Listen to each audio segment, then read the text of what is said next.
Well, what is going on, YouTubers, or ladies and gentlemen? It's the Natural Born Philly here. As I welcome you all to Being the Asylum, this will be episode 256. First of all, let me give um a what's up to the awesome Colorado fan in the chat here.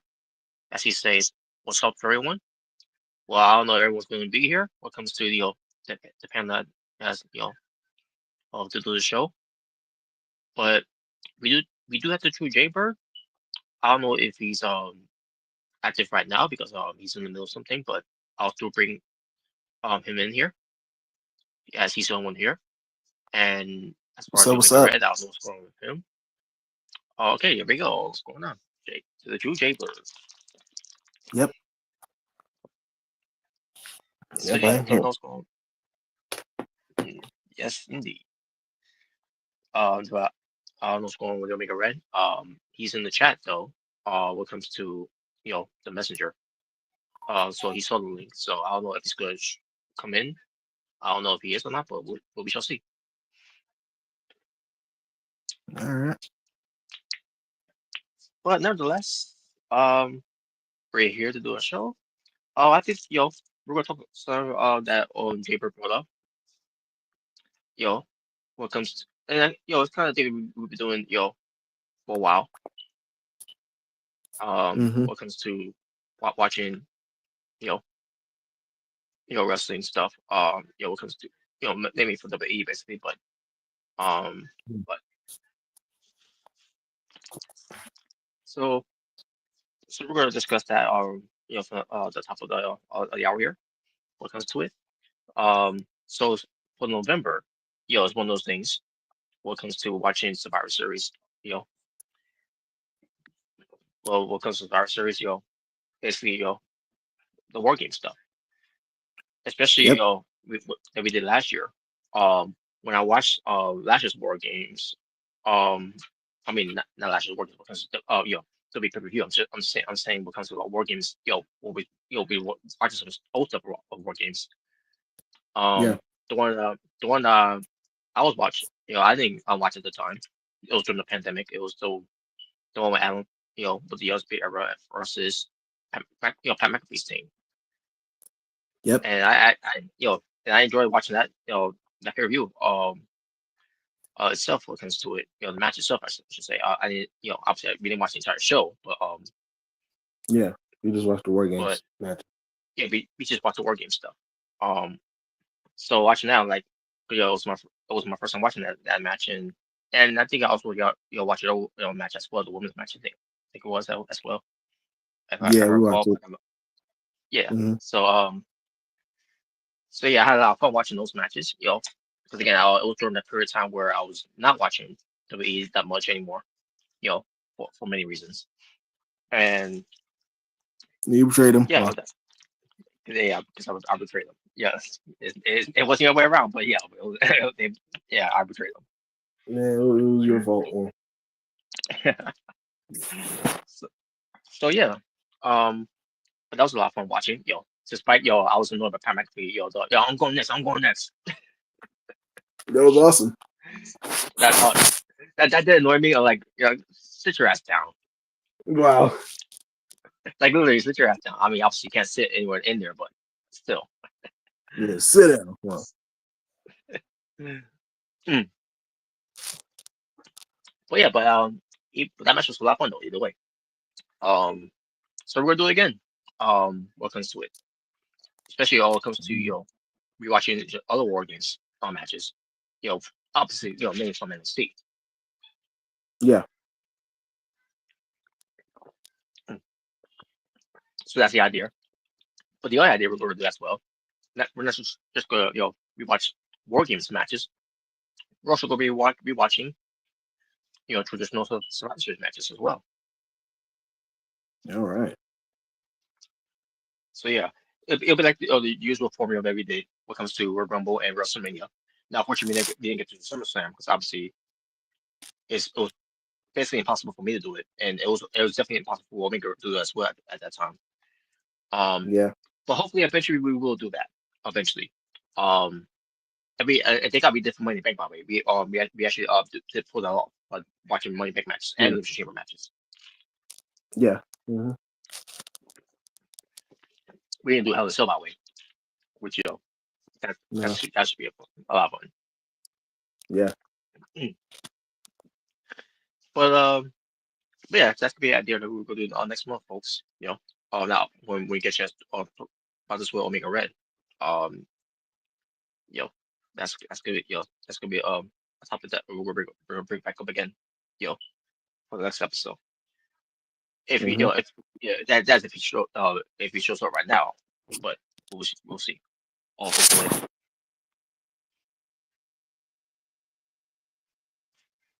But yeah, so with that being said, how we gonna start things off? We're gonna start things off with a couple things for WWE before we talk about NXT's Halloween Havoc, because we're gonna do a preview of it, and then we'll discuss what comes to happen at AEW's WrestleDream. It was from this past weekend, and yeah, I'll talk about that and the fallout that happened as well. All right. So before we do that, obviously we're talking a little bit about stuff with WWE. Um, and one thing I want to talk about is the Sami Zayn United States Open burial has finally come to an end before it was too late. It's a big challenge. Yes, because here's what happened. So we got Sami Zayn, where Nick Aldis basically was giving him a night off because the MFTs, has become more dangerous now and causing more, Yep. more chaos than Dark State would ever do. Wow. But so Sami Zayn didn't want didn't care about that. He still wants to do the open challenge thing. You know, despite what Souls groups are doing, he's still gonna do what hmm he wants to do when it comes to doing that open challenge, and that was not gonna stop him. So and at the same time, we had the Miz there, who's there from the beginning, Yep. and they was discussing something. I could care less what it was discussing. The part discussing you should do a red carpet thing, whatever, something like that. Wow. Now, I'm not saying I'm not saying that's what we're talking about. I'm saying I'm just thinking in my head, what Miss could be talking about. Like it's probably something like that. Like to me, like who cares? It's like it's yeah, it goes like I'll take it in consideration that anyways. Yeah, he is. But I mean, he might forget the red carpet, might as well have the blue carpet because it's SmackDown. So, Yeah. but anyways, but Miss was listen to it, off camera, and then was from on camera, and then look, I was like, is there anything else in this? It's like, nope, I'm good. So yeah, so that segment led to some, later on for Sami Zayn to do his, his United Open challenge that he wants to do, and the Miz came out to challenge, to issue the challenge, which I knew he would, and I knew what he Mm. was going to do from there.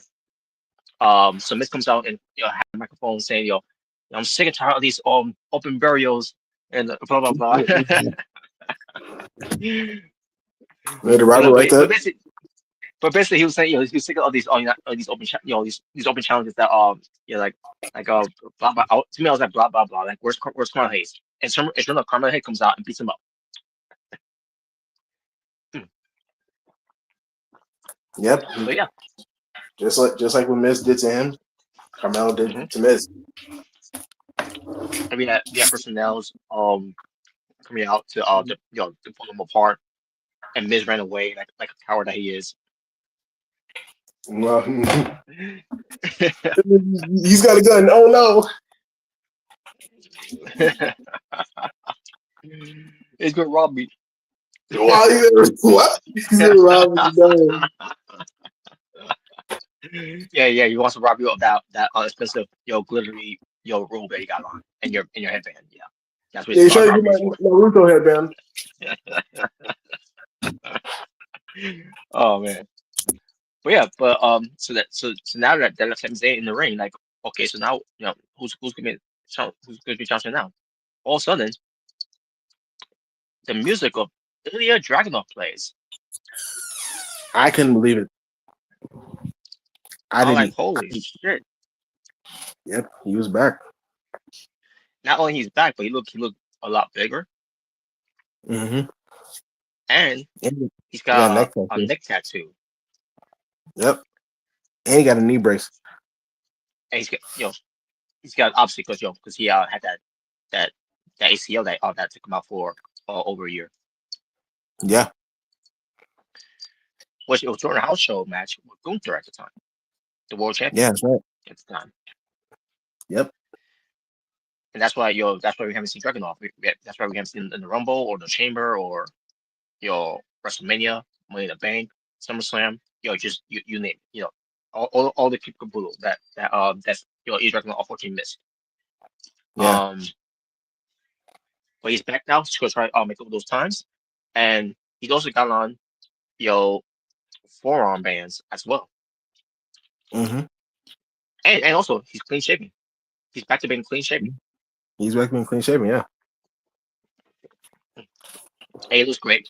Yo, coming out there. Look at he didn't miss a step in the moment. Match was gonna play out with Sami Zayn and Ilya Dragunov. I'm like, oh yeah, this match is gonna be a real treat, And it and was, bro. it didn't disappoint. Yeah. It kind of felt like a takeover match. Hell yeah, man, it did. It felt like a takeover match. Yeah, it was really good. And I wasn't like I thought I was just gonna like have like Ilya Dragon like show off that he obviously he's back and you know have a good match, but he actually I remember Solo came out and he came out and Sammy saw him and he didn't do it. Solo didn't do anything. He just like gave him like a little warning, you know, Hmm. and it almost cost Sammy. Well, I mean, kind of did, but Sammy like caught Ilya Dragunov for an exploder suplex, Hmm. and I think he was gonna go for a haluva kick, but then that's when Ilya hit the H bomb, torpedo uh on Sammy, and then he hit his forearm move that he does. Hmm. Um, The H bomb. yeah, yeah, and that's when he got the 1, 2, 3. He beat Sami Zayn, and he is now the new WWE United States Champion. Hell yeah. I was not expecting that. I thought he was just gonna have a good showing, but nah, he actually won. He won the championship. I thought it was gonna be He with Sami Zayn, the MFT skit, yeah, yeah, get them over again. yeah. We I almost kind did. of thought We that too almost in Solo. Yeah, almost, but nah. Solo just cost him. He cost a distraction, and yeah, you know, and Ilya and he Dragunov had Corey is the Graves new on champion. commentary saying what would have been different if Sami Zayn was not distracted. Like distracted, he still out counter all Ilya Dragunov even with the distraction. Yeah, he Like still what counted what him. Yeah, why are you saying these things or Sami Zayn was protected? yeah. We gotta make Sammy look strong. Oh no, I mean, he always looks strong, but come on, that's just come nitpick, on. but still. Um, and then, by the way, first of all, I'm glad Corey Graves is back, but unfortunately, we had Dick Joseph on the commentary. Oh yeah, he was there. Yeah, he was there. Yeah, yeah. I loved it. I hated it, and um, sure enough, it didn't disappoint me because he annoyed me so much. I take my head off. I take my head off, and of course, like yeah, I yeah. can't I That's can't enough. take it anymore with this guy. It's enough. It's enough. It's time for a change. I don't think it was too bad, but what's Oh, funny though? Like when not always Illy, bad, but still. But once we get to the end of SmackDown, like it's in my head off of this. I can't listen anymore. I I'm can't take done. it I'm anymore. done. Yeah, when Dragunov came back, like I I remember freaking Vic Joseph said, "Oh my!" It's like, "Oh wow!" Now he's taking Michael Cole's catchphrase. you know, Yeah, if I recall, I don't remember if he said that way, but yeah, maybe I don't know. I yeah. can't. I can't. I try to tune him out sometimes. I can't stand him. Okay. Let's go. I can't Wait stand a him. I hope he loses his job and then he makes a video crying about it. Oh no! minute. Oh God.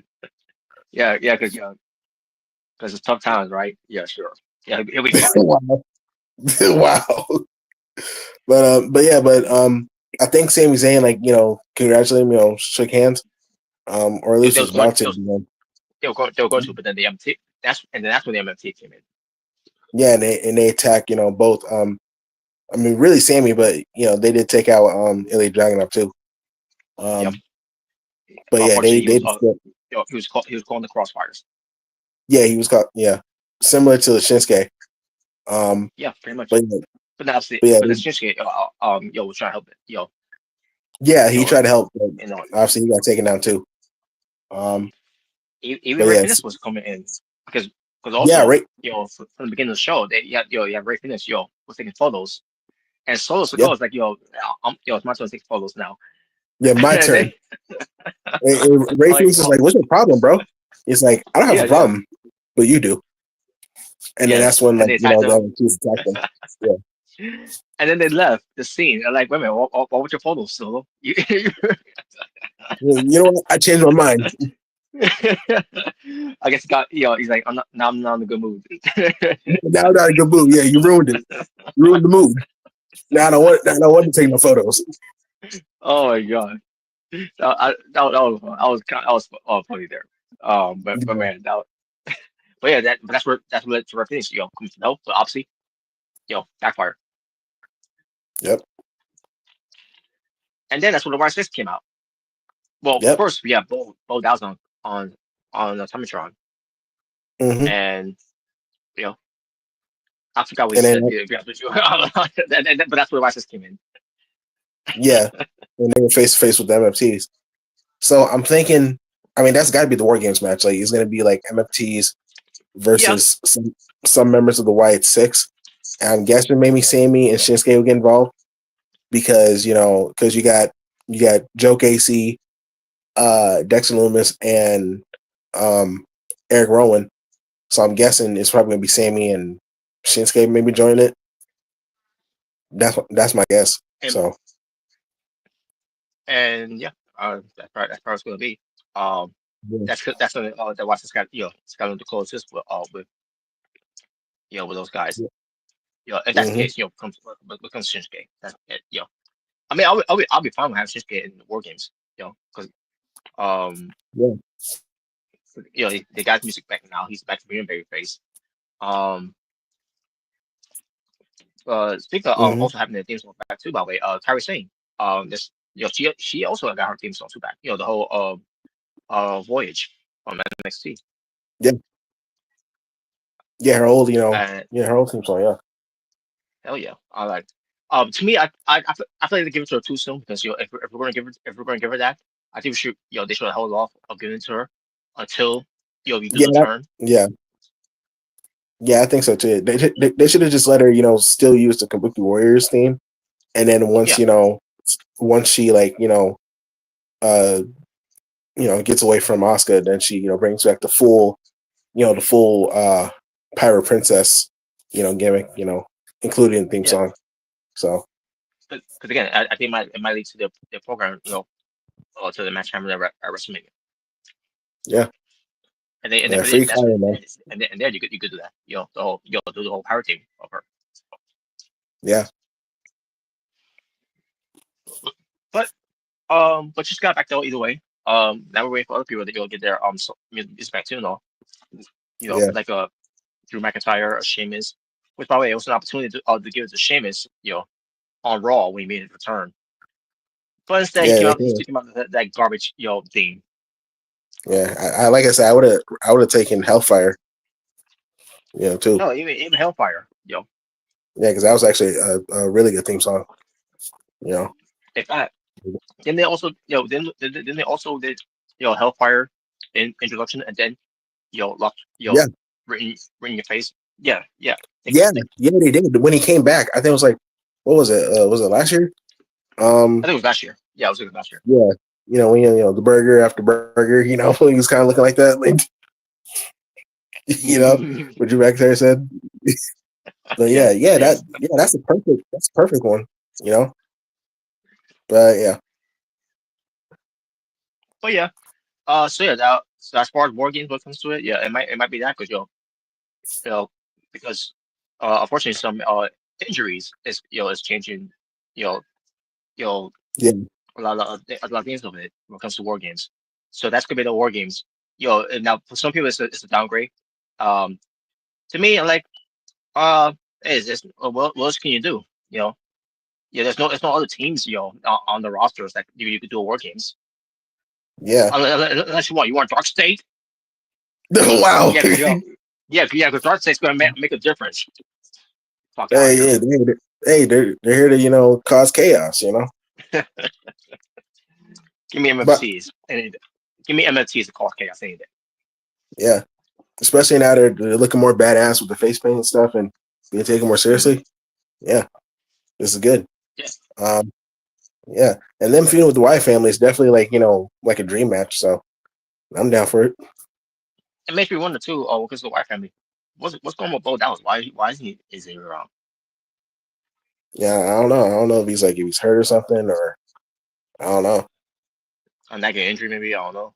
We haven't heard anything about it, but still, because now we have Nikki Cross, being the leader of it, and getting face to face here, or face to chest to Yeah, Soa. and, I mean she is basically Sister Abigail, Abigail Witch. So Yep. But yeah, so that so that's gonna be the part of the war games what they're gonna do there. With the MNTs versus the Y6 members. In it, that's that active, and then hmm yeah, Driver is it's gonna be obviously it's gonna have Sami Zayn involved, and maybe Shinsuke. yeah, But we shall see. Um, yeah. We'll see. but speaking of injuries, that what comes to WWE, uh, the one form guy out out right now is Seth Rollins from hmm I heard a rotator cuff, which if you've seen Steve Richards, what went wrong, video on YouTube, he was discussing with James, his co-host there. And you see the slow motion and everything and all that, because after seeing it, I'm like, yeah, that's probably where it happened, because of the coast to coast time hit, but with Seth Rollins, didn't know where to how to protect himself there. Yeah, Um, he didn't know how to land, during the headbutt. yeah, yeah. So he still continued the match though, but still, Yeah, but yeah, that's what basically what did it, folks. Seth Rollins is gonna be out, which to me is really a blessing in disguise because you know Seth Rollins, hmm as hard as a worker he is, when it comes to try to carry the vision. Um, hmm some people just didn't see him being the leader. I mean, look what happened with the whole Messiah thing that he was doing. At any it was rate, because awesome. there was no convincing of him being a leader that much with those guys there either. Well, really, I guess with just Murphy, and that was about it. Probably, yeah. Yeah, I mean, I guess with the shield, you could make it a case of that because you're the architect. yeah, and I guess kind of with the authority, when he joined them, because he was Hmm. pretty much like the main star of the group. Yeah, he was. Yeah. Yeah, So yeah, it's a huge blow. Because that was gonna be the War Games thing where it comes to it, but now it yeah, changed plans of it, and on top of that with the vision turn on Seth Rollins. yeah. Which you could tell that was an audible since Seth was injured, so Yeah, that's why they did so soon. and people are upset with this that they did it too What the soon. time? Or like what? Yeah, they did. Like, Yeah, 'cause they did it too soon. All that. Like because because let's face it, we all knew it was gonna happen either way. yeah, Even on when they did that promo on Raw, which we'll get to, yeah, but we all knew it was gonna happen. Eventually, but yeah, with due to circumstances, they had to do what they gotta do there. And yeah. let's face it, do you want to keep watching Raw with the ending like that, with the Vision always staying tall, like that. I mean, it's great to see Braun Breaker, kicking ass and all that, and Yeah, Bronson Reed. But how many times we keep seeing that every time, until we get to the point like, oh, come on, can we do something different now with this? yeah, you can't always do that. That was kind of. I mean, that was kind of the same problem with like Evolution in a way. You know, you Yeah, know, during those times, I couldn't stand Triple H. yeah, You know, yeah, his reign of terror. yeah. I mean, at least Seth Rollins didn't go like, people like you don't deserve to be champion. Oh no, at least he never did that. but Yeah, um, but yeah, it would have gotten old real quick. So you know, so since Seth got injured, they had to call an audible, and having the Bronze turn on him was pretty much the best way to write him off. You know, pretty much. yeah. So, that's what they do what they do there. We came to it, and And plus, maybe this could have Seth, have a new gimmick, since his faction turned on him. now I You don't think he know, should come back to babyface, obviously, because you oh, know, he's definitely. if I mean, he, he's definitely coming to cause, babyface. Yeah, 'cause they just turned him, and him come back, to be a babyface again. Like, I really don't care to cheer from as a babyface. Um, well, I mean, either way, when he comes back, people are going to cheer him. So, you know, I mean, what are they gonna do? Have him bring you know you bring out Roman Reigns? Yeah, good with that. Yeah, after their history. yeah, he's gonna, he's gonna come back. He's become the Bronze Slayer, the Bronze Slayer. Oh God. I'm gonna burn it down. Yeah, But that's that's gonna what's be his happening though. gimmick. That's what's happening Yeah, because Becky Lynch, confronted appointment. Which yeah. before we get to that part, Mm-hmm. so when we saw Bronson Reed, Braun Breaker, and Employment arriving, while Adam Pearce was in the middle of talking about all things with Seth Rollins, which we already discussed with this whole thing with him being out. Yeah, He stripped him for the belt. So now the belt has been vacant. yep. Another title that Becky has claimed. Yep, Viking has got another championship, man. Dude, he's a Grand Slam champion, man. Yep. So Braun Breaker comes up with he had the belt and all that, and everyone was saying this online, and obviously we all will agree to it.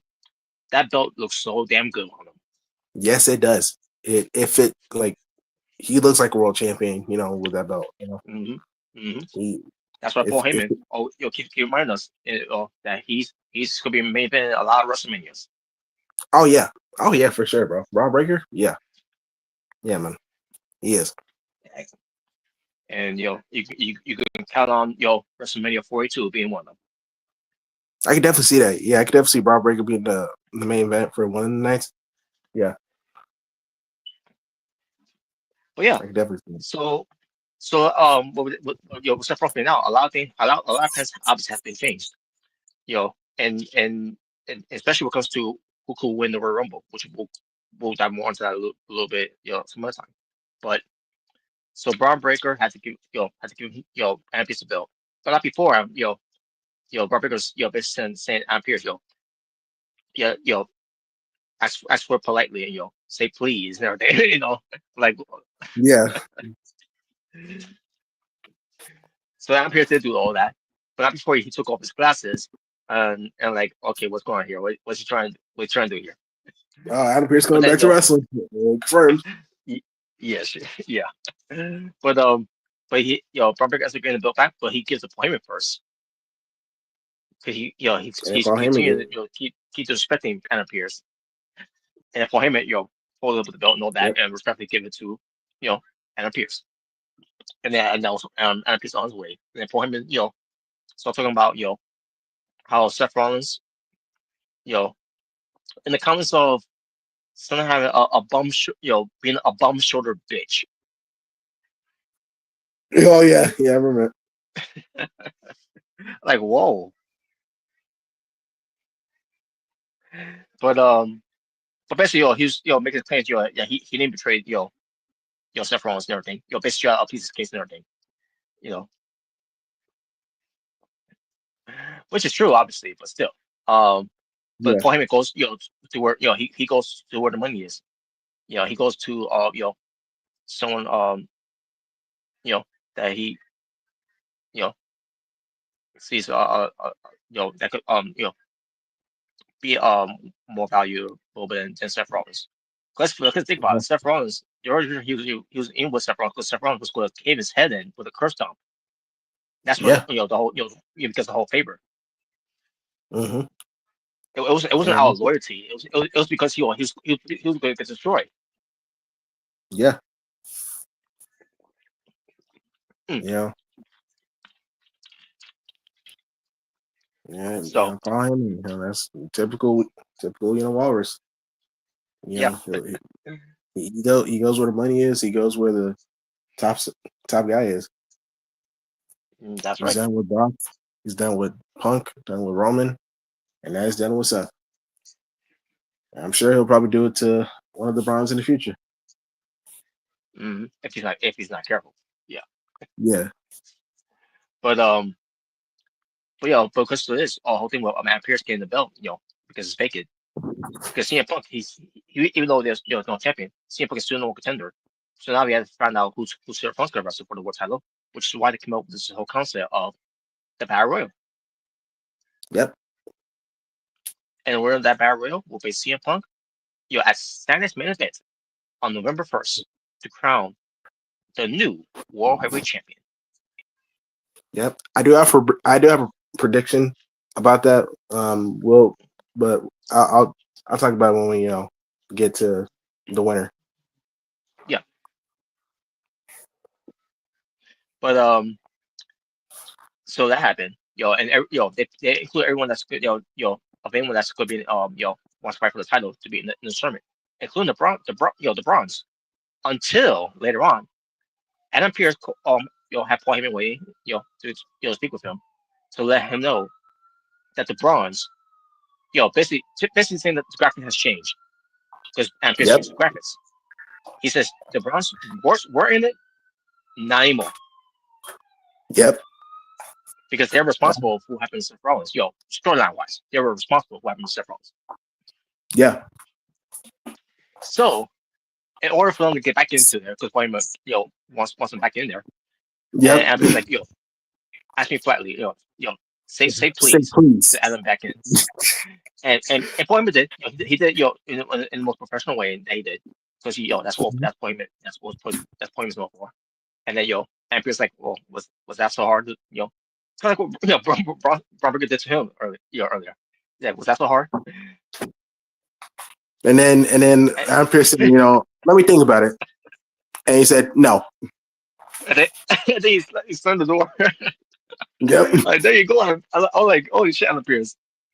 Oh Yep. man, I was upset obviously that Bronson Reed and Braun Breaker was not added into it. But then I thought to myself, I'm like, you know what? I, I'm glad to take it on because not gonna bring it up, here.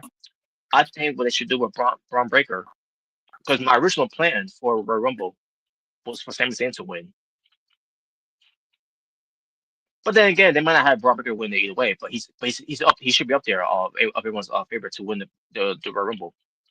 Because again, plans changed. There's no Seth Rollins anymore. Because I still had the idea that it was going to be Seth Rollins, put over Sami Zayn, at WrestleMania, once Sami Zayn wins the Rumble. Well, plans change. And when chance planes, when chance planes for that, other plans must change too. More forward. So I believe Sami Zayn was a perfect candidate to win the Rumble because they're going to be in Saudi and all that. yeah. But I don't think myself. They might have Braun Breaker win that one, or they might have CM Punk win that Rumble if he ends up losing the belt. But probably spoiler, uh he's going to win the belt by the way. But we'll get to that later. Um but same time, I do see that happening where Braun Breaker is going to win the Rumble to face CM Punk. But then again, Mm. well, we'll see. Well, again, we'll see how this plays out too, though, because that's what they don't think what they could do, you know. But um, but either way, but yeah. So the Bronze are out, you know. So Braun Breaker will find a way to to get that world title belt. That's gonna have his crowning moment at WrestleMania. Will it be at Rumble? Will it be at Chamber when he gets a shot? You know, we shall see. Mm, Well, you should. yes, and that's when we see Becky Lynch, right there with Poyman. And Yep. Poyman, is trying to please his case, with Becky Lynch that And, he didn't want to screw over, turn on him or whatever like that. yeah, You he know, had no choice, basically. The same. yeah, he had no choice. Yeah, and this was and this is right after Becky Lynch had her match against Maxine Free, which again another hell of a performance by Maxine Free. Yeah, and I think it was in her hometown too, right? Oh yeah, her hometown. Mexico. Yeah, Yeah. yeah. So she did a splendid job there. In the match against Becky Lynch again for the Intercontinental title, which she didn't win on the belt, but she won by DQ because Becky Lynch missed the belt on her. Yeah. So yeah, we'll see what they do later. Now if Maxine Dupree ever wants to, if she ever does win that belt, I'll be okay with that. She she really is putting in the work. You know. Now I know some people might not like hearing that because Maxine Dupree, but she's still green. She is, but she's doing a lot of improvements. And Yeah.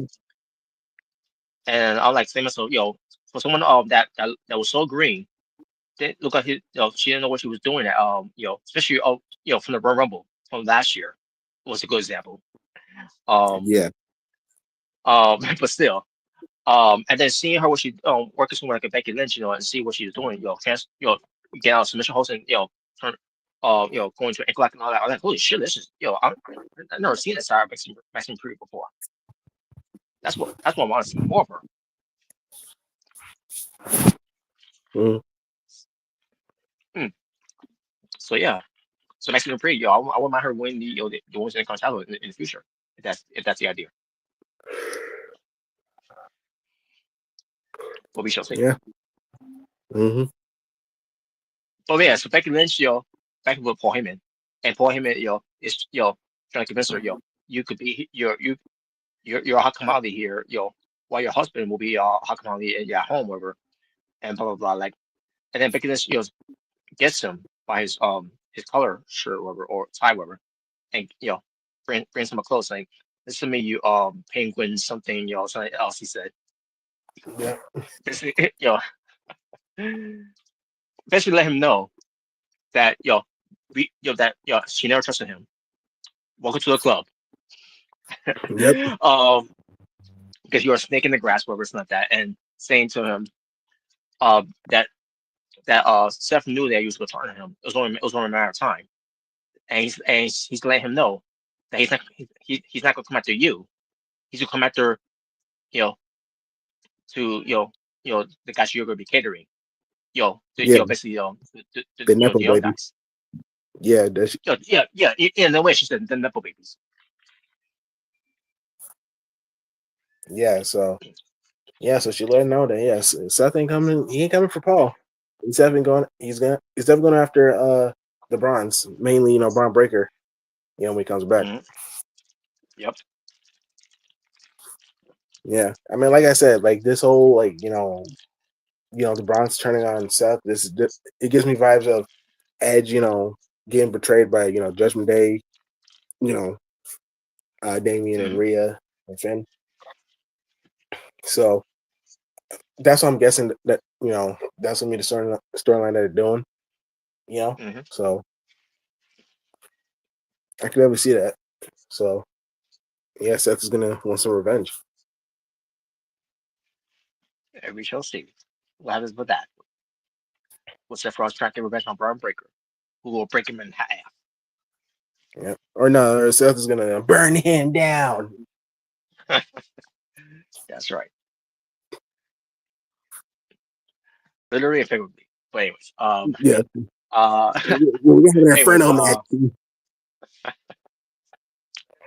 all right. So then we get to this Battle Royal where they Mm-hmm. have El Grande Americano, Yep. Dominic Wait. Mysterio, which probably he's got a luchador neck tattoo. Yeah, I saw that. Yeah, Basically, he has some. it's lucha. Yeah, basically it's a Yeah. luchador mask. Mm-hmm. And I'm seeing this, I'm like, okay. Now, at first I thought it was a face paint. Wait, he's wearing face paint now. To go, to wrestle matches now. And okay, and I started looking at it, like, no, it's a tattoo. Like, okay, Yeah. I'll place to have that type of luchador mask on your tattoo. Then again, Yeah. look at Cody Rhodes, for example. Yo, Yeah. It's crazy. We got three guys that got neck tattoos. Cody Rhodes, Dominic Mysterio, and now Ilya Dragunov. yeah. They must really love neck tattoos. Now I think my Ilya Dragunov tattoo was probably it's a nice dragon tattoo that he's got on his neck Yeah. there. He is the Mad Dragon. So. He is the Mad Dragon. Um, but yeah, so you got also AJ Styles and Dragon Mm-hmm. Lee. But probably Team AJ Lee are new Yeah. World Tag Team Champions. I remember I saw a clip of after they won the belts. It's like, yo, we need a tag team name. It's like, we Yeah. could be called the Phenomenal Dragons, Dragon Styles. Should we call ourselves AJ Lee? It's like, and AJ was like, nah, someone else has that name.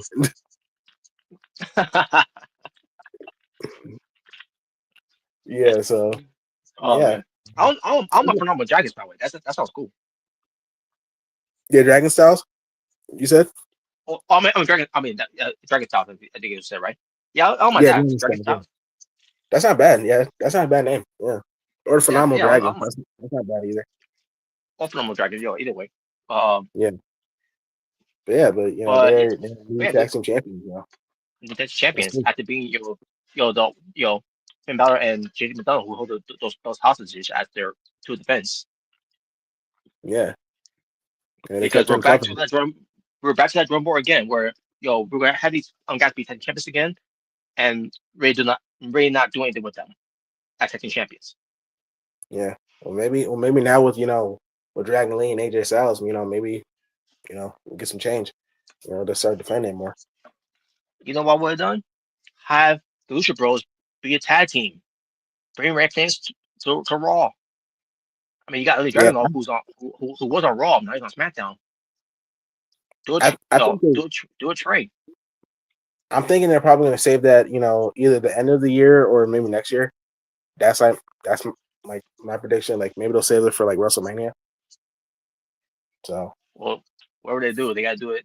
They gotta do something when it comes to reviving the Raw Tag Team division because the whole thing yeah, of New Day keeps saying they're more than the Tag Team division. You know, I guess it's you have a not point. it ain't because the New Day lost the tag belts because they are more in the Tag Team division because it's dead. Yeah, because they're not really showcasing the majority of the tag teams. You know. Nope. And they're trying to put teams together to make a makeshift tag team like AJ Styles and Dragon Lee. And we'll Yeah. see how that works out too. Because obviously Dragon Lee is part of OWO. And I'm simple. Oh yeah, OWO. What happened with them by the way? Are they wrestling only on Triple A? That's what I'm guessing because them and you know Legado del Fantasma because they've been Yeah, AAA. even those cards For, are and they had match against machine guns. They, yeah, I- yeah, they recently had a match so with them. but yeah, so that you also got them in there. Yeah, and yeah, also I think I already mentioned Finn Balor and JT McDonald in the match as well. You also had Yeah. there was no Xavier Woods, but there was Kofi Kingston and Mm-hmm. Grayson Waller. Big Mm-hmm. G. Yeah, Big G. Yep. You have the Usos, Jimmy and Jay. More on them Yep. later. You got L.A. Knight. Yeah. Yeah. You got the returning Sheamus with his dumbass, Death Rebel theme. Yeah. You have Rusev in the match. Yep. You have Penta. Just speaking of him. Um, and you know, And you guys, they're in a match that was doing double duties, like AJ Styles, Dragon Lee, Finn Balor, JT McDonough, Dominic Mysterio, Rusev, Mm-hmm. and yeah, that's pretty much the guys that were on the double duty. And they're in this match here, and there was no other American by the way, because Bravo and what was the other one? Re, Rio.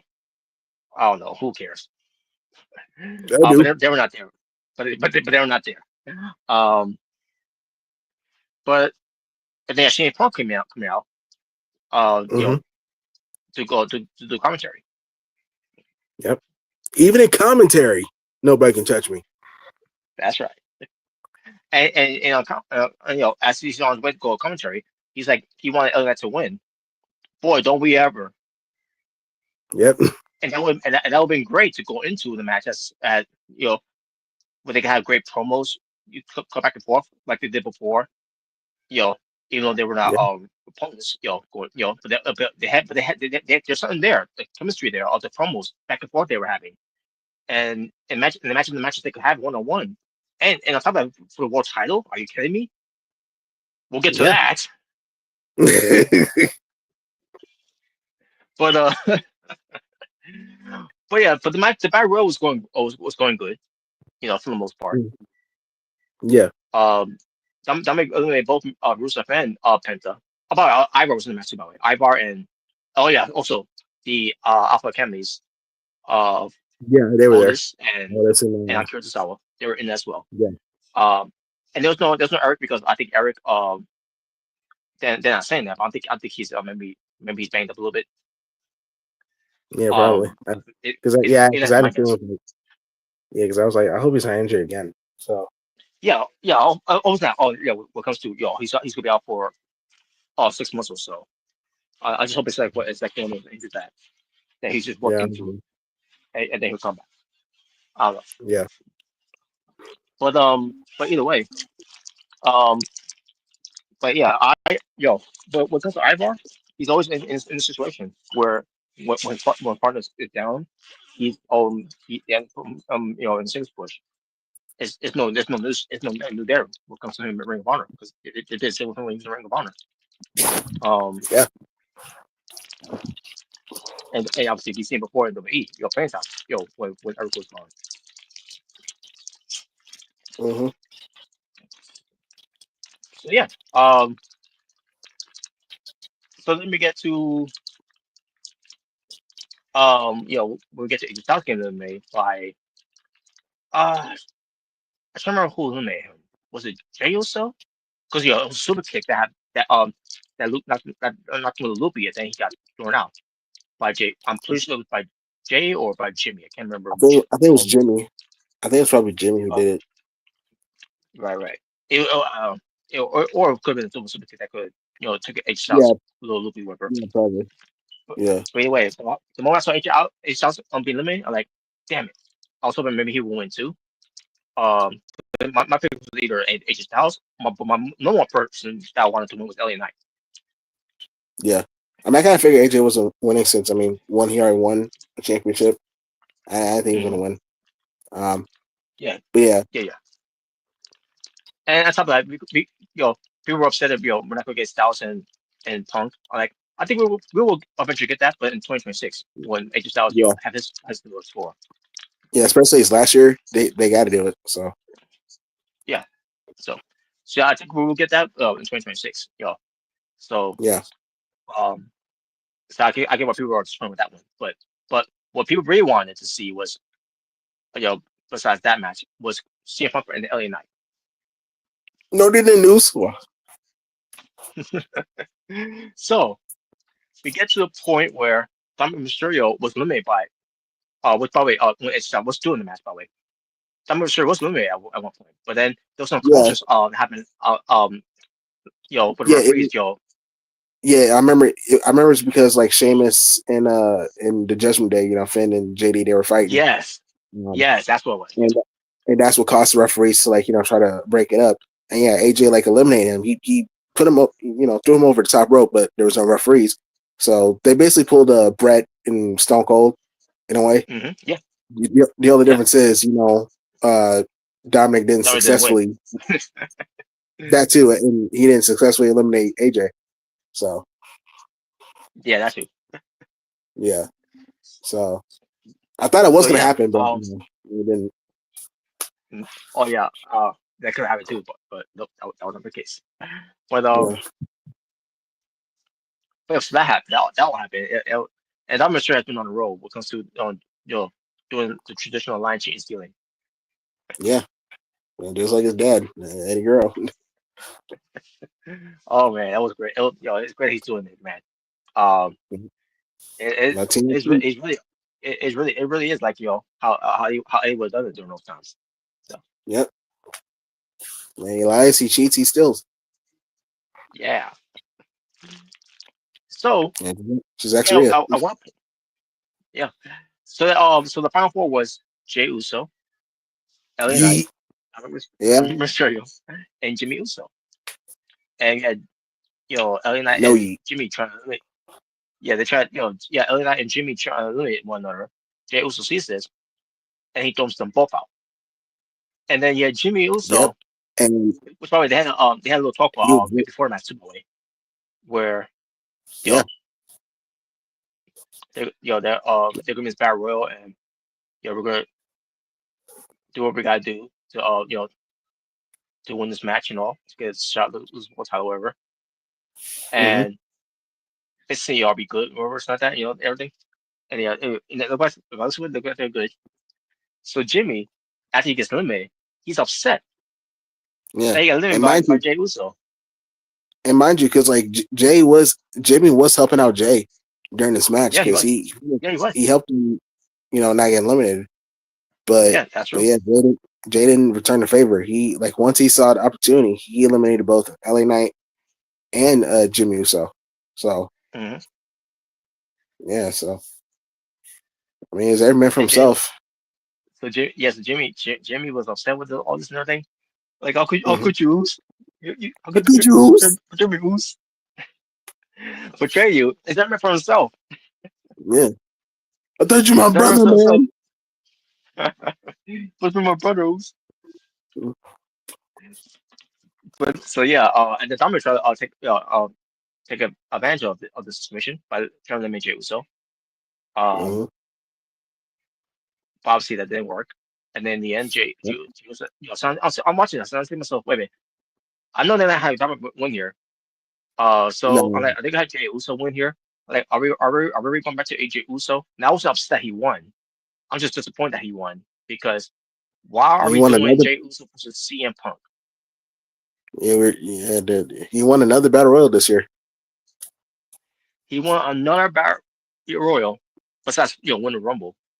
You know, Yeah, and and obviously people were upset with that. You know, I wasn't upset that he won it. I I wasn't. thought they was I wasn't. I thought they were doing was the right thing Yeah, until we got to WrestleMania and you're like, yeah, that was not the right thing to do. yeah. He was officially the new Roman Reigns. I won't compare to that. Yeah. I've seen some people like Not, not, say that, like, when he won the Royal Rumble, it's like I wouldn't go that far. No, people absolutely hated when Roman won, 2015. Some people didn't like what Jey Uso won, but the crowd though, they were happy about it. yeah, what it wasn't like that type of level of hating Jey Uso. Yeah, it wasn't. Yeah. Um. This time, But no, maybe. Well, I don't know But about Jey like Uso, Roman heat, but yeah. yeah, but Jey Uso did win the battle royal, I should say, to get the shot against CM Punk to see who's going to crown the Hmm. new Warrior champion. And like they can't, yeah, I know Jey is not going to win the belt. I get what they're doing here. They're doing the story of Jimmy and Jay having this session again and everything. Just obviously Jimmy was Yeah, not happy with what Jay did there. yeah, and Um, obviously, Jay's being more aggressive. He's definitely changing. So mhm. more so more so that people thinking he's going to turn heel. I don't yeah, know if that's what they want to do. I don't know, but to I think me, they will. you still could have done the story with that with Jimmy and Jay. You'll still down each other's throats and all that. While Jimmy, while Jay winning. the battle royal. To be honest with you, um, Well, because I do have. some people thinking, on the idea they're doing here is they're going to try to do Jimmy and Jay WrestleMania, again. I'm like, yeah, because worked out the first time, right? Well, I mean, maybe they'll try to get some redemption. Maybe they'll try to redeem themselves. I mean, Cena and Cody redeemed themselves, so Yeah, maybe they did. Jimmy can. But so I do have two theories Hmm. of for a Saturday Night's main event. One, I think maybe Jimmy causes Jay the match in a way, and then obviously CM Punk wins, and then Hmm. Jay Uso will get really pissed about that. Or two, Hmm. and this is what I'm really thinking of. I think this might happen. Maybe is that maybe the Bronze will like attack both Punk and Jay, causing like a double disqualification, and then like no one wins, Oh God. and then makes a triple threat between like Braun, Jay, and Punk for like maybe Survivor Series. That's my prediction because the whole time like I was thinking that maybe like the Bronze will like get involved in the battle royal, but they didn't. So I was thinking Hmm. maybe they get involved at Saturday Night's main event. That that's the main thing I was thinking of, or Jimmy costing Jay by accident. Those two things are the main predictions I got for that match. So All right, I can see one of those two play out in a way, or they might not do that and just have whoever wins straight up, whoever. that too that can happen. But yeah, we should see how that plays out though. So that'll be that'll be next Saturday, by the way, because it's Saturday event Yeah, next Saturday. to see how that plays out. Again, when it comes to this, I don't think Jey Uso was the right guy, first of all, and I'm pretty sure some fans will say, Jey Uso would say, but, well, he starts merching on that. Yeah, but yeah, that's really speak Yeah. how they'll with us on promo in the ring, right? We talking about Oos? I got four letters, one word. Yeet. And I'm not saying he's a bad wrestler, Um, No, of course not. No. I'm, no, I seen more. I seen bad. Yeah. Um, Jinder Mahal. Yes. Exactly. Yeah. Yeah. Mm, And again, I still don't think. I don't think like Jay this year. I wouldn't compare him to like Roman Reigns in 2015. Like because I've seen some people say that's like nah. It's like you must not have been in 2015. Like have seen it with Roman Reigns because it was completely different than with Jay Uso, bro. Trust me. hmm Roman, for the most part, got no love from the crowd, from anybody. So, yeah, yeah. Now, will I put Jey Uso as my top 10 when it comes to in-ring work? No. Not he's not no, he's not he's not on my top he's not on my top 50 to say the least. But dang, I'm just saying, as a singles wrestler, he would not be on that level. His dad was more of that level, or that level than his son is. yeah, he was. Mm. But not saying that Jey Uso is a bad wrestler, you know. No, But he's terrible. Is he one of the best tag teams in WWE? Yes, he is. yes, he is. Yeah, yes, he is. But when, I when, when, when, you know, and yes, he has some matches with Roman Reigns, during those pandemic times. mm-hmm, But even after the pandemic, it lost its luster at that SummerSlam match. yeah, and I think also because like you got to remember the Usos, they've been attacking for like a long time, like since Hmm. 2010. You know, Yeah, yeah. so yeah, so I'm sure it was probably probably still to this day. It's kind of probably kind of hard to get used to being singles in a way in terms of like wrestling because like Hmm. for majority of his career he's been a tag team guy, so he just really knows the moves that he's been doing for years. So it takes a while to like kind of you know, kind of adapt to that when you've been a tag team wrestler, majority of your career. So Mhm. It's just news. it's just me, Oos. Day one, it's just me, Oos. But yeah, it, I would not. The point is, I would not have gone with Jay Uso at this point. I would have gone with LA Knight. I would have gone with AJ Styles. Hell, I would have gone with Sheamus because God knows Yeah, they were being the current champion. You know, but I would have gone with Sheamus returning and getting that shot. yeah, definitely been something. I mean, it's been a while since we've seen CM Punk and Sheamus have a match. Yeah, but um, what we got is could be CM Punk versus Jey Uso because that's could be it's story driven what they're doing there. Yeah. And meanwhile, other night once again gets relegated out that title picture.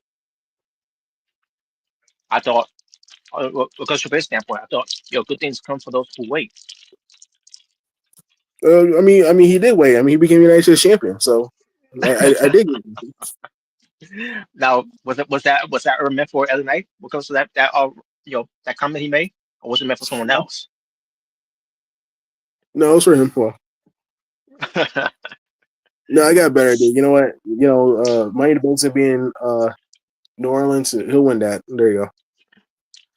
Oh, well, we'll see. I mean, that'd be great. That'd be great because I mean, it'd be like we did at TNA where he won the piece of fire. Oh yeah, he did win that. Yeah, that's how he became world champion. Right? Hmm. Uh, no, it was the explanation that he won. Oh, okay. He won, he won the world title. Uh, who he won against? I can't remember now. Damn it. But It was probably he it had to he been did. maybe like Lashley or Alberto El Patron, maybe around that Probably time. wasn't Alberto, maybe. Um, all right. So yeah, that's open stuff, folks, for that's main event. Um, and it's all because Black member Seth Rollins will be injured. You know, with the coach host, Yeah. coach Mhm. never happened. Yeah. Another injury though And they that had to call happened though. audible, so Yeah, another injury that hmm happened though that he's gonna be out. Now the reports were saying that he's gonna be out. Going into 2026 because of this non-wrestling injury that he suffered, and hmm that is Chica Fatu. And Yep. then I got more clarity of it. Was this let's just say everybody else got clarity of it as well of what the injury was. That was non-wrestling related. It has something to do with um you know his dental thing, and I heard that like what Yeah, that must explain why basically he lost some teeth during that attack. yeah, because yeah, so he did an attack right on SmackDown where it was supposed to be him and McIntyre, which that would have been a great main match to have on SmackDown. Yeah.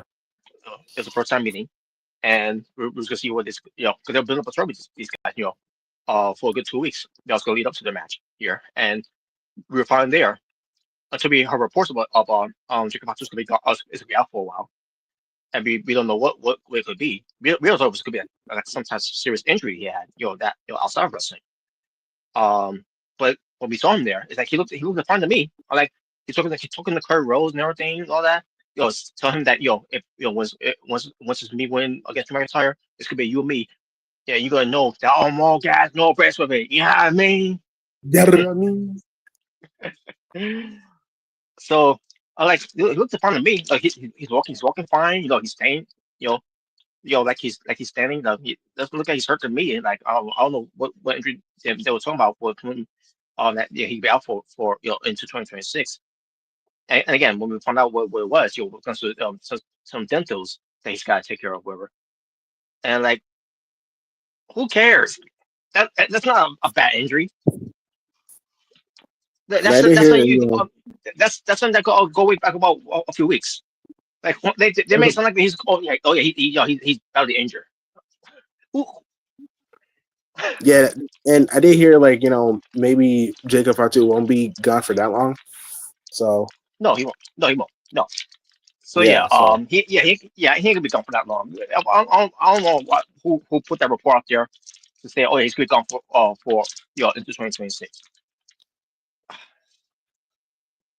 May you know what you start us a little bit there because we all thought it's gonna be like an interest to take him out of the Rumble or something. yeah, just like Eddie said, I lied.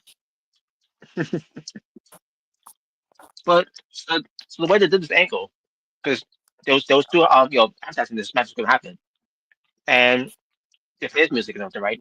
Except one thing, he wasn't coming out like he usually does, which I figured. Okay, this is the part where I know he's not gonna be coming out because he's he could run off TV for a bit.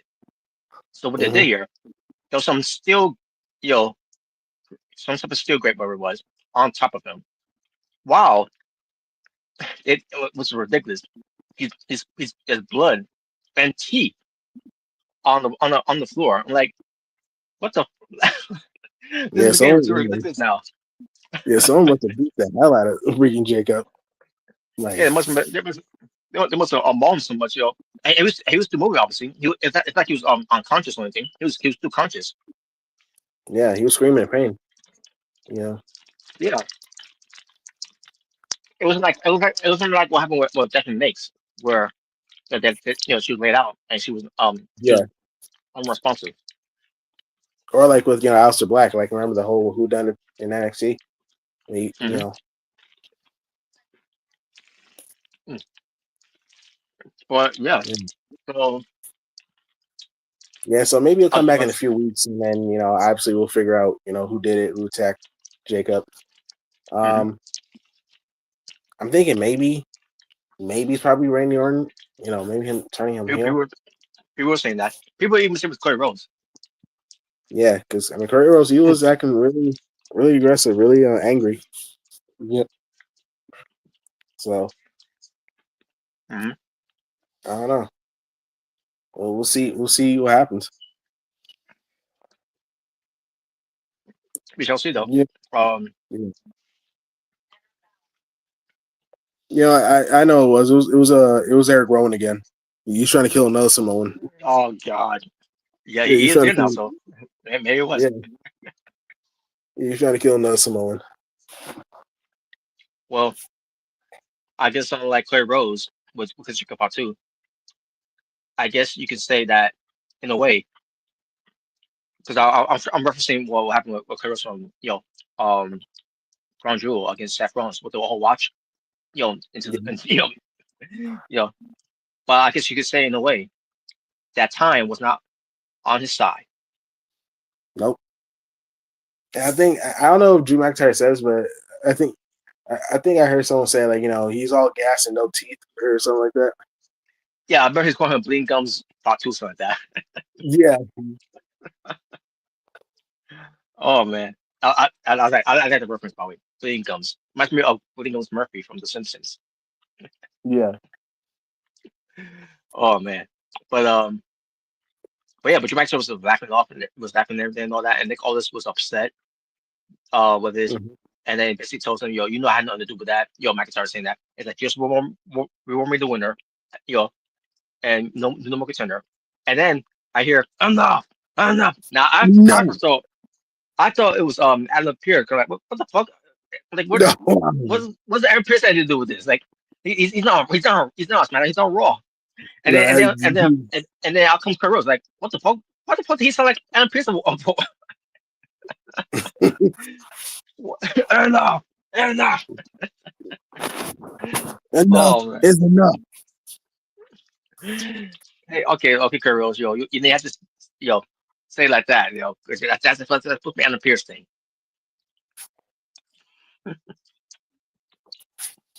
But anyways, so Kurt Rose, basically was having of drunk star shit. It's like, yeah, I know you have nothing to do with this. I know you did it. I'm like, sounds like someone's it's not someone is guilty of saying that about McIntyre. But Yeah. maybe he's the culprit. That is, Yeah, I I don't was know. even thinking too, because like he was coming really aggressive, really angry. You know, Mm-hmm.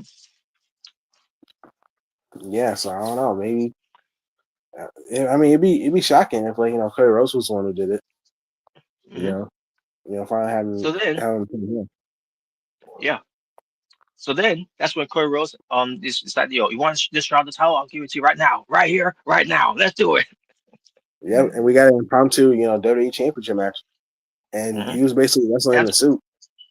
and for a moment there, I'm thinking to myself, they're gonna give the belt to McIntyre. They're gonna give him the belt. Nope.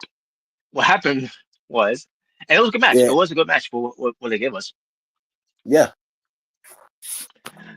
So all of a sudden, we get Corey Rose getting the belt, and hits yeah. McIntyre with it. Referee sees it, and I'm like, what? I You I was coward!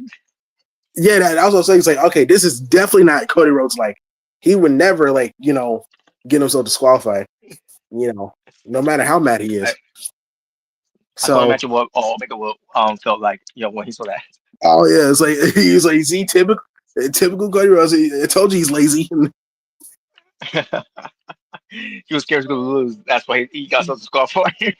Yeah, I'm sure he would have said that. Did he do the same with Ken Rose one time too? Or With was it the or was it Kevin Owens that did that? I don't remember. what hit him with the championship. Yeah, Well, I don't remember it. I remember like in Bash in Berlin, he was teasing to hit him with the championship, but then he didn't do it. Um, when they were still Right, friends. right, right. Yeah, I Yeah, remember that. Yeah, I remember that. Yeah, yeah, yeah. I do remember that. Yeah. Okay, that's what happened. Yeah. Yeah, but yeah, so But yeah, and that's kind of and I can see why so he was like I don't know, and maybe Kurt Rose was the one who did it because he was acting pretty aggressive. You know, you know, getting himself disqualified. Like that's not really Cody Rhodes. That's not the Cody Rhodes we know. The American hmm Nightmare. You don't really do that. You know. and they kept that brawl after that. And then Yeah. got pulled apart and all. Yeah. So they're going to continue this match. I'm pretty sure for Sunday's main event as well, That was Survivor Series. or that too. We shall see how it plays out. Um, Yeah. but yeah, I just want to they got to get the belt to McIntyre because they can't have him lose again. Yeah. If you So don't have him lose again, then like that's it. They had no platform of being world champion again. Then yeah. So I mean, I'm pretty sure that's why they did that finish to pretty much protect Drew. So he doesn't yeah, they get did. pinned again. So yeah. So I'm thinking they're probably saying it for Survivor Series. Yeah.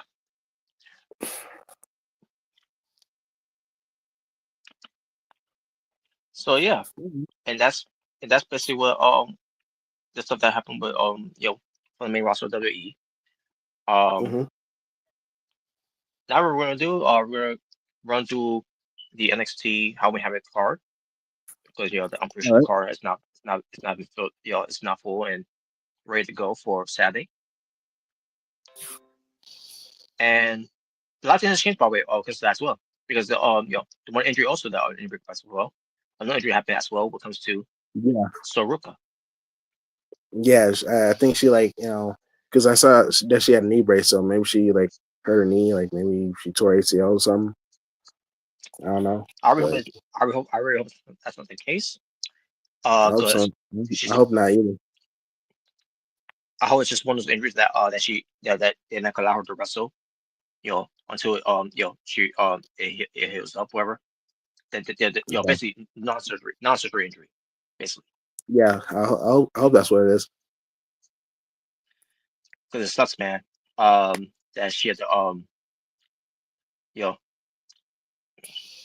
Yeah. She not to basically keep had to drop the title. Well, besides what match is happening at Halloween hmm Havoc. Yep. But there are 6 matches that's been built when it comes to it. Because originally it was supposed to be Soroka versus Blake Monroe. Now the match will still happen with Blake Monroe getting the shot at the title, and she'll win. We'll get to it. Oh yeah, Um, most but something also happened on on the show. Mm-hmm. I don't know how Omega Red felt about it when it first happened, but basically you Yeah. had I know what you're talking about. Yep, yes, I know what you're talking because about. his first match gonna bring up right now. It's Javon Evans and Leon Slater. You know, What? they're gonna be Yep. a tag team. Going into the review. I thought it was good. This was a rematch from Bound for Glory from that Yeah, I stupid thought so finish too. they did, by the way. Yeah, by your favorite group And of all time. yeah, and by the way, it was confirmed. The reason why that happened was on WWE's side I loved it. Well, because of course it was. I guess Darkseid hates that. I guess they hate that they're so bouncy. They don't appreciate the bounce. Wow. Now I'm pretty sure that's not the reason, but yeah. But mm, this was surprised me. Of course, it was WWE's idea not to have a legit finish, and that's why they came up with this stupid dark trash. Well, this would be great. You give them great heat. Yeah, got it. I mean, you officially hate them Yeah, now, yeah, so it did yeah, get yeah. great. Because they're so because they were so over like a Shield are. Yeah, you had to give them that type of heat. I mean, yeah, I mean, they got fu chance, so it worked. And now you hate them, Well, so it worked. they It worked. it was for all the wrong reasons of why they It, that happened. it was for all the right reasons, apparently. Well, Because no one cared about Dark State. they do now. Well, It'd be like caring about Off the Mud. oh wow, your favorite team too. Oh my god! The By the way, football. I saw a clip of them on Evolve, and they Mhm. confirmed the college dropouts. Hey, see, they're trying to win you over, man. They're trying to win you over. Like, I mean, yeah, in a way, but I see myself. Uh, uh, they're basically I guess it tasted some match because I like. But look at these guys. They're so scrawny compared to the guys that could beat them up. It's believable. Well, Ah, holy shit, man! Basically, I say it, yeah, the way I see it when it comes to these college dropouts from Evolve, basically it's MJF. You know, he went he went to a college to wherever college they go to, right? He took a mhm. dump on the campus and he left that. Wow, That's wow. basically who they are. MJF was mean. He took a The dump in the MGF ring. but the MGF they're basically MGF was cronies. Wow. That is great. Oh my god! But anyways, but as I was saying, um, so they team so instead of them having a one-on-one match, they team up one another, and they goes up against Mystery Mhm. Iguana and Yep. L Parker. I mean, La Yep. Parker, meant to say. The I'm like, Parker. Yeah. what? I'm not mad at this. I'm like, what? I wasn't expecting them to be there. I mean, we already got some AAA. We already got some AAA. You know, representation. I was expecting any more. Oh my, holy shit.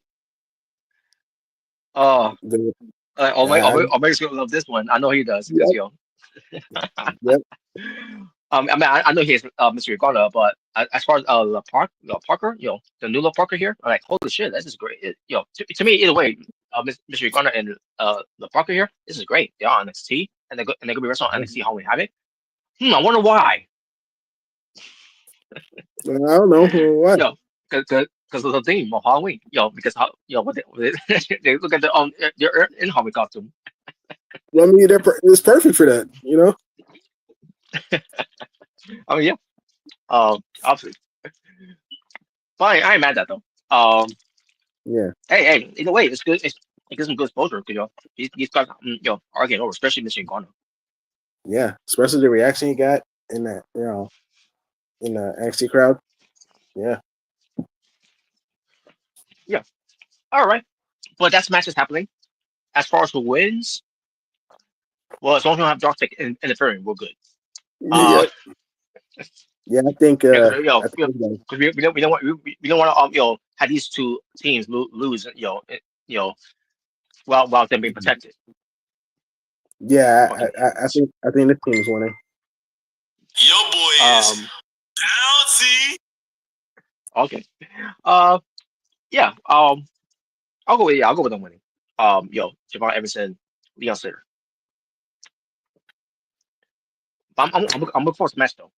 Now obviously I won't be watching live because I'll still be away at work. So by the time I do come back to work, I'll probably if I were to watch it, I'll probably watch the third match maybe because I thought I'll make it to the second match. So Yeah. um, but anyways, yeah, but that's I think that's gonna be a fun second match either way. Um, Mm-hmm.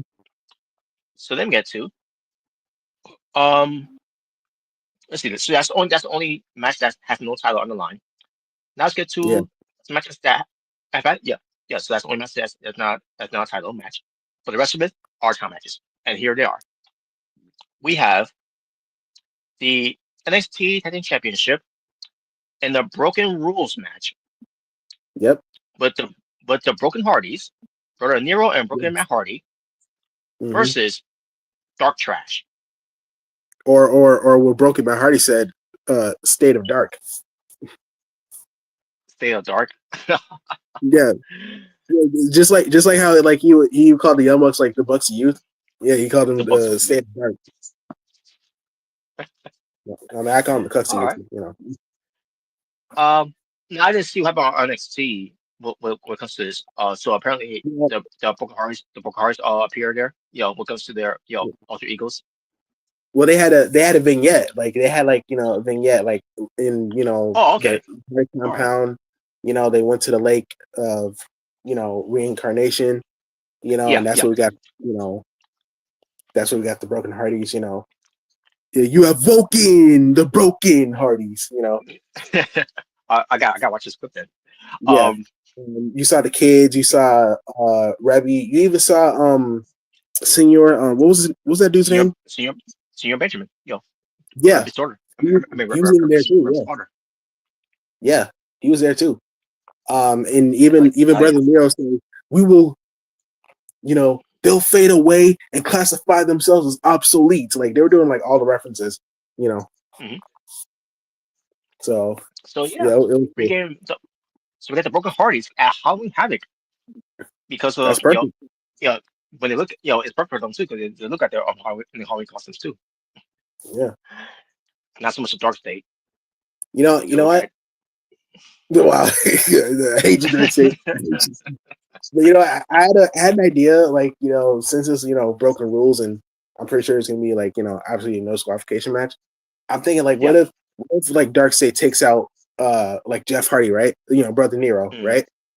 And then it goes dark, and then you hear the laugh, and then you see Willow. Oh That would be a cool way to have like Willow come. It's like, oh my god, Willow's in NXT. That would be crazy. yes, that'd be great. Cause Jeff Hardy wanted to bring that character into to life. When he was there. Yeah, he did. Because shooting with Bray Wyatt, but it was around that time that Bray was gone. Yeah, but yeah, man. I think this might be a fun match. You know, you know. Well, it's not gonna be like Darcy. I'll say that much. Don't get the wrong way here. It's not making like these guys. Well, Except considering, Deion Lennox. Deion Lennox is great. yeah, yeah, Dan Lennox. I Unfortunately, actually like. he's stuck with his trash ass group. I do like Saquon Summers. Yeah, I think he's pretty cool. You And that's know. another thing. I haven't seen him. The rest of the guys work. When it comes to other three Griffin, whatever his name is, yeah, there was no reason special about him. After that match with the Hardys, yeah, there was no reason special about Yeah, it wasn't a good look for him. Yeah. him. I can't believe that happened. He missed You know, it. now you know what he should have done the invisible elbow and pinned Matt Hardy. That would have saved him. Oh my god. But yeah. But I'm going for Broken Hearts to win here. Yeah, I think they're retaining. They're probably gonna have some other team. They're probably gonna have some other team like beat them. Hey, maybe off the mud. I don't know. Oh God, no. Maybe I don't know. I don't know, but yeah, we'll Well, we'll see. see. We'll see. All right. Then we get to another championship match here, when it comes Mhm. to the NXT North American Championship and Date Yep. of the Dead match. Again, I still don't know what that is. Did Yeah, what's up they with the clarify Boneyard match? what's that gonna be? I don't remember. They probably did, but I probably didn't see it. I, I probably didn't see it. Um, Well, either way, we got the champion, Ego, Ego, I should say, Ego. Ethan Page versus Mm-hmm. El Hijo del Dr. Wagner Jr. for again for Ethan Page's North American Championship. Yeah, Heath Page. But Yeah, Heath Page is retaining. yeah, I think he's gonna retain. Um, not that I want not saying I don't want him to retain, but I think he's going to Maybe. retain because I think they're going to do title versus title, title for title, at World Wars, at Worlds Collide. Yeah, I can see that for like the next, either Worlds Collide or some other AAA show. Yeah. So, so they're still going to continue this feud. This is doing this, because we're thing they want to do for Halloween Havoc with in this match, which why they're calling it Day of the Dead, which I can't wait to see what they mean by that when it comes to this match. Yeah, don't worry. We're gonna bring in the WrestleMania Backlash zombies. Yeah, they're gonna be part of it. They're gonna be the lumberjacks. Oh Yeah, no. and they're gonna be doing and they're gonna do the Thriller, you know. Yeah, they're gonna do the Thriller dance. Yeah, it's gonna be awesome. This is Oh man. Well, yeah, I'm curious what they're gonna do with this match. So, um, but I think this will continue on after Halloween Havoc. yeah, yeah. I think it's over. All right. So let me get to another North American Championship match for the NXT Women's North American Championship, which originally was supposed to be Saruka, but due to injury she suffered from SmackDown, um, she's not gonna compete for it. Instead, it's gonna be Zarya taking her spot. Now, that doesn't mean Mhm. that she's the champion. She, that doesn't It's mean just- she's the. It just means that she's substituting. When it yeah. comes to it. Hmm. Um, and it's going against Blake Monroe. And I think this Yep. is where Blake Monroe gets a win. She becomes a new North American champion. And you know why? Because glamour is forever. There you go. yep, she's gonna make the NXT Women's North American Champion glamorous. Hell yeah. So there you go, folks. Blake Monroe will get her first WWE Women's Championship title on. Yeah, she ever wins. That's Yep. the Women's North American Championship. That's a downgrade. She's getting buried. She should have already been Wow. NXT Women's Champion. So she'll be crawling back to AEW soon. Wow, Oh, she'll get there. She will. she's getting there. They're just giving Yeah. her, absolutely a push. Put her in the mid card This scene is right this now. is just a this is just a consolation prize for her. Yeah, and obviously in the future, like most likely next year, she's gonna be NXT Women's Champion. Yeah. Yeah, And, so. and also, I wouldn't be surprised if they have her debut in the Women's Royal Rumble. You know, Oh yeah, I can see that too. especially that she showed up on SmackDown. Yeah. Mm-hmm. Yeah, she's been really petty with the so Ricky like telling her to tap, and Hmm. obviously she didn't tap. Yeah. And by the way, folks, Blake Monroe with or without makeup, still very pretty. Oh yeah, even without makeup, she still looks good, bro. Yeah, Yeah. I saw the picture. Yeah, she still looks good without makeup. Hell yeah. Honestly, It's she doesn't even Guess really look that how? much different. She doesn't No, look she that much doesn't. No, different, really. Yeah. no, she doesn't. The way I said it, um, when I first saw it, see right here. Basically, what I say with makeup, she looks like a superstar. Without Mm-hmm. makeup, she's like a an ordinary fan girl, but still still looks pretty and Yeah. none looks different. So what you're saying is she's a smart. Wow. Wow, I won't go that far. She doesn't act like a smart like Dick Joseph. No. Wow. Wow. Oh man. But anyway, yeah, I really can't. I really, was annoyed with him on SmackDown. Like Michael Cole took, Yeah. took that 1 week off. The 1 week off they took off. Well, he did. He comes in on Raw. They never stopped doing double duty on that same week. Hey, maybe, maybe he need a break. I hated it. I hate you, Vic Joseph. I hate you. I hope you get fired. Wow. But anyways, all right, moving on to the next match, which is for the NXT Women's Championship. JC Jane versus to defend title against the winner of the Battle Royal to get a shot. Mhm. Tatum Paxley was probably she screams how theme of Halloween, Oh yeah, which is definitely. great. Now we have to talk about this. Tatum Paxley, she was confronted. Now I didn't see the entire clip of it, but basically, yeah, Fatal Influence, especially with the new member of Fatal Influence, Laney Lane. I mean, I'm sorry, not I forget her name. Laney Reed, yeah, Laney Reed, who's been Yeah. added to the group now that Judgment X is no longer there. Mhm. So with her being in it, for the influence, meaning they're gonna become more stronger now, for the influence by taking the weak link out of the group. Nope, because Tatum Paxley, she fought all the influence off to show how strong she is by herself. I mean, she's really strong. She got that strong style. And it's not against Tatum Paxley. I love Tatum Paxley, but at the same time, Fatal Influence is got a new group in there now. Maybe they're gonna Mhm. become more dangerous now. Nope, they're still being booked the same way. Nothing different with what happened with Jackson Nix, involved. Like, are you fucking Robert. kidding me? Well, Robert. This Robert. is the problem I have here. What they Fatal Influence? They treat them like losers. Robert. I got a perfectly logical explanation. Robert, it was the go home show of NXT. They always do that. The heels Yeah, I always mean, yeah, I take it. mean, I mean, yeah, obviously she's not winning the belt because they're gonna have Izzy Dane cost her to Yeah. to show her true colors that she really never cared for her. She just amused Yeah. her. I always hated you. Yeah. I wish you died in the womb. I don't know why. What? She doesn't even know her. You- I Oh don't know why. wow. I don't know why I just thought about that.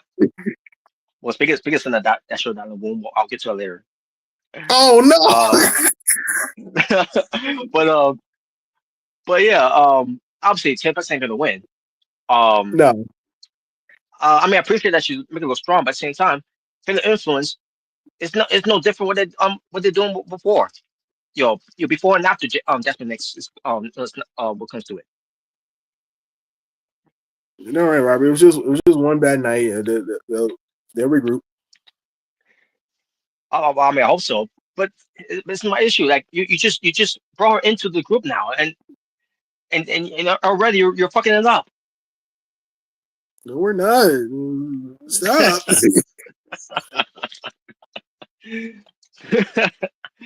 Oh man, but I don't get it. I seriously don't get it. I don't get why they think this just look good. Yeah, So I know I know this. The main Rose is backstage. She's booking this. She's doing it on purpose. but nevertheless, but yeah, obviously JC James will retain. Yeah. Mm-hmm. Yeah, she's definitely retaining. No matter if they're both strong or not, when it comes to the group, I still can't believe it. Not even Toxic Attraction was booked like this. No. But anyways, Yeah, you know um, why? Because they put respect on their name. yeah, there you go. So yeah, um, as far as what the match is gonna be, the match will be fine. It'll be fine. Yeah, I think it'll be fine. And then we get to the main event. Yep. Um, It's for the NXT Championship, which I need to see that. I need to see that on that promo battle between those two.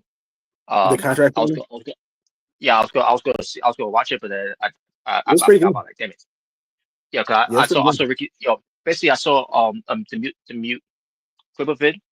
Um, and I think it may have some you know cautions. I mean, closed caption I meant to say of it. Yeah, And I see Ricky Stanks coming promo. I'm like, oh shit, like I'm gonna find time to watch this. But I was busy at the time, so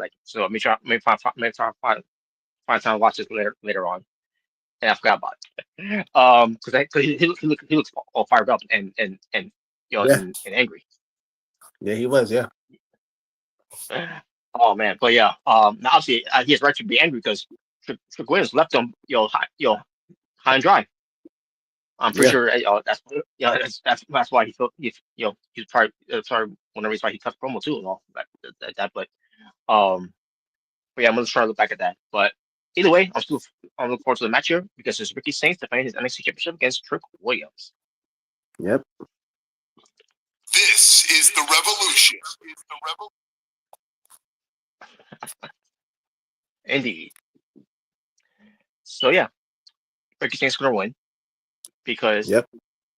Trick Williams, I'm hearing he's going to get the call up. Yeah, I can tell. I mean, I can tell this is most likely his last NXT match. So, And it's gonna be a damn good one. yeah. And now since Carmel Hayes is basically turned babyface, maybe we can see him, rejoin, Trick, and Carmel rejoin, Or the Miz will have Trick Williams on his side, Mm. and they can Yeah, be I those got two. another black guy. Wow. Yeah, no, like who actually listen to me. Yeah. Oh man, we'll see though. I mean, and let's be honest, they SmackDown needs the roster of it because because Yeah, they need more tag teams.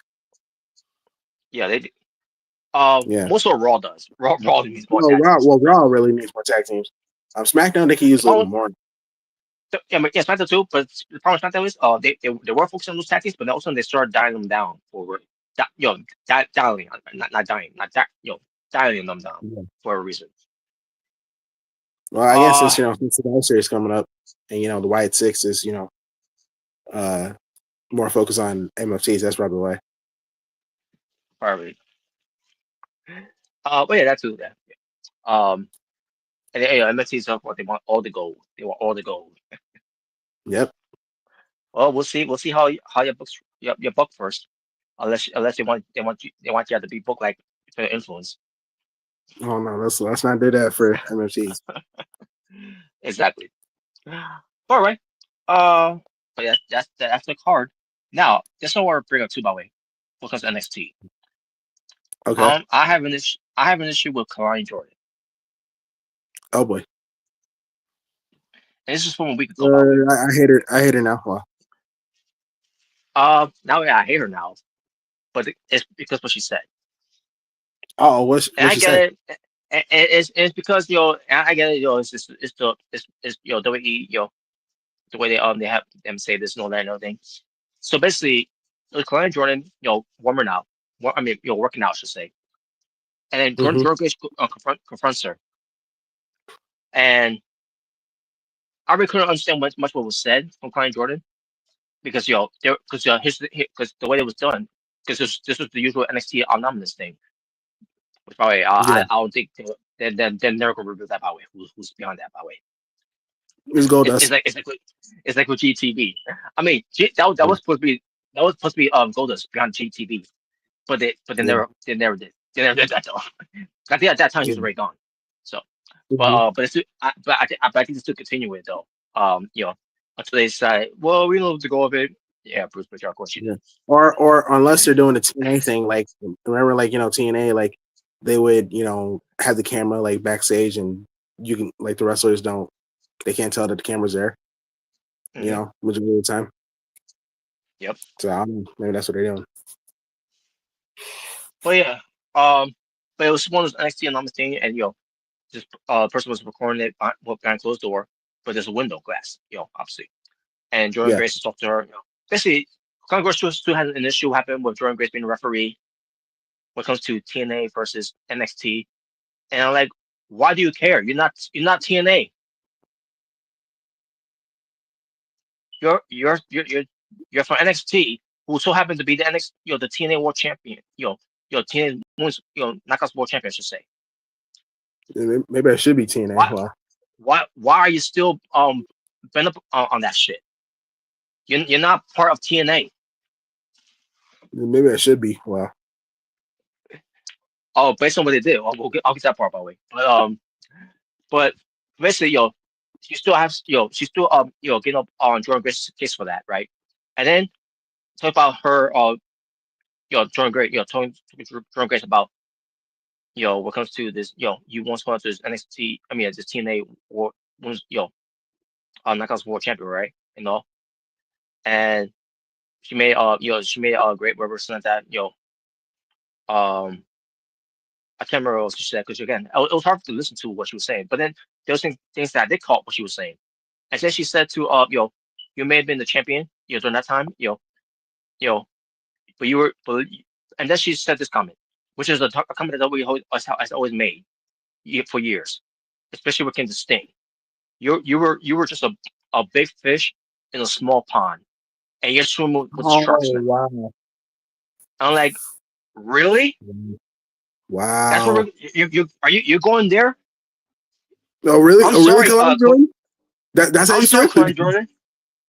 I'm sorry, Kalani Jordan. You're a big fish in a small pond when it comes to wrestling on NXT because you haven't made the main roster. Ooh. Ooh. Look at Zarya, who made her main roster with Saruka.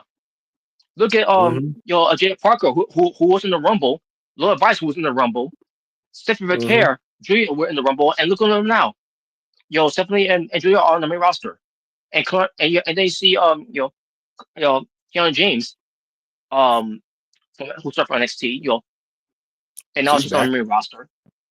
Mm-hmm. Yeah, I'm hearing. so I heard that coming. Like, and that's another thing. Jordan Grace, she's been in 2 Royal Rumbles. yep. Yeah, So don't give me that. Don't give me that bullshit comment of that she's a big fish in a small pond that you're swimming with the sharks now. She's been swimming with the sharks. She's been doing this for a long time. You just been it for only for a good what 4 years. Yeah, these millennials, man. These are Gen Zs, the nerve. Yeah, so I heard that comment. I like fuck off. Without that Yes. stupid comment. Yeah, respect your elders. So that's what happened last week. Then we get to happen. Then we get to happen this week. Which I thought this was funny. So Klein Okay. Jordan shows us in the women's locker room. I'm pretty sure you remember this seeing the segment. And her Yeah. stuff is on the floor. Mm-hmm. And she's upset with this. And she got her title with her too already. The TNA Knockouts World title. And in terms of so you kept that with you backstage. Okay. Yeah, why I not? don't know why. I don't know why. You're on NXT. This isn't TNA. I mean, it was something if you were at TNA and you carry the belt with you, but you're carrying it around like It's enemy territory. so yeah, and that's what ended up being because her stuff is on the floor, and then Jordan Grace shows up, and then also we see Lola Vice and some other women's and Carmen Petrovic, which by the way, why not doing more with her? Carmen Petrovic. I don't understand why they're not doing more with her. Because shut up. I mean, they'll do something with her when she's evolved sometimes. But Yeah. but NXT, oh no, that's not interesting about her. Oh yeah, because you're doing the storyline with her and Adrian the Adonis was great until it was. decided to kill it. Ah, I don't get it. Well, I mean, well, we were gonna do a live sex celebration, but we couldn't do it. well, well, maybe on Evolve they would have, but NXT now we're on CW, so I don't think CW allows that anyways. But anyways, No. um, but yeah, so Glenn Jordan, I'll see all the stuff on the floor and everything, right? Her gears and everything. Look, basically, they kicked her out of the locker room because she's she's you know she got the TNA Knockouts World Championship, and I'm like, this is so. I'm looking at this is so stupid. And then we see Gia Parker. She has some leftover stuff that still still there that that she threw out as well. And she's like, bye, and like Yeah. and like Miss Parker, Miss Parker. Yep. So basically, Conor Jordan says to Jordan Grace, who's trying to help our way, and she's like, I don't need your help, blah blah blah. And she's like, and this is what she said to Jordan Grace. Yeah, you're jealous that I'm the TNA Knockouts World Champion. Like she's been a champion 3 times. You're jealous because I'm better. Well, What what what the fuck is this now? I know what they're doing. They're turning her heel and everything. I know what they're doing. But I'm like, this is stupid of her to be saying this shit. To have her say this shit. They really want me to turn on her now. yeah, it's working. It's working, barely. It's not good. It's not a good thing. I'm telling you right now, it's not a good thing. That's not a good thing. That's a bad thing. It's Uh, just it's not it's. I mean, I'm not gonna say she's garbage or anything because she's not. But holy shit, man, this is the wrong way to do it. And for what? Because she's from NXT, who so happens to be the Knockouts World Champion for TNA, and now they're seeing her as an enemy, as a traitor. She's not. I mean, based on being upset with this and everything, no, I like that's based on how they look at her now. That's like that she is a traitor. Like when it comes to it.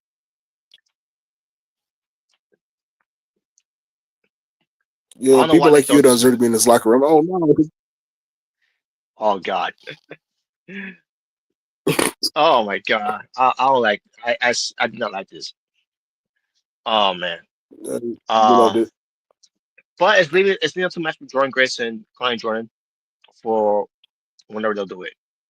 Um, I don't know if it's gonna knock out world title. I like why Jordan Grace win. I mean, it was not that time belt that she won, but still, I this why we care to see this when Jordan Grace is in NXT now? She should be focusing on becoming NXT Women's World Champion. I think it's great. Ah, but I guess right. What do I know? I'm just a Yeah, what smart. do you know? Exactly. Exactly. Learn your place. Well, Wow. All right. That's what. Remember we said about saying I wish you died in the womb. Well, I'm about to yep. bring it right now. I wish would have died in the womb. Oh no. Oh, Nikki Bella. Oh yeah, I do it. So what I want to talk about this. So we had Stephanie McCare versus Roxanne Perez on Raw, which was a good match. We also stopping this though from and surprisingly, it's not from and Omega Red. I hope he's not mad about this, but I don't care. Stephanie McCare, there was some stopping this there from Stephanie McCare's part, even after the match. But it was still a good match though, either way. Um, but yeah, and people trying to make excuses and all. And in a way, I was kind of I can understand it too because they were traveling in in Japan, and then they ended up coming back on I'm pretty sure on the same day when they had to do Raw. You could make an assumption of that when it comes to being jet lag. But if that's the case, then everybody else would been would been sloppy too in their match. So if it's Stephanie McCare, you know, there was a point where look at she's she looked like she was going to get hurt, a couple of times from some spots that she was doing from the outside and from the inside. Because her on jump off the top onto the outside and do a springboard into the inside. And that was after the match, by the way. The springboard into the ring, that was that that had been after the match. The one off the top rope from the outside was happened during the match. It was take a bump onto Raquel and Roxanne, but the problem was Roxanne got away. I think it's supposed to be designed that way because she's in the match and Raquel was good. It was to take the bullet for her, but it looked like in a way that it was she's kind of overshadowed a little bit maybe, but either way, it didn't look good. Stephanie Care was off on that night. Basically, what I'm trying to say. Hey, bro, was good. I'm good. If you want, and Not, so yeah, if you want not something Robin Hood said Rick here now. about Mountain Dew and Pepsi, if you just want. Do the do. Yes. So I'll come back to this. So Roxanne Perez lost the match obviously because that's all she does. She always loses. You know, Because she always getting bullied. by people in the back. In this case, Roxanne Perez was being the bully to Stephanie Care in the match at one point. And like Roxanne Perez, that's not nice. You're being a bully now. You're supposed to be you're supposed to be be an influencer when it comes to that. Don't be a bully, be a star.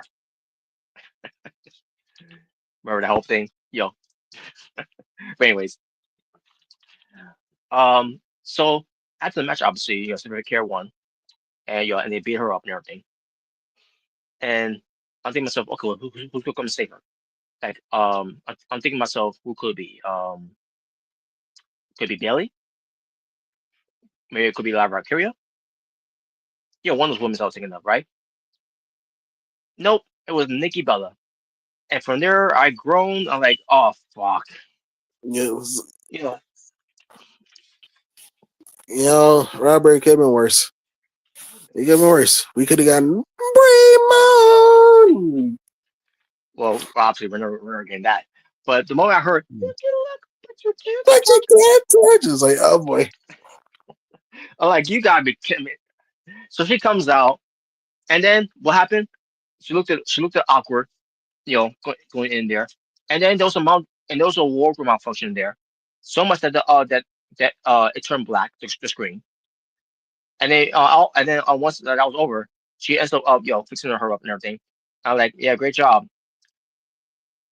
I wish that was down the room. That segment. Oh, I was about to say. I was about to say. I was like, oh, I wish But you then, but died then, in the room.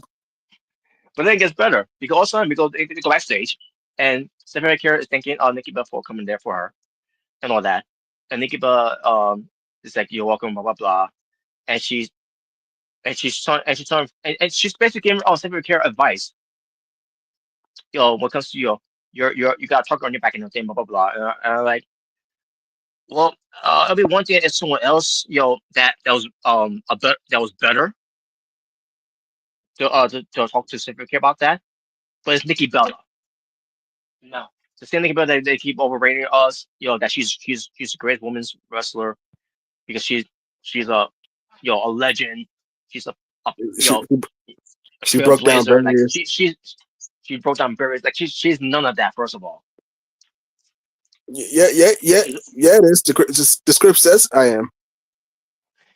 she was shoved down our throats, because of a senile old man and people power, Yeah, people power. And my daughter-in-law. which not anymore by the way. Good. Uh, Yeah. but but and on top of it, at the time she was dating John Cena. Even that was kind of questionable too. Um, but I digress. I'm not saying she's a bad worker in the ring, but to me, when I see Nikki Bella wrestle in the ring, I'm like, eh, that's basically my thoughts about Nikki Bella wrestling. And when it comes to her star power, what comes to to the Bella Army, yeah, I'm pretty sure they'll find ways to say, oh yeah, she's great and all that, in the ring, blah blah blah. She's better than her sister, I'll tell you that much. But other than that, she's not great. She's not better than Trish Stratus, not better than Lita, not better than AJ Lee. We're talking about someone who really broke barriers and is a trailblazer. There's someone that should came out for some red care, not Nikki Bella. So yeah, so basically she's giving that advice to Sylvia Care, who's not on the Women's World Champion and everything, right? And then Sylvia Care is like, um, thank you for that and everything, blah blah blah, and um, like it's the same thing you need, um, you know, let me know where we're at there. And then Nikki was like, well, I'm glad you asked because you know, yeah, I'm gonna remember that, for next time. Basically, she wants to shout out the women's world title, and like, oh my god, I can't take this anymore. This Nikki Bella push is getting ridiculous again. Why does anyone care to see this? Because it worked out so well with big, Nikki Bella versus Becky Lynch for the women's in the con title. That clash in Paris. My God, man, no one's asking for this. Who asked for this? I did. I guess people power. I don't know. Oh my God! And apparently, what comes to women's war games, I'm pretty sure Nikki Bella's going to be part of that. That's great. Oh my God, ridiculous! They don't need Nikki Bella. You're right. WWE does need Nikki Bella.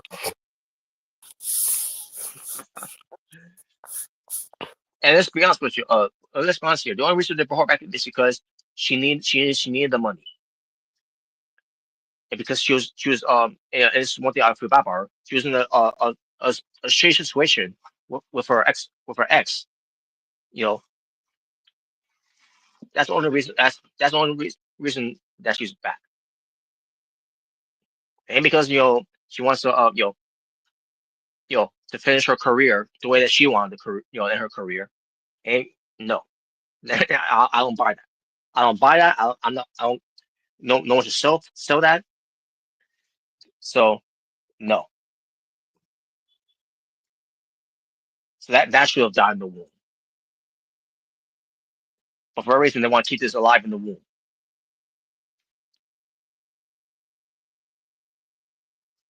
Ah. So let me see what I can do here now. Before we get to AEW, what comes to WrestleDream, just let me to test out here. What comes to what I'm about to do. All right.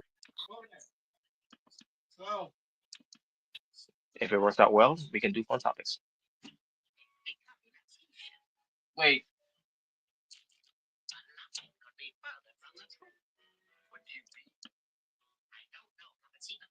All right, let's see here. Oh yeah, maybe first off about the new tablet.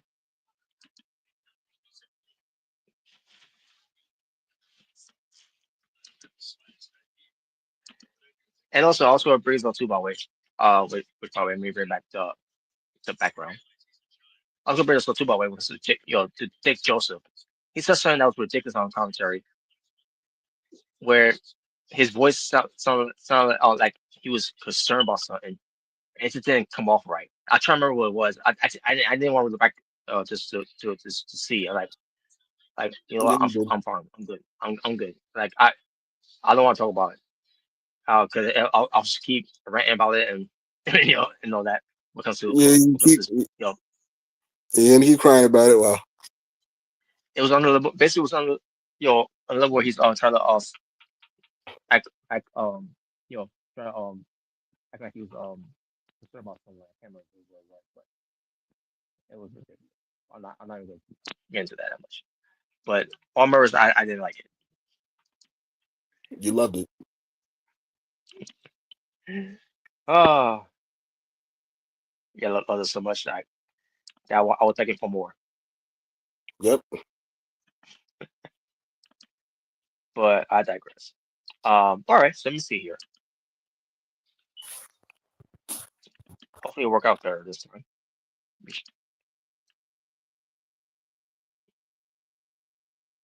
If it works out well, we could do it right now.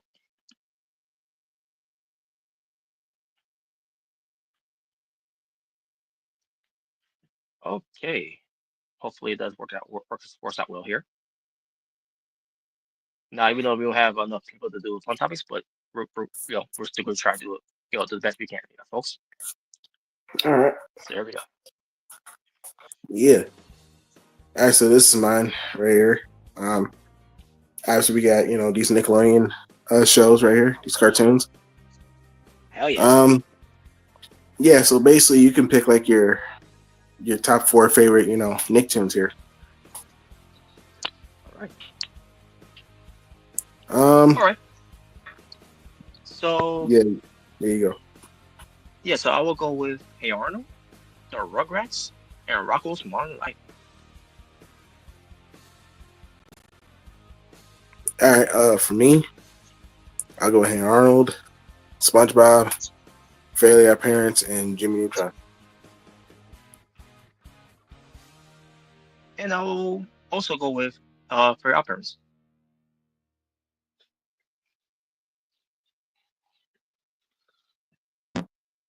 All right. Cool. All right. All right, let's go next one.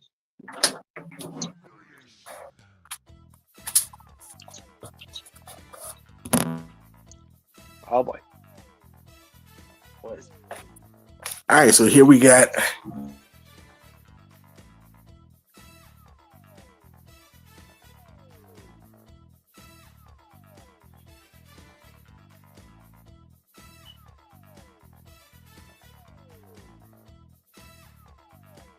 Theme songs from the Bloodline and MFT. Like top rows the Bloodline and the bottom rows, MFT. So which one? Yeah, so you can pick one of each, like your favorite theme song. All right. For the top row, I will go with obviously Head of the Table, all by Roman Reigns. And from the bottom, I should go with Chicken Pot 2, the Samoan Destroyer. Same as yours. All right. My honorable will be Social Coba's, taking it all.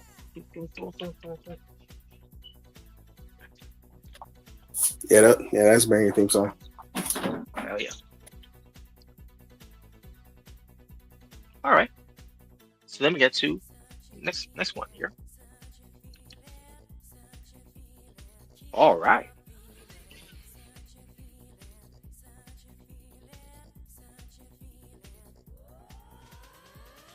All right. So obviously we got, the Dudley Boys, on the left. Them in WWE.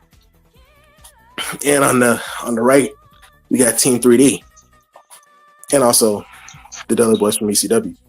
So pretty much, the left inside WWE and outside WWE on the right. So you could basically pick 3 of each of like what is your top favorite versions of the Dudley Boys, aka Team 3D. Inside and outside WWE. All right. On the east side, I'll go with the Attitude Team, Dudley Boys, in Camouflage.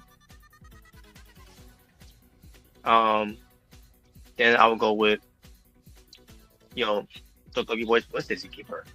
After the invasion, even though they also doing the invasion stuff as well. But outside the invasion is to continue it until they end the WrestleMania, or try to draw out the Mania, I should say. They ended it. And I'll go with Team 3D where let's see. Yeah, where they were in black and yellow, and that's WWE side there.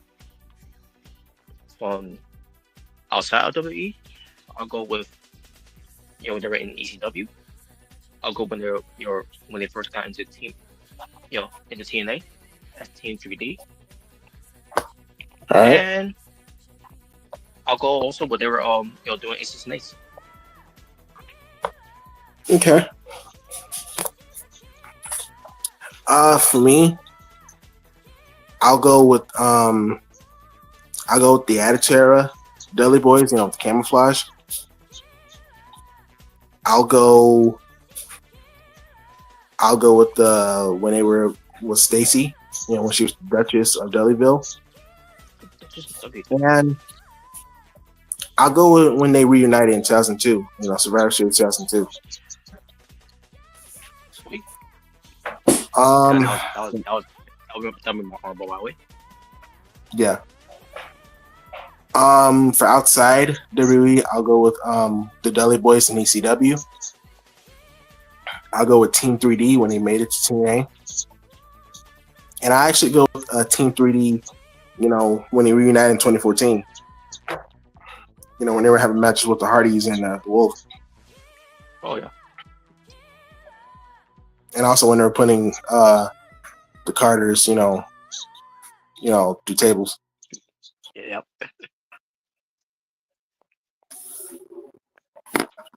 Sweet. All right. All right, here we go. All right, so here we got old pay-per-views right here. So basically for this one, like it says, which old pay-per-view are you bringing back as an NXT PLE? So we got, Armageddon. We got Dragon Rights. We got Cyber Sunday. We got Extreme Rules. We got Insurrection. We got Payback. And we got Unforgiven. So, which three are you bringing back as NXT PLE? For NXT PLE to bring back? For PLEs to bring back for NXT shows today. It'll be Dragon Rights to me. It'll be in Insurrection. And it'll be Unforgiven. All right. I'll go with Bragging Rights, Cyber Sunday, and I'll go Extreme Rules. All right. To the extreme. Yep. All right. Nice one.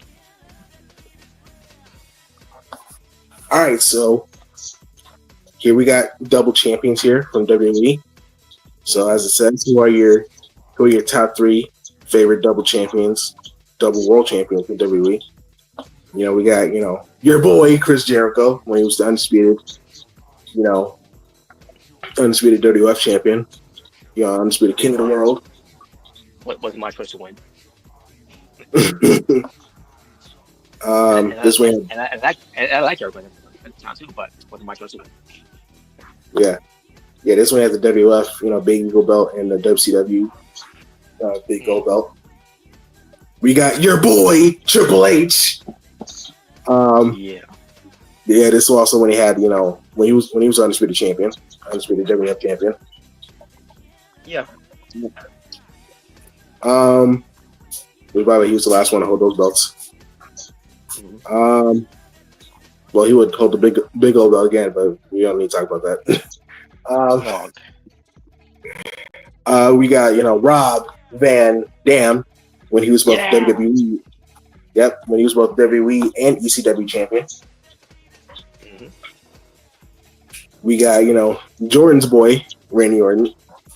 When he was when he was the first ever WWE World Heavyweight Champion. We got Daniel Bryan, who became the WWE World Heavyweight Champion. Yes.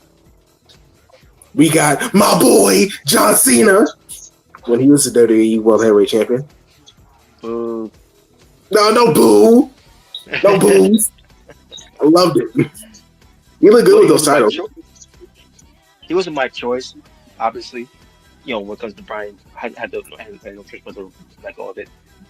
But he was not my choice. I didn't like how he held the belt, like, you know, around his neck. I thought it was cool. I didn't like that either. You didn't like that? I thought it was cool the way he did it. I thought it was cool. Yeah, I wasn't sure I didn't like it. Of course. You hate everything. Well, we got I was tolerating a little bit on that year. Didn't hate on that. Like in 2015. Oh, really? 2014? Yeah. I didn't know that. Wow. Yeah, I tolerated just a little bit, but at the same time, like, this is also after, he didn't pull Bray Wyatt. Okay. All right. We got Brock Lesnar, who became the WWE World Heavyweight Champion, winning, well, I don't need to tell you what he did, but you know what happened. Yeah. Don't say yeah in a happy way. It's horrible. That was great. It wasn't. But yeah, he was the last one to hold those belts. Mm-hmm. And last but not least, we got the Tribal Chief, the head of the table, Roman Reigns, as the undisputed WWE Universal Champion. Mm-hmm. Yeah, so like I said, you can pick your top 3 favorite double world champions in WWE. All right. And surprisingly, I am going with Triple H because at that time I was in favor of him winning the belts. Okay. Well, he did make a big comeback after the torn ACL. So. Mm-hmm. I'll go with Rob Van Dam. Okay. And I'll go with Daniel Bryan. All right.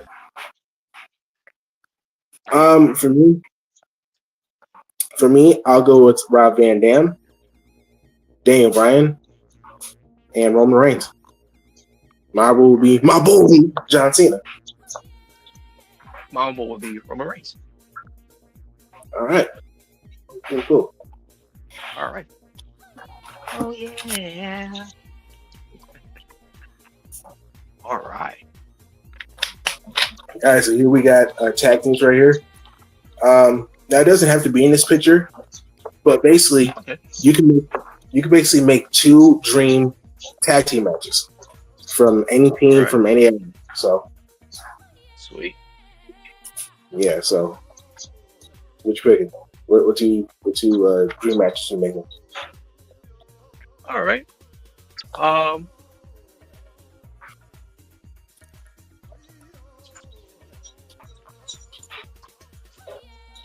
I guess this one.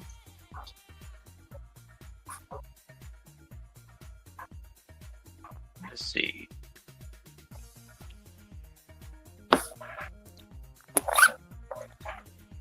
I'll go with the Steiner Brothers versus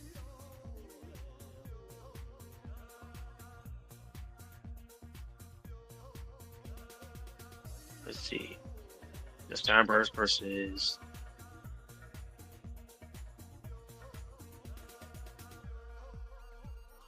the British Bulldogs.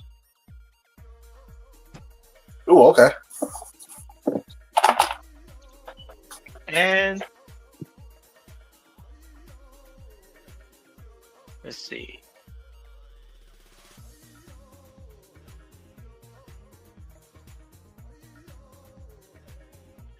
I'll go with the Usos versus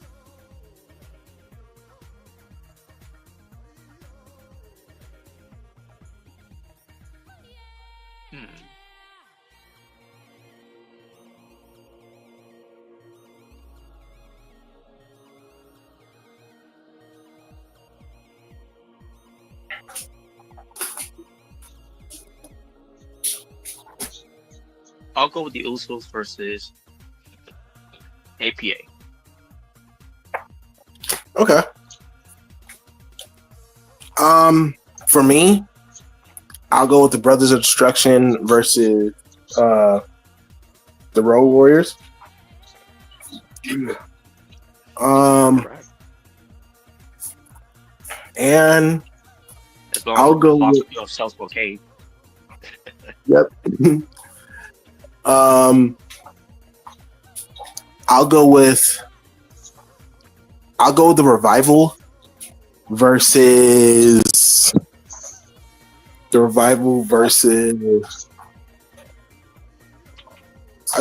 go with the Revival versus the Heart Foundation. All right. So yeah. Sweet. Not bad. All right. Next one.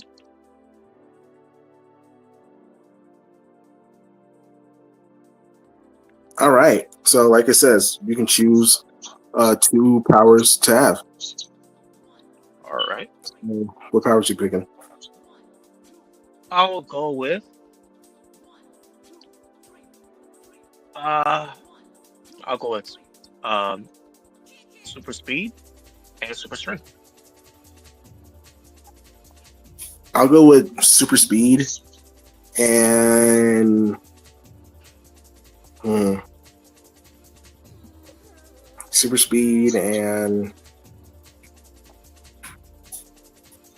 I'll go instant healing. All right.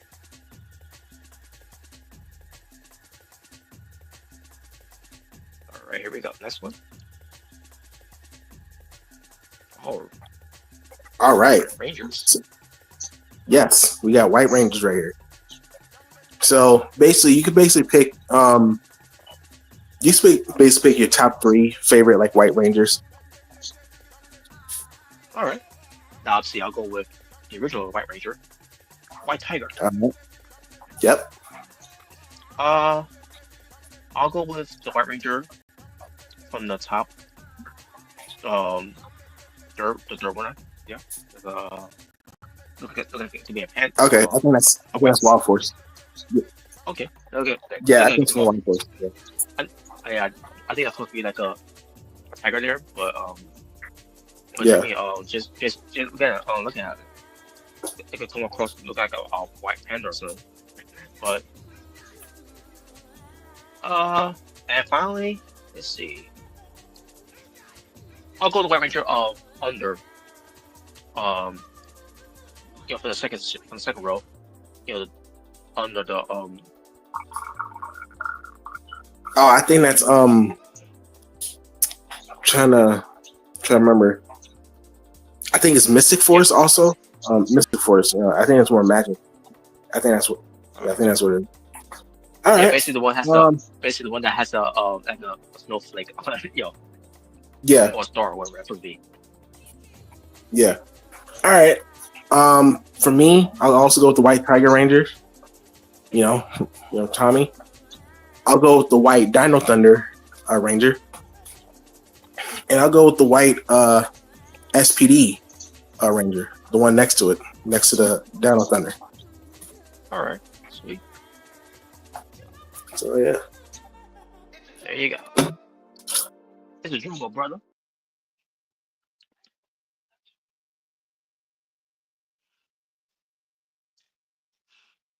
All right, Pac-Man. All right, so when it comes to Pac-Man, you can select your top 5 games of Pac-Man here. Okay. I go with Pac-Man, the original Pac-Man, Miss Pac-Man. I'll go with Pac-Man Championship Edition.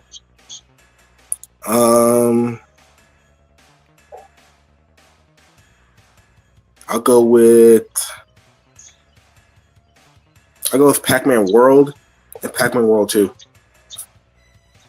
All right. Sweet. All right. I'll go with Pac-Man. I'll go with Miss Pac-Man. I'll go with Pac-Mania. I'll go with Junior Pac-Man.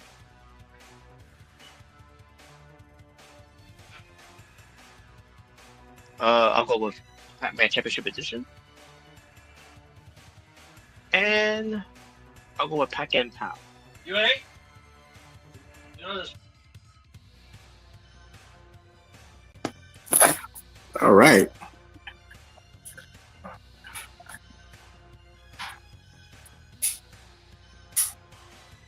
Ooh, we got some video game franchises right here. So I'm guessing we're picking some of my favorites right here, favorite games.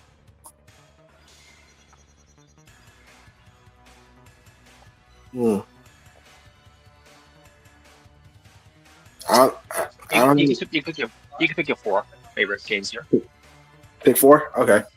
All right, so yeah, I'll go with Super Mario, Pac-Man, Galaga, and I guess I'll go Tetris because I played Tetris before. So I'll go Tetris.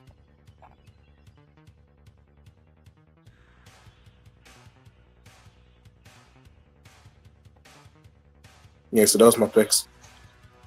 What was your picks again?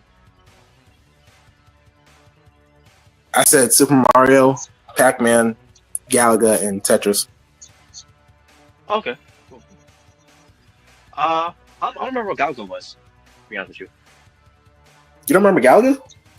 It was kind of like Space Invaders, but more like, a little bit more different. It was like a rocket. You shoot like aliens. It's really good. It's really fun. It's been a while since I played it, but it's a really good game. Right. It's from the same. It's from the same company as Pac-Man. Okay. Yeah. Maybe I'll look it up to see if I do remember it. But for me, I'll go for Superman. Superman. I'll talk about Super Smart. Mario. No Super, yes. Super Mario, Pac-Man, Frogger, and Textures.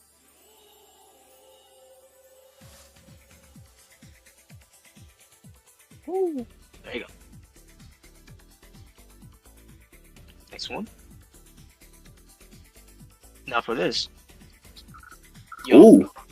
What is your Mount Rushmore of DC heroes? Ooh, okay. This is easy. For me, obviously, Batman, Superman, Wonder Woman, and the Flash. All right. Same as yours, except for one. And the one I'm talking about. I love the Flash, but he's not my Rushmore. Okay.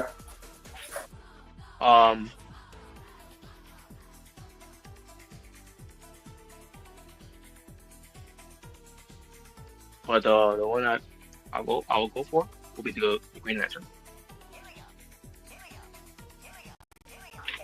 Yeah, he'd be my honorable mention. Green Lantern. All right.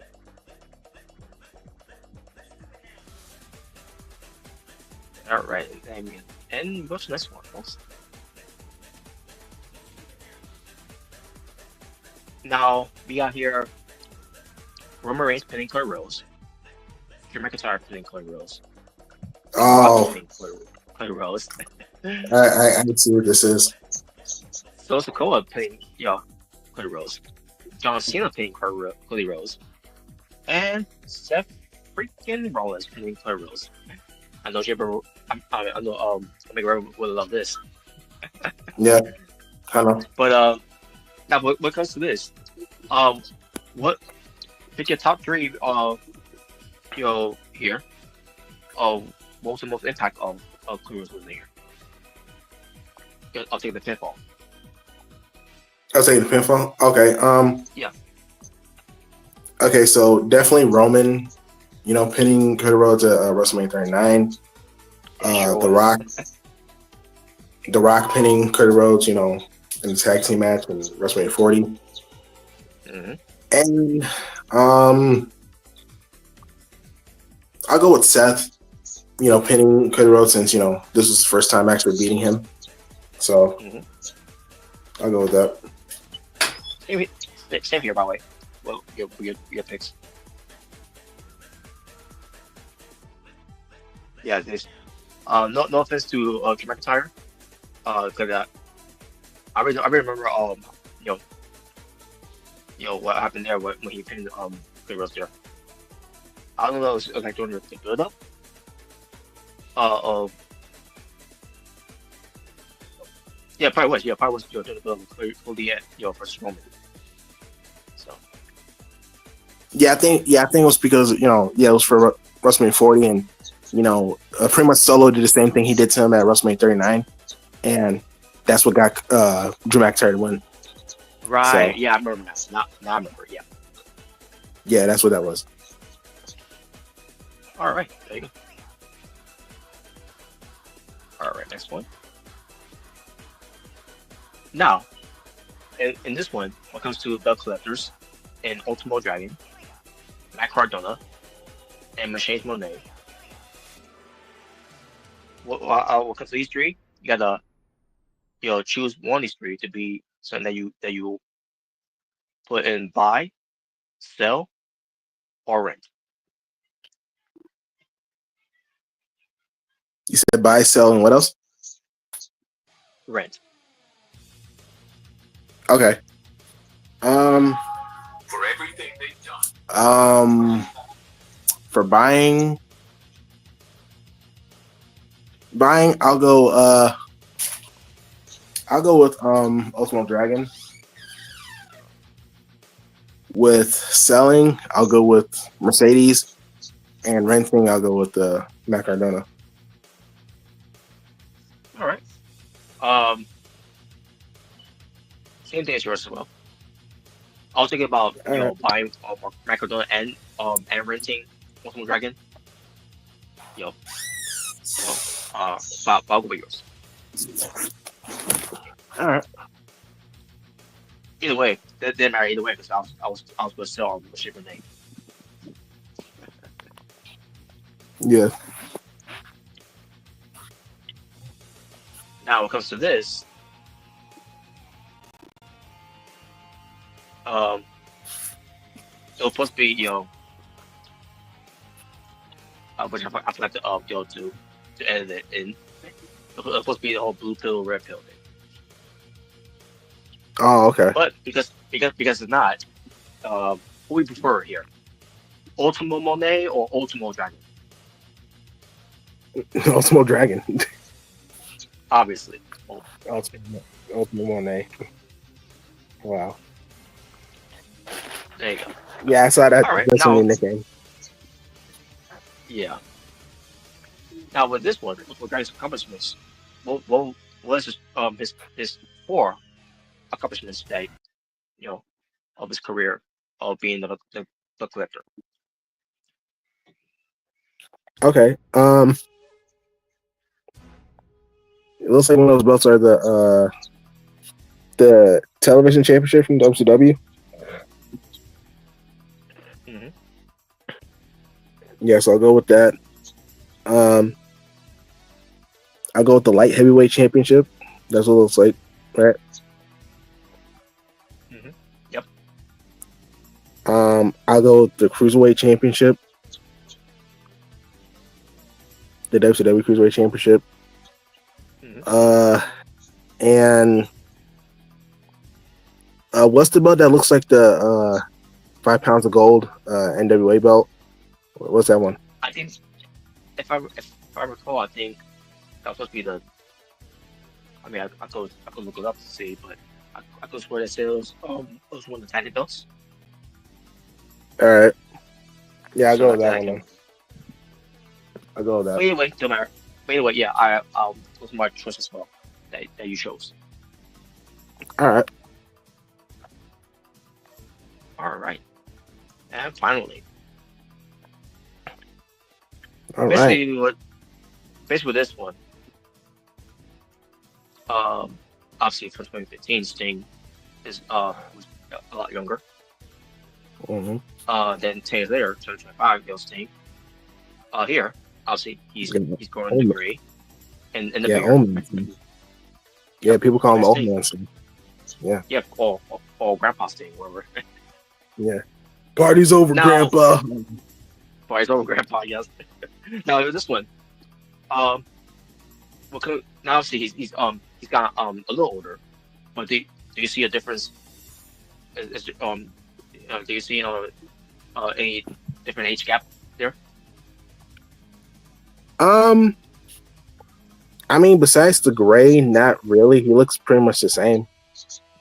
I agree. I said I was thinking the same thing too. Yeah, he pretty much looks the same, just with now with a bigger beard. He hasn't dyed his hair. Hmm. He looks like old man Wolfpack Singh. That's what he looks like. Because remember Pretty much, yeah. Yeah, 'cause remember Wolfpack Singh, he had the goatee. You know, Yeah, I remember. Yeah, which I was yeah, not a fan of at that time. This one it works though. It works here actually. yeah, it really works here. Yeah, In fact, he could, like, he could be the white man's thing. So like, I don't know, the white girl or yeah. whatever. But yeah, there you go, folks. That will conclude the fun topic. You see, Omega, we did without you. Well, we don't need you anymore. Well, I won't say you're that. you're the Seth Rollins. We're the Bronze. Wow. Wow. Oh shit. No, I'm kidding. All right. Not bad. Not bad. Not bad. Yeah. Um. Now what we're gonna do, folks, now is we're gonna talk about what happened at AEW WrestleDream. All right. Now, before I do, um, I'll actually gotta take a little break. Oh, just a quick one. So, if you want to mention anything, Jaybird, while taking my little break, have at it. Yeah, I'll talk about a little bit of Russell Dream for what I saw. Um, so for what I saw, Russell Dream, I saw highlights of it, what happened. I didn't see like everything. Um, Basically the biggest one I remember, obviously, was John Moxley and Darby Allin of what happened there. Yeah, the I Quit match, that was definitely a crazy I Quit match. They were literally trying to kill each other. So, I remember there was like a fish tank, like a small fish tank. I think they were trying to drown each other. Um, what else happened? I think there was fire involved as well. Because Darby Allin was trying, to burn uh John Moxley live. So I'm sure there was fire in there. Obviously, that's when Sting came in. Old man Sting. Old man Wolfpack Sting. With the goatee. That's when he came to save Darby. His son. Um, I don't remember. I don't remember how the finish happened. I can't remember like what the finish was. I think Darby Allin won. I think he won the match. I could be wrong, but I don't really remember the finish. Um, I did see highlights of like Samoa Joe versus Heyman Adam Page. For us, that was a pretty good match. Um, Obviously, the ending was the bigger story here. It looked like Samoa Joe and Heyman were shaking hands. It looked like they let their issues be in the past, but then Samoa Joe turned heel. He fully turned heel. Clotheslining Hangman, and the Ops turned heel. So pretty much the whole Ops, they're heels now. Powerhouse Hobbs and Shibata. Yeah, they're heels now. So yeah, so now Hangman has a new set of enemies. So that's gonna be interesting. I saw his promo after the beatdown he took. So I don't think I think I only saw like a little bit of Samoa Joe's promo, but I don't remember what he said. But I think he basically said like similar to what he said like in the build up, it's not cowboy shit, you're a deep shit, stuff like that. Um, what else? Yeah. Yeah. We're also gonna get to the fallout when we get to matches that have took place on the show as well. And Yeah. yes, I will be covering the show I saw as well before the pay-per-view. Even though I said I wasn't gonna watch, but there's a reason why I did watch it, but I'll get to why. I'll get when I get to it. All Um, right. but to be honest with you, I'd rather watch a movie than watching it. To be honest with you, um, which I should have. I wish I should have done that. You're a hater. Well, But yeah, surprisingly, you're gonna hear a little positive, not a whole lot of positive, just a little bit about the show. Just a better upgrade of what they did at All Out. To be honest with you, but yeah, so I'm gonna run down, send that that Jabber mentioned, from the main event. What comes to what they were teasing on doing, and they didn't do it, and I'll get to why they didn't do it. But so, nevertheless, so we did have WrestleDream that took place.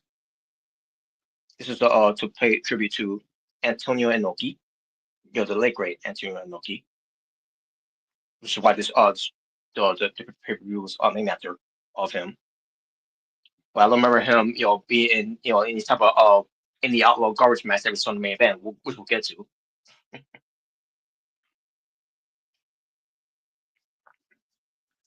But this was taking place on October 18th, 2025, in St. Louis, Missouri, at this venue called Cheddar Fritz Arena, whatever it's called. I don't know, but you have your usual commentators, Excalibur, Sockface. You yeah. had Tony Schiavone. Yeah, Matt Menard, commentary for the 8-man tag match. Which we'll get to that part. Nathan McGinnis was on commentary, and then you had Don Callis, who was commentary for both matches of the TNT and the World Tag Championship match, which we'll get to. Mm-hmm. Now the reason why there's no Brian Danielson, well, actually, obviously, I don't think they mentioned why he's not on there, but at the same time, would you rather have would you want to have Brian Danielson and Nathan McGinnis on the commentary at the same time, where they can't stand each other? Yeah. I mean, that'll be entertaining. But I don't know what was the reason why Brian Danielson was not on commentary, or if it was the show, whatever. But either way, but that my name John, Nigel McGinnis was on there full John, time. John Moxley had a paper bag again. Oh boy. Oh God, no! He threatened to kill him if he did. Yeah. Yeah. That's what happened. But nevertheless, so the show itself, the pre-show, I should say, the AEW Saturday, what's it called again? Oh yeah, the Saturday tailgate brawl. That's what they called it. Mm-hmm. That's how I was originally going to watch it. I was also going to read the results afterwards, but because I came home from work, and I also didn't realize, I wonder what time that AEW was in the show, and I didn't bother checking what was the time it was going to take place. Come to find out, they didn't do the show until the opening show to 8 p.m.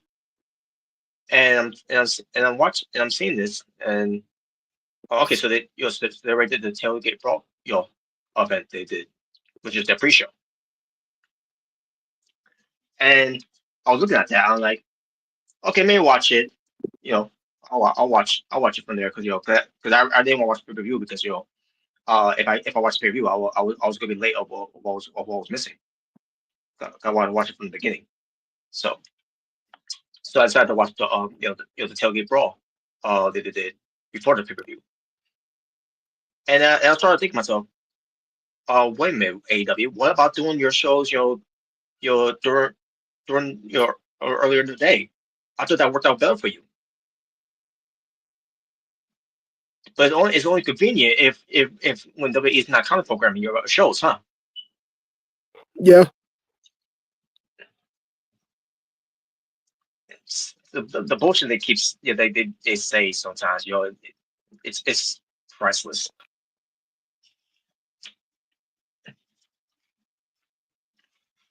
I think it's great.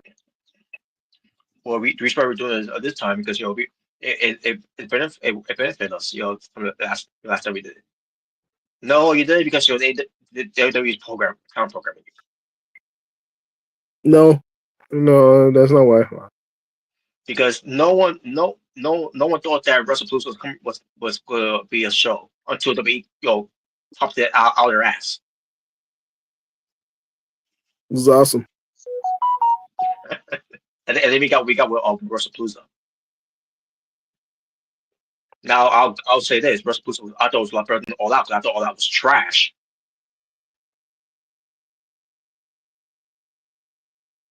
I think it's great.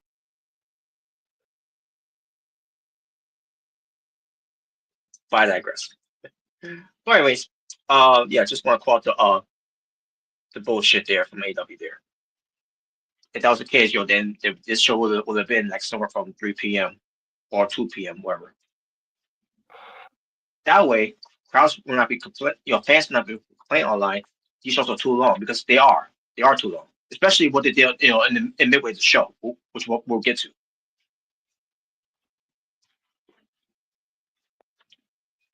So, but with that out of the way now, the opening match was the Death Riders.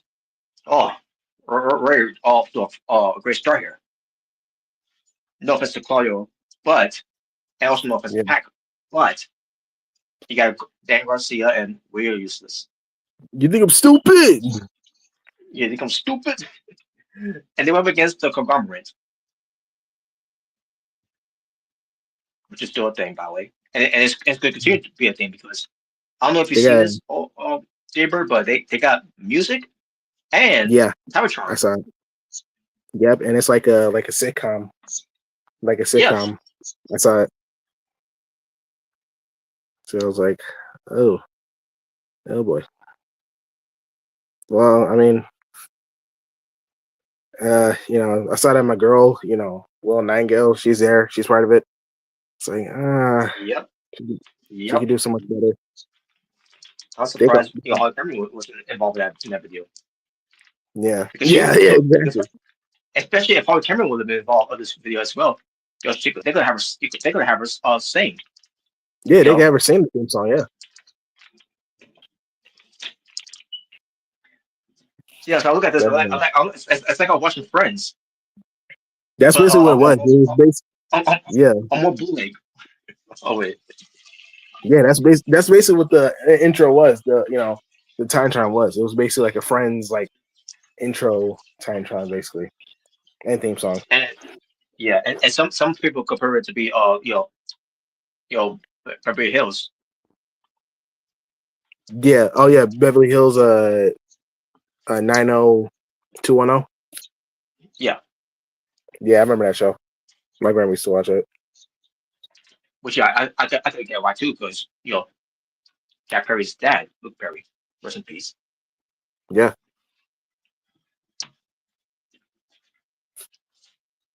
So yeah. So and basically because of the conglomerate and Roger Strong, because he's basically they miss him as comedy too as well. He's not part of the whole conglomerate, but he hangs with them, just because Kyle Riley's friends with him. And he's part.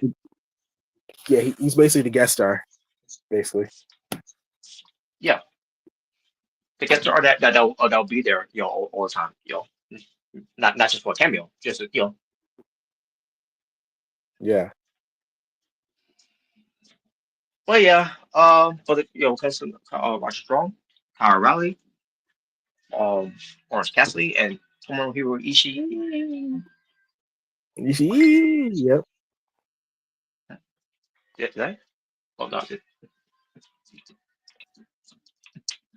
but and after 15 minutes and 30 seconds with the Death Riders winning. Now they obviously go. I think they cheated to win, but that's the point. The point is, they were not going to lose because Yeah. just because. Mm-hmm. Then we get to Eddie Kingston and Hulk, where they're going to be facing a tag team partner. I mean, a tag team opponent, I should say. That's going to be a mystery. Guess what's going to be? Who was it? The Frat House. Oh wow. I'm seeing this like, are you kidding me? Oh, gee, I wonder who's going to win this match. Yeah, I wonder. So it was Cole Carter and Griff Garrison wrestling against Eddie Kingston, and in 3 minutes they lost. Wow. Wow, that was worth it for Eddie Kingston and Hulk.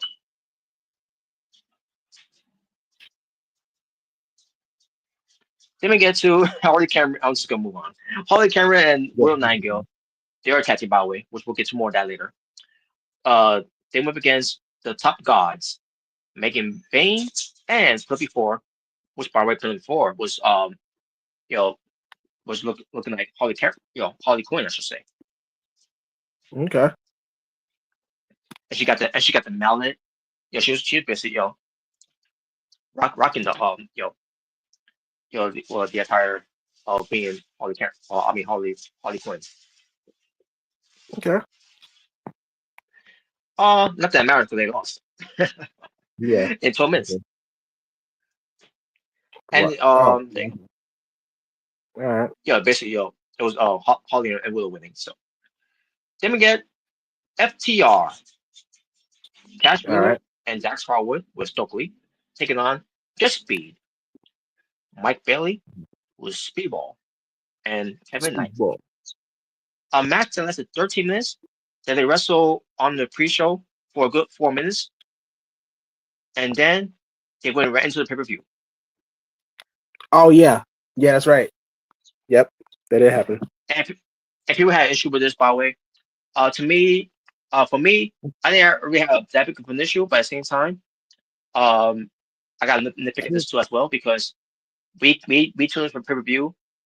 This was not advertised to be a pay-per-view match, and No. something else wasn't advertised to be a pay-per-view match. We'll get to as well. But unlike this first of all, this was not necessary. This was not needed. I'm not gonna go crazy saying this, this was garbage and everything. No, I get what they were doing. Tony Khan was trying to do something different, but whoever this was, don't make a half out of it. I don't, I don't, I don't want, the next review they do, that they're gonna keep doing this shit. Because if they keep doing this shit, you're gonna really piss people off to a point where they don't want to watch the show anymore. So don't make a havoc out of it, basically. So and the match was fine for what it was, for the same time we all know who was winning. FTR, which they did. So there you go. So basically this was the opening of the show in a way, because the real opener of the show was Jimmy Hater versus Tekla, where everyone has been banned from ringside. Okay. And it was 15 minutes and 35 seconds it lasted. Good match for what they did. And Jimmy Hater got the win, which I was surprised that she got the win. I thought it would give it to Tekla. But if they are All doing right. women's war games, blood guts, I should say, and they are doing that, then Mhm. Tekla's team's got to win then. Yeah. But there you go. After the match, though, you had Queen Aminata, which probably she's not completely injured. I thought there were reports there of her being injured where she's not going to compete for blood and guts, but based on what happened on Dynamite, she's still going to compete. Going to compete. Yeah, so she's able to wrestle. So, but Queen Aminata was out there for Jimmy Hater after the match was over, and then you had the sins of the Sisters of Sins. Yeah, Sister Yeah, Sins, yeah. which is Julia Hart and Sky Blue. And they came out there, basically with Tekla, and that's pretty much what it did there. And we move on. So this is basically the real opener here, instead of what they did. Which again, Tony don't make a half out of this. where idea you came up with that, don't make it a habit of it That will. because Well, because you're gonna piss people off like JD, you pissed off our way. I'll album. tell it too. I didn't pay to see this on pay-per-view. It wasn't on the pay-per-view card. You goons. Like I try, the one thing, basically, he would say, I'm trying to avoid of not watching pre shows, and then force me to watch a pre-show match that opened the show. Yeah. Yeah, he went off. I wasn't that mad. I wasn't that mad of it. Like JD was, but at the same time, I was like, okay, whatever, but don't make it happen. Don't make it happen out of it. Then we get to the $500,000 tag team match. Oh boy. It was Jurassic Express of Jack Perry and Luchasaurus versus the Kungamunga Broken fucking Bucks. Cut to you. The Cucks of You. 21 minutes and 35 seconds lasted. Now, did there interest for the Cucks here? I didn't care. I skipped it, but I heard some details of what they did, and apparently it was funny. Yeah, I heard. I heard about it too. Yeah, I think it was more other names. Some. Whatever. But the match happened, and the match I pinched it a little bit, but since I didn't really care. I was speed doing it. It looked fine for what it was. I mean, it's your typical young bucks match, spot monkeys match that they do. But Yeah, it gets 5 stars with Dave Meltzer. yeah. Yeah, so that all mess would indeed get the 5 stars. So in the end, to my surprise, it was Jurassic Express for me. And I think myself, okay, so they won. And I think myself, so what the hell that are they gonna do with 500K? Buy buy You buy know. them- buy buy buy a tree house, in the jungle. Yeah.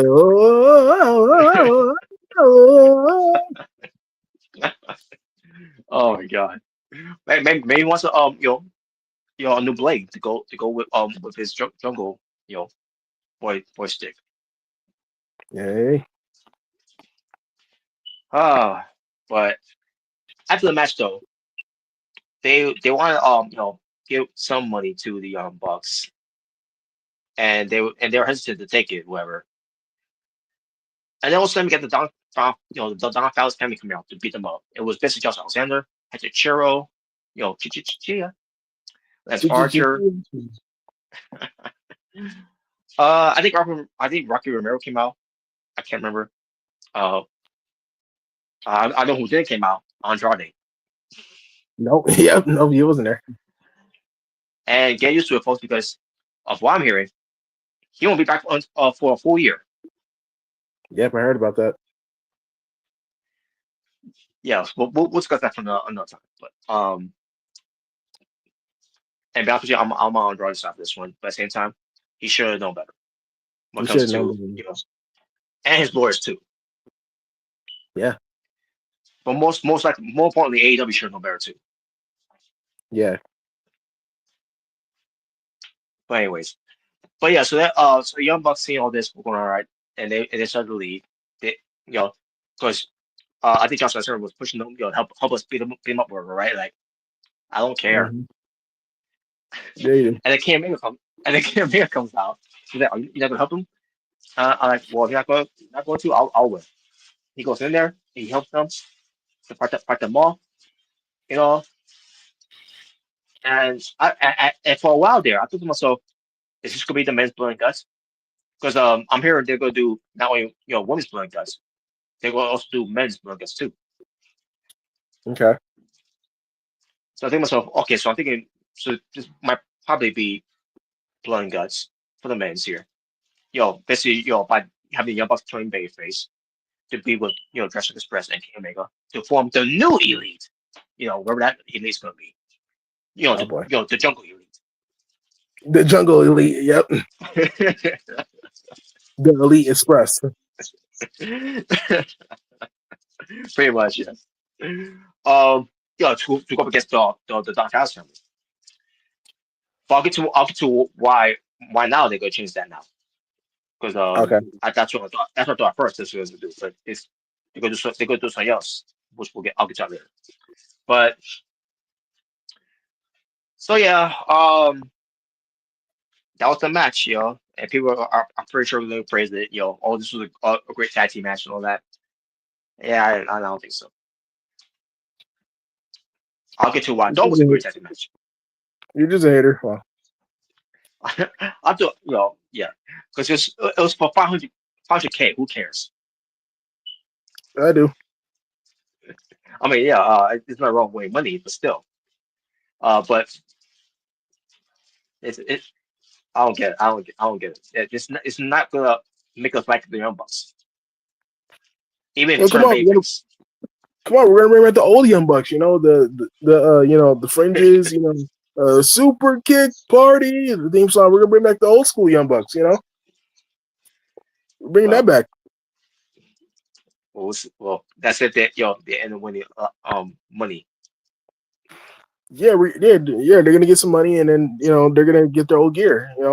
Make some new gear. Uh, you know what? You know what really taught me though? If they bring back the Young Bucks, RH thing. Yeah, that'd be something. Yeah, I actually enjoy that one more so than the one that. And I'm not saying that the Young Bucks thing from when they first started AEW was I thought that was good too. But I thought the one from Ring of Honor was great.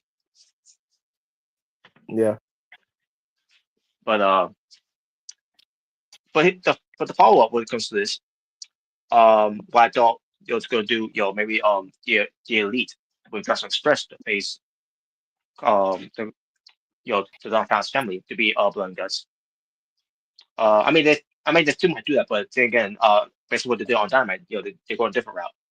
But they're with the Young Bucks again, going to Tony Khan's office, his fake office, by the way,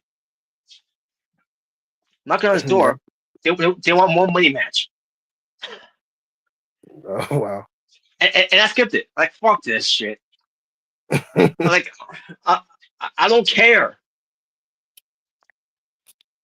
I hate you, Young Bucks. I hate you. And then and as I was skipping it, I saw some things that when I was skipping it, I saw Tony Khan there. And by the way, of what I heard people were saying, Tony Khan would look at the camera in an awkward way. Oh boy.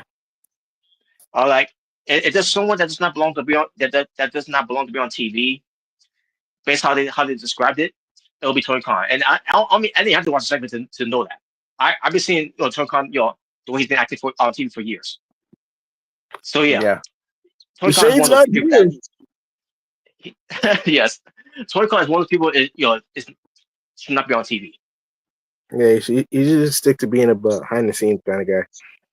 Yeah, and look further back here. What happened with MJF hiding from the Hurst because they would have said all don't agree to give him the thumbs down. They would beat him up. He was hiding behind Tony Khan at Gorilla, and then Tony Khan was having that smile on his face that he's right here. It's just what he was acting like. He looks so awkward. Like Yeah, there's a get reason why he him. there's a reason why he should not be on TV. That's an example right there. He just looks so awkward. Yeah, get him. Oh my god, man. So then he leaves the office, where his office, and then we see FTR.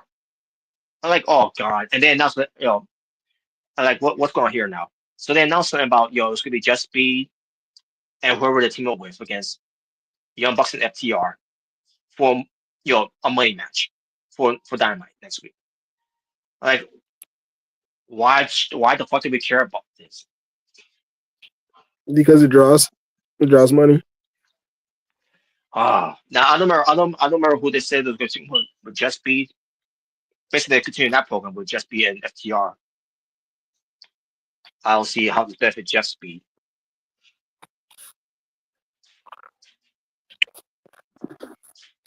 But But that's a follow up from what happened there.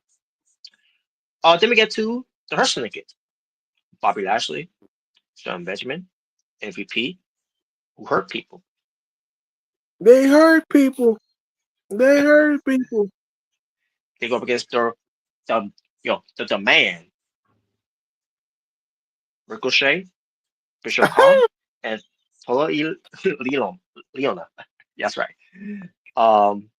In a tornado trios match to determine no contenders to be facing the AEW World Trios Champions. And the match itself was fine. 13 minutes and 30 seconds. Yeah, it was fine. Okay. And her second wins, as we expected. Because they hurt people. That's right. Now, I'll get to the follow up later on when it comes to this, after we get to the Hangman and Door match. But we thinking, okay, this is it. That's it. There was no Cedric Alexander who didn't show up to help her syndicate to win. So I just said, okay, that's it. They had a match. It was whatever. It was decent. And her syndicate wins, and they get a shot at the titles. So there you go. No, that the feud's over. Nope. We'll get to that later. Then we get to Kyle Fletcher defending his AEW TNT Championship against Mark Briscoe. 24 minutes and 45 seconds lasted. Good match. They had a good match. Now, obviously, Kyle Fletcher didn't beat him fairly. He had to give him a little blow. While referee, I don't remember having a referee there. Oh yeah, Mark Briscoe was trying to go after Kyle Fletcher, but then almost hit the referee. And then Mark Briscoe may have got a little blow by Kyle Fletcher, and Kyle Fletcher did his brainbuster, but he kicked out. And he goes for a super brainbuster. Basically, the brainbuster he does, comes to get him on the top, and then gets him in the super position, on the second rope, and then turns him around and gets him a brainbuster.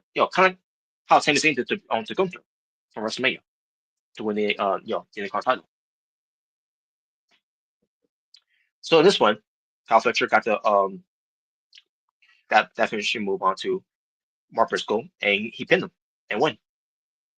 So you're still your TNT champion, which we kind of expected. Then we had the fallout on Dynamite. Kyle Fletcher was kind of promo about being the TNT champion. Still being the champion, and Mark Briscoe comes out to confront him, and basically challenges him again for the title. Basically, no excuses whatsoever of him losing to Kyle Fletcher, but being able to challenge him again. And we're gonna get that match again, probably at Full Gear. So, be look out for that one. And I think that's where Mark Briscoe gets to win, and because the new TNT champion. But we shall see. Then we get to the AEW Women's World Championship. Chris Stanlander defends her title against Timeless Toni Storm to find out if she can beat her. While there being a fluke. 16 minutes and 35 seconds lasted. A very good match. And in the end, it was Chris Stanlander getting the win, and still your AEW Women's World Champion, proving to Toni Storm that it wasn't a fluke. So there you go. And Toni Storm leaves the ring, go backstage. That was his for that basically, yeah. And we thought, okay, it was over there, right there. Chris Stanlander wins, and she goes to leave, and then we move on to the next match. The next advertising match. Of course not, because that's when we had Mercedes Moné coming out with 18 of her championship belts. By the way, being carried by the Frat House.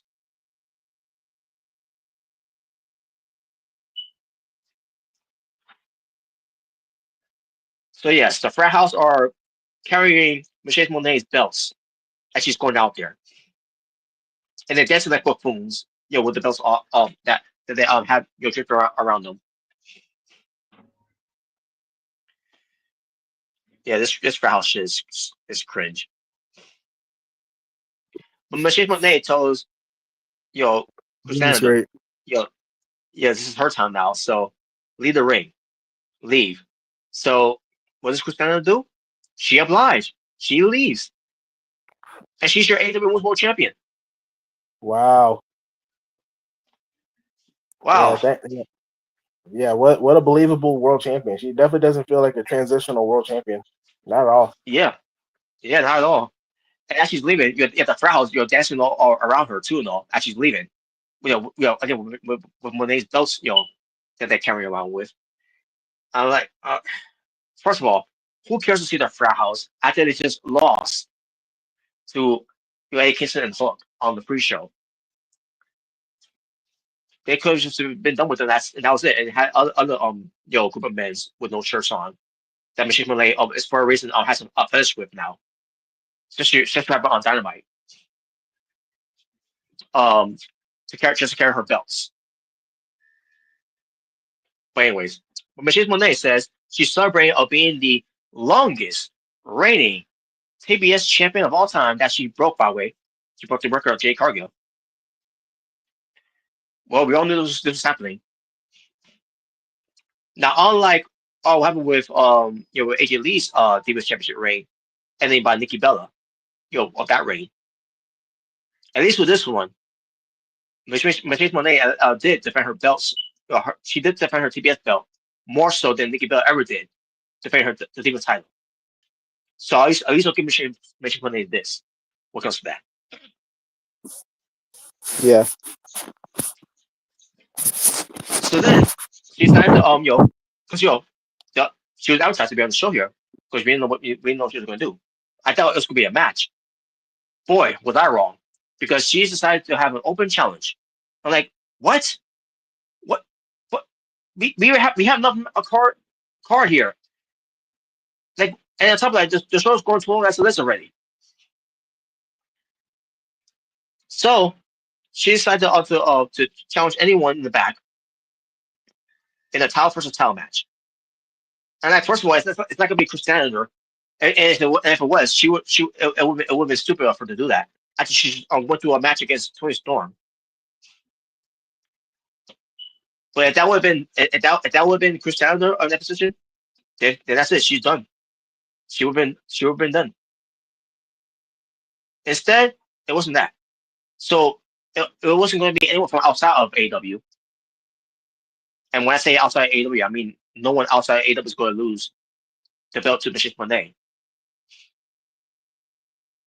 So out comes the Ring of Honor interim women's world television champion, Mina Shirakawa. And I'm like, are you kidding me? Well, all I'll say is, thank God it wasn't Athena. Because if it was Athena, she would have lost it too. So, they had a match, Mina Shirakawa defending her title against Michelle Monet for her title. And they had a good match, whatever, blah, blah, blah. 16 minutes and 10 seconds it lasted. And by the way, if anyone was wondering, in case you forgot, why was there an interest of having an interim Ring of Honor Women's World Television Championship? Because Red Velvet is still injured, who is your current, ROH Women's World Television Champion. And remember what they did when Misha Carr won the belt, which was what? Back at Death Before Dishonor? I believe that was that pay-per-view for Ring of Honor. Misha Carr won that match. And they did the whole thing with Red Velvet and Misha Carr was face to face. That's gonna be the message we're gonna have. That's gonna lead to maybe which obviously it is for full. I mean full, not full gear. Final battle, I meant to say, for Ring of Honor. That part was gonna be a match, for where Red Velvet's gonna be maybe clear to wrestle, because she still hasn't been cleared yet to wrestle. I don't know what's going on with that. I don't know what I don't know what injury she's going through when it comes to why she can't compete yet. But that's what I'm thinking. They're gonna do that match at final battle between Bia Shirakawa versus Red Velvet. Winner will become the undisputed Ring of Honor Women's World Television Champion. And a reminder, folks, Ring of Honor does not have a television deal. Just saying. When it comes to having a World Television Championships for the women's and men's, still no TV deal for Ring of Honor. And I guarantee you, where Mrricanjay Monet will be becoming the new, by the way, interim Ring of Honor Women's World Champion, television champion, I should say, not world. Because again, Athena's still the champion. Mrricanjay Monet, it's not gonna be a difference either when it comes to that either. Because if Chris Jericho couldn't do it, with him being the world champion for Ring of Honor, Mrricanjay Monet ain't gonna do it by being the interim Ring of Honor Women's World Television Champion. I think it's great. And all I could think of seeing this, Mrricanjay Monet winning this, which this now makes Mrricanjay Monet winning 11 belts. Wow. And then the night after WrestleDream, she went to Winnipeg to face Jody Dredd for the title for whatever title it was supposed to be. And now she's got 12 belts. So I'm guessing for the AEW Women's World Championship, it's going to be unlucky number 13 or 14, because I'll get to more that when I'm done explaining here. right. But back to Mia Shirakawa. I'm looking at this like for Mia Shirakawa. She didn't deserve this.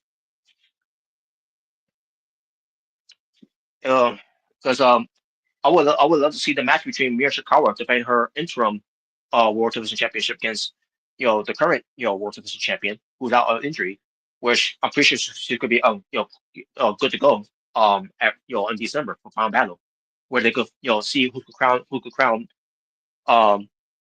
the undisputed World Television Champion for the women's. That was because again, based on what they did at before Dishonor when Mia Shirakawa won the belt, because Red Velvet couldn't compete to wrestle on that night, they were teasing again. They would have face to face there where they're going to face each other eventually when she's cleared to wrestle.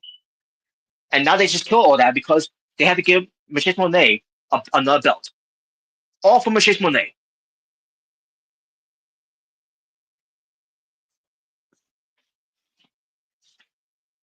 And you wonder people why they hate Mrricanjay Monet? Because you're shoving her down the throat like this. That she's the belt clipper. That she's Ultimo Monet.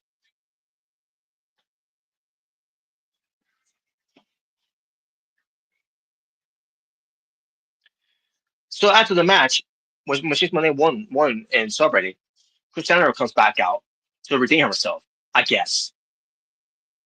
And she beats up Monet. And there you go. And then Monet challenges her to a match at Full Gear for the title. And then we're gonna get to the follow up here because she wants to celebrate, of being the longest, TBS champion and celebrate of, breaking the record of Ultimate Dragons of holding belts, right? And they had a cake and everything. And it had these men's with no shirt on, and they wearing a blazer, and they carrying the belts of Monet, Renee Burkett, in the ring. They had a cake, to celebrate, and then we had Puppet Monet coming out, which is Harley Cameron, doing that. And Mrricanjay Monet was upset with this. She told the men to get out, and then she told Renee Burkett to get out, and she's standing there with the puppet there, as she's venting and ranting to the Marks part. She literally said to the Marks. And I'm watching this and like, this is so cringe. wait, Mercedes did what now? Mrricanjay Monet was upset because the Puppet Monet, which Harley Cameron is ruining her moment. Yeah. And she's and she's getting her. She's so upset. She's telling all the men's to with her belts to get out. She told Renee Burkett to get out, and she's standing there with the puppet still there. That the Harley Cameron is under the table, by the way. Mm-hmm. And and she's cutting a promo that she's upset. She's like, and then she's calling everyone marks, you know. Wow.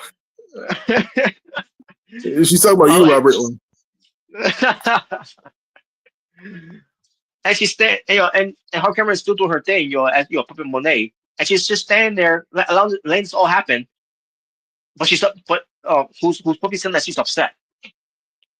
Why didn't she just go straight to And, attacking her? yeah, she's. I thought she was going to do that, but she just kept on talking. Like this was so cringe. That is. Holy shit, man! That's And then, like and then that, bro. finally, That's like, yeah, bro. That's like, bro. Like, remember when freaking Seth Rollins, went to the Firefly Funhouse? That's like yes, if he cut a promo instead of just like, saying what he was gonna say is burning down. It's like, yes. he just, yeah, like, you know, she was basically saying, I'm upset that this club is ruining my life. Okay, then do something about it. Like, why are you just talking? Just do something. Yeah, she gets you. It's like I was watching an Auto B segment there, from years ago. Yeah, this is your life. Oh no. Oh my god, man! By the way, speaking of this is your life, I think Bailey is doing a tease of this is your life for Live Arcadia. If you saw the segment on Raw. Oh yeah. Well, I'll tell you this: it can't be any worse than 2017. So I think Yeah, it could be done, especially since Vince ain't around. So it can't be yep. that worse. Yeah, it can't be that worse. We'll see what they do. If Yeah. that's what they're doing, we'll see. We'll see how they can pull that off. Yeah. But so then Michelle Monet find this one about it. She grabbed the puppet, which is still being held by Holly Cameron, and then she basically caked Puppet Monet on face first to the cake. I'm like, what the fuck? Wait. Hold on. She basically She caked the puppet. Like yes. What? Bro? She caked the puppet. Wow.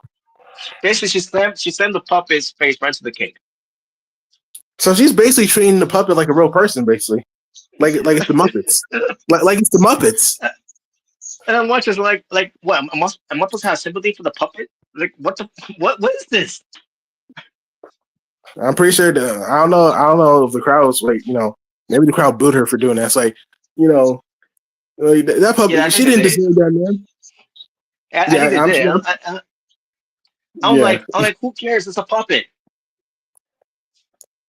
that's a puppet to you, but to us, she's family. Oh god. She's family. It's not just a puppet. It's a puppet Monet. You know what, bro? You know what this kind of reminds me of? This reminds me of this episode of SpongeBob where like SpongeBob had like a puppet Squidward, and like everyone Oh loved the yeah. puppet Squidward more than the real Squidward. Like, Oh that, yeah. I remember yeah, that. So yeah. that's kind of what this whole situation is reminding me of. Is like like everyone loved the puppet Oh. Squidward more than the real Squidward. So I guess Oh everyone yeah. loves the puppet Monet than the real Monet. I mean, I'll tell you what day I'd rather see the puppet Monet than Machine Monet. Yeah, especially when it comes to kind of promos. It was like, Yeah. uh, So after that, she was going to do the same thing to Harley Cameron, who was under the table, and all of a sudden, Chris Stanner, who was there, who was also under the table, makes me wonder I wonder what they were doing in there, you know, and I'll put puppet aside, I wonder what they were doing in there. why you need to know, pervert? Oh man, but Christina was on there too, and then she ends up slamming the face on to the cake to Monet, and then she slams it to the table, and there you go. Oh yeah, I saw that part And where Mercedes Monet got cake and she got put to the table. I remember seeing that. mhm. Yep. And But the and rest, then I didn't know about the rest. So that is wild. oh man, that like all that just to get to that point. That was ridiculous. But no, but we weren't done yet because all of a sudden, Michelle Monet is with Alicia too, and she's upset again. What happened? You want to eat it? Mhm. So she's upset and everything. And then who comes into the frame? The Forever Women's World Champion for Ring of Honor, the Forever Champion, Athena. 'Cause I heard, by the way, Athena has been banged up since what? Yeah, Ola. Mm. But I guess she's good on the go now. You know, to wrestle now on Dynamite because there's a bracket, by the way. Yeah, I was just about to So ask. I was about to ask, because it's for the women's tag team championship bracket. yep, that's right. So they did a match first of all where for a four-way tag team match on Dynamite where it was Queen Aminata and Jimmy Hater versus Megan Bain and Puppy Ford, and you had Holly Cameron and Will Nightingale teaming up, and then you had the Sisters of Sin, Jimmy Hart and Sky Blue having the match. Where was this match? We'll get to choose who they want to wrestle in the first round of the tournament. And I'm like, why is that a stipulation? Seriously? I was like, what? Like, why is that stipulation? Because I like I'm starting to think this. just do the random draw of these of the teams, I'm starting to think, does AEW know how to do tournaments? Because like every time they do tournaments, it's like there's always some crazy stipulation or like something like like 1 minute there's like an eliminator match to be part of a tournament, and then now if you win a match, you can choose who you want to fight in tournaments. Like what? Bro, That's funny. just make it a regular tournament. Like WWE does this no problem. Oh my god. Well, my answer to that question, I don't think I don't think they do. They gotta complicate things. They have to complicate. It's like, bro, just make it a simple tournament. Like you don't need to complicate anything. Just make it a simple tournament. Oh But man. what do I know? And here's the difference with this one too. Usually when they do this type of tournaments, we get a wild card. Not this time. They just pairing teams up together now.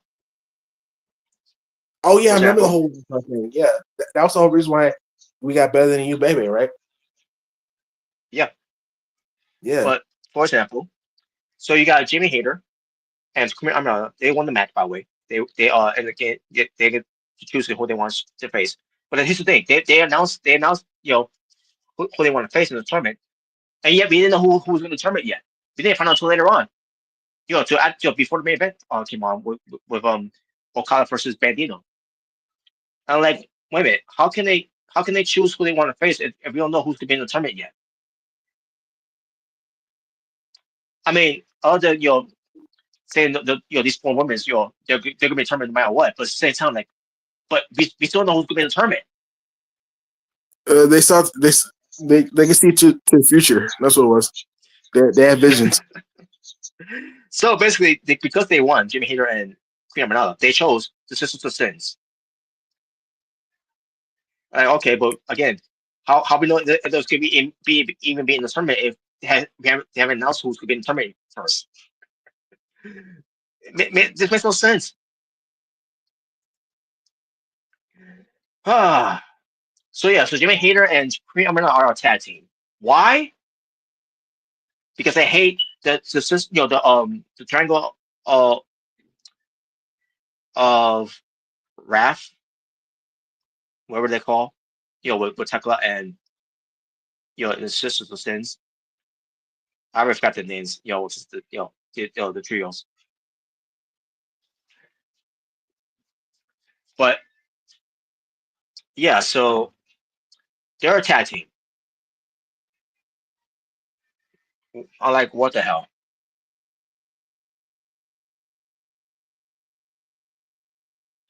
But either way. But here's speaking of the brackets though, maybe bring up the brackets right now to read through who's in this on this tournament. Just give me one moment. I thought I had it here already, but no, I pull it up again. All right, let me see here.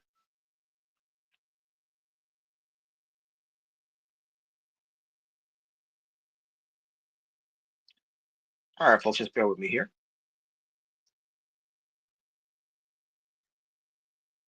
All right, we go. So in this tournament, I already mentioned already, is Jimmy Hater and Queen Amidala. They're going up against the Sisters of Sins in the first round tournament. Then we got Willow and Holly. Willow Nightingale and Holly Cameron. Because Chris Sandler is now AEW World Champion. Because originally I believe it was going to be Holly Cameron and Chris Sandler, but Chris Sandler is the champion now, so they decided to go with Holly Cameron and Will Nightingale instead, which is fine because they team up a couple times before against Mercedes Monet and Athena. So basically, Mercedes Monet is not only just going after for the for 13th championship against Chris Sandler. They're planning to have her go to her 14th championship in this women's tag team tournament. They're really making her the belt collector. Like, geez, you can any belt. Oh my god! And, like, it's like any belt she sees, like, I want it. I want it.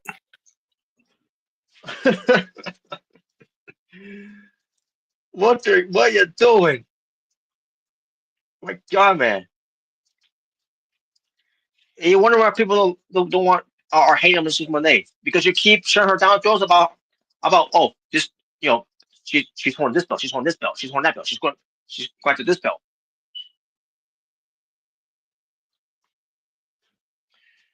But we move on. Because the other side of the bracket of the tournament, we got Alice Windsor and her tag team partner, Riho. Yes, I enjoyed them being a tag team partner at one time, but now they're gonna make a havoc out of this of them being a tag team.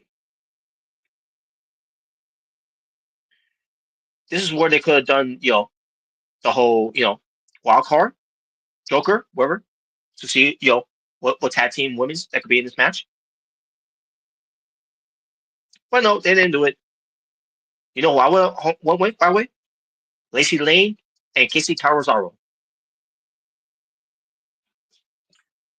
I mean, you brought Lacey Lane, face Michelle Monet on that Dynamite show one time, and I thought it was a good match. Yeah. Mm-hmm. So I thought myself, okay, they brought her in, and maybe she's gonna be part of the tag team, with Casey Carazaro. Not even that. Yeah, the Munchkins. The Munchkins, yes, the Munchkins. But they go up against Timeless, Tony Storm, and Mina Shirakawa. Now I knew this was gonna be a tag team either way, because Tony Storm is no longer the champion, and this is the excuse also to put them together as well because Mina Shirakawa lost her belt too as well to Mercedes Monet, and they did a segment on WrestleDream, but Tony Storm is depressed that she lost her belt.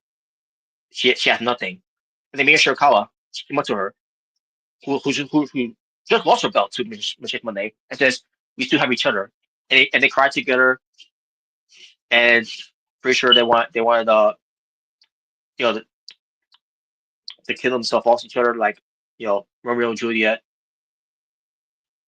Tony Storm would have poisoned herself, and Mia Shirakawa would have stab herself. Yep.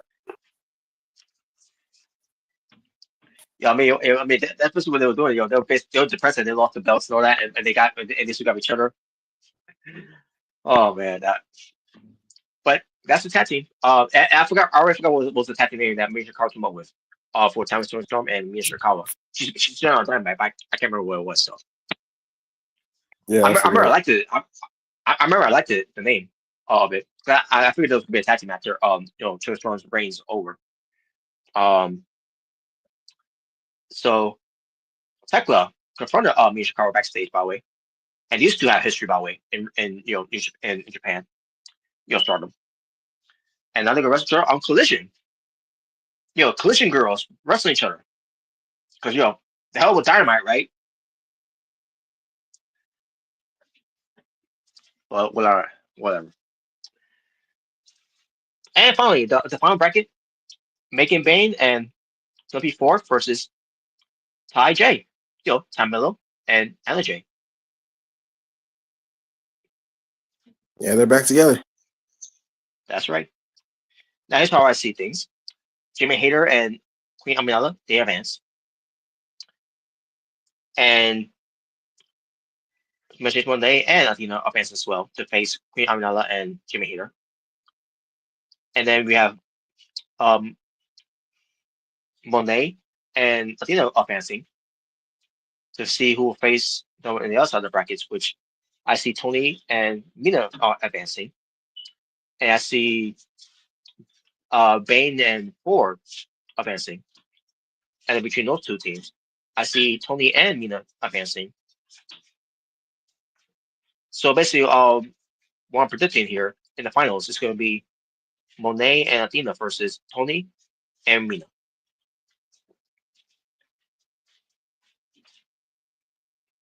And who are predicted win the tournament to become the first inaugural AEW Women's World Tag Team Champions. I'll go with Tony Storm and Mia Shirakawa. I'll go for them for the win. Now, will they have Athena lose over Mercedes Monet? Yes, because they're gonna have Mercedes Monet lose because fuck that, right? Can't have her losing, but we'll have Athena lose. That's where we're bring her in. Well, Robert, I mean, it's to keep the mystique of Mercedes Monet. So when she does lose, it's a big deal. Unless she already lost the first match, but We still got to keep it alive. Keep it alive. but yeah, that was the whole bracket of the tournament. To be honest with you, this is piss poor. This is a piss poor bracket. I don't know how any of the sickles look at this bracket and say, "Oh, this is great." I believe me, they were allowed and said that it was great. Hell, you don't take my word for it. You saw on TV. They were tweeting about it on TV. On I'm not. Dynamite. I'm not surprised. It's the sickos we're talking about. So Yeah, this is the greatest bracket ever. they love everything that happens in AEW. AEW can't do no wrong. My God, man. You guys are just e-drones that hates everything. No, we call things out as we see it. Yeah, sure, Yeah. e-drone. Oh wow. All right. So that was that. So Michelle Monet is now she got her 18 belts with her. So there you go. And pretty sure she'll add 2 more and it'll be 20. So there you go. So let me get to what I thought was the better tag team match than that tag team match that they're fighting for money. They're fighting for championships here. The AEW World Tag Team Championship.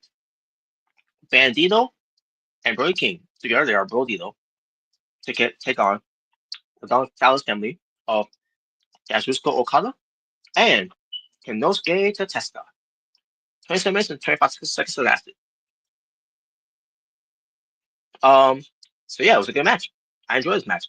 Okada was looking like he was actually carrying and actually not being lazy about doing something in here for the most part. So we get something what happened here where Okada went for his Rainmaker, right? To I believe it was to Bandito, but misses and he connects it to Kenosuke instead. Yeah, I saw that, and Okada was smiling. It was like, Yeah, he was he was not so sorry. yeah, I wasn't sorry, bitch. That Oh he man, wasn't sorry. He was just like, bitch. yeah. Hmm. So yeah, um, at one point probably before that all happened, there was one point that where Ben Rotio was having the upper hand here, and it really wanted Brody King to do the Macarena dance, and he was completely doing it too. Alright, until Okada stopped it. Looks like what she did. What in the end, it was Konosuke. I mean, not Konosuke. It was Okada taking the loss here when Bandito got the win on him, and you still your defending champions, Bro Diesel. And then after the match was over, Brody King did the Macarena dance. So that he's been hesitant of doing for the longest time because that Brody King he's not about dancing. He's about kicking ass. He's about wrecking shit. But because he go into his this role and go into his friendship here with Bandino and they've been developing as a great tag team since being paired together. Starting off as a makeshift tag team. They Brody King decide I'll do the Macarena dance now, and there you go. Now the fallout here. Okada and Bandito had a match on Dynamite. It was a main event for the interim championship, and it was a good match. Mm. But Okada won because of course he's not gonna lose. It would be surprising, but no. That's the story with Bandito winning the belts here. Um, eventually that's gonna go to Konosuke, and he had the Downcast family celebrate with him. Not all of them, because again, there's no Wardlow because he's injured, and there's no Andrade because they can't really mention him at all. But yeah,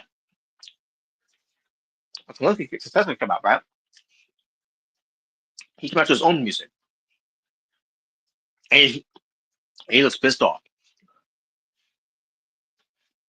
And yeah, the entire down on Dallas family looking at this, they see the demeanor on his face and all that, his reaction on his face. Even Don Dallas sees it, Purchase sees it, so once they left the ring to calm him down. And Okada, he gets a cheesy look on his face, you know, and pretty much that was pretty much it for that whole segment. That was the end of the show from Dynamite, and that was it. Now, obviously, the teasing match here between Okada and Konosuke, where um we will eventually see Konosuke break away from the Don Callis family when it comes to his program with Okada, which I'm pretty sure is going to lead to Full Gear with the Wrestle Tour. But obviously being unsuccessful of beating Okada for the belt, or for him to compete in the Continental Classic and wins it. Obviously Okada advances as well in there because he's the champion, and being the final two, it'll be Okada and Konosuke to run this back again at World's End, and this time with Okada losing and Konosuke winning to be the new unified champion. And when it comes to World's End, that's what I think they're gonna kick out Konosuke of the group, and he'll be a full on babyface after that.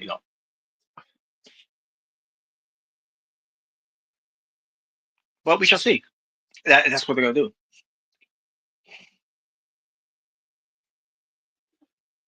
But that's gonna be the program boom. Konosuke Tatesuka versus Kazuchika Okada.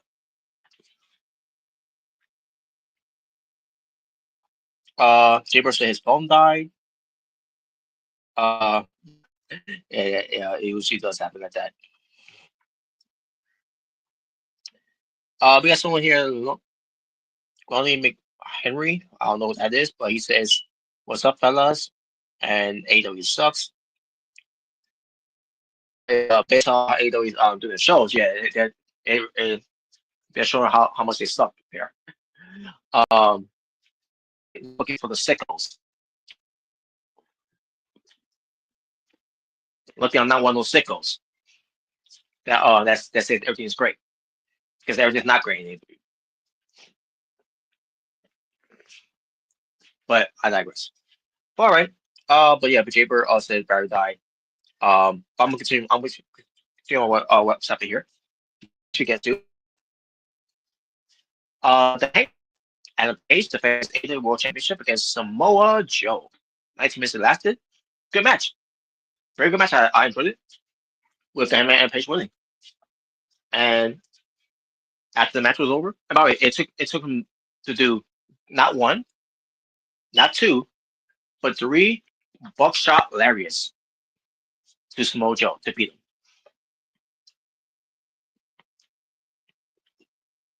And there you go.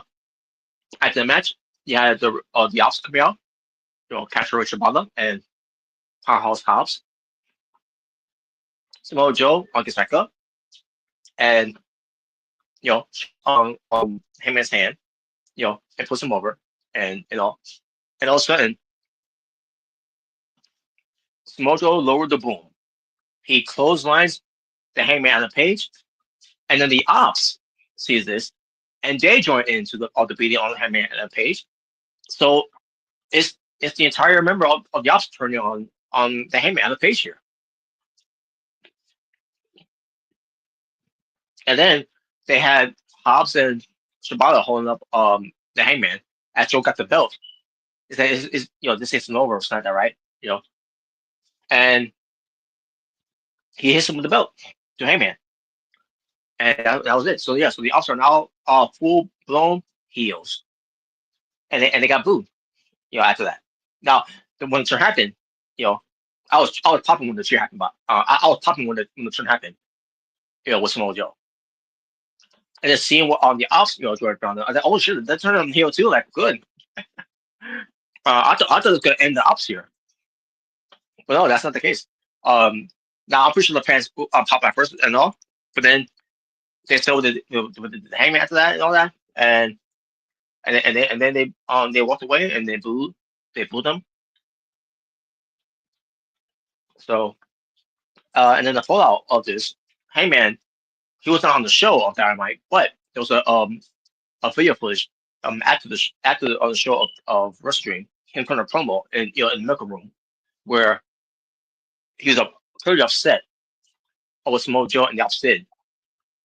So much he was putting a promo and he's getting out of the seat there,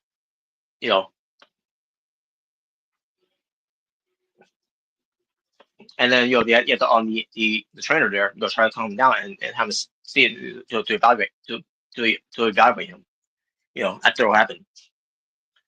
Then we get to the another fallout when it comes to the Ops versus the Hurt Syndicate for the Trios World Championship, which was a good match on Dynamite. That was the opener of the show. And MVP was going to call for it, right? For the win here for the team. Well, he's going to go to Samoa Joe for the originally it was called the Playmaker in WWE, but he's calling it differently now. He's calling it the Play Out or something like that, or Let It Play Out. Which is funny, by the way. Let it play out. Wrestling fans sometimes, but when it comes to wrestling stories and all that, especially when it comes to WWE, you gotta let it play out. Let it play out. So, he's going to hit his finisher, the play out. All of a sudden, we see Ricochet on the apron. I'm like, what the fuck? I'm like, why are we continuing this program? Is Cedric Alexander coming in then? Because unless he's coming in, why are we continuing this program? So we're gonna get another match between the man and her syndicate that's gonna lead into Full Gear. So because of this, with Ricochet getting involved, MVP was caught in the coquina clutch, and he had no chance to tap out. So yeah, the Austin wins by still being your field champions, only because the distraction worked out on Mojo's favor. And then the Hershey goes right after the man, by going after them, and we never saw them again after that. And then we get to a promo by Tony Schiavone to interview Mojo. Excuse me. And Mojo, first of all, talks about the ops being on. I forgot what city they were at. What comes to there? Basically, he's basically put over Paul's house when it comes to some fat chicks being with him or whatever, something like that. I don't know. I guess it was enjoyable. And then he goes back to the answer. I mean to answer the question, I should say, of Tony Schiavone about what he did at WrestleDream to Hangman. Why he did it? Because because he's still got that. I can't remember exactly what he said exactly. There's really no logic explanation of why he did what he did, other than Hangman's got the belt. He's and Mojo's still breathing. It's like that. I can't remember exactly what it was, but either way, they're still continuing the program here with Hangman and the Pages. Mojo leading up to a Full Gear. This time Mojo is a heel now, which could probably do some heel tactics to try to win the belt here. But either way, when it comes down to it, there really was no point made here of Mojo or why he did what he did to Hangman, other than he wants that belt.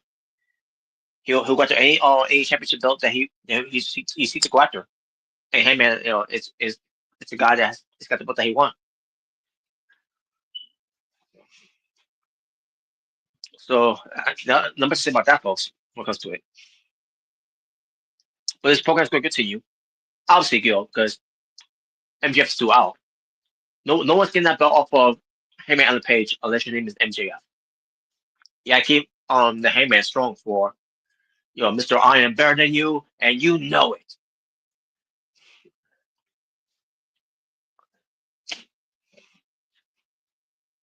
But there you go. And finally, the main event. Darby Allin versus Jon Moxley in the I Quit match. 25 minutes and 25 seconds it lasted.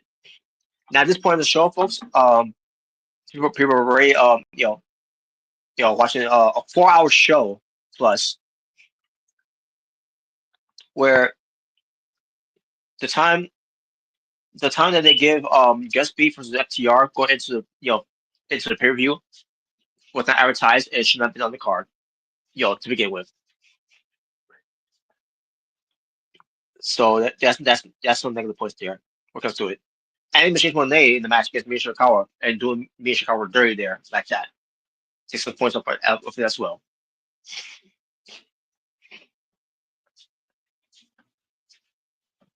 Because there's no need to make it sure that long because of that. But they did, and that's unfortunately the consequences that we had to endure. So this I Quit match, where they're gonna do whatever it takes to do what they gotta do to see how far they will go until one of them says I quit. That's the only reason why people are returning to the show here. And paying their hard-earned money to see how this gonna come to an end between Moxley and Darby. Spoiler, folks, this program is still continuing, and I'll get to why. But may run down, folks, on what happened, to this match, in this match here. Moxley started off with, kicking the rope into the teeth of Darby Allin, and the referee was asking if Darby Allin quits, which obviously he did. Then Moxley introduced a steel chain and starts giving him chain shots to Darby Allin to a point where at one point he made Darby Allin bleed at one point from the ear, I believe it was. or to the mouth. I think it was to the mouth. I could be wrong, but I think it was to the mouth. Then Moxley decided to to pull up Darby Allin. When he's at the ropes, by the way, between the ropes, he pulls Darby Allin up for his ear to go into the ropes to have a whiplash in a way. Luckily, his ear wasn't chopped off like Mick Foley's ear was chopped off by Vader. It could have been on that level where that could happen to Darby Allin. Luckily, it didn't. Then Moxley slams Darby Allin's back into the steel steps. On the steel, the steps part of the steel steps, not like Remy, his back to the steel, to the side of the steel steps. No, I'm talking about going up the rungs of the steps.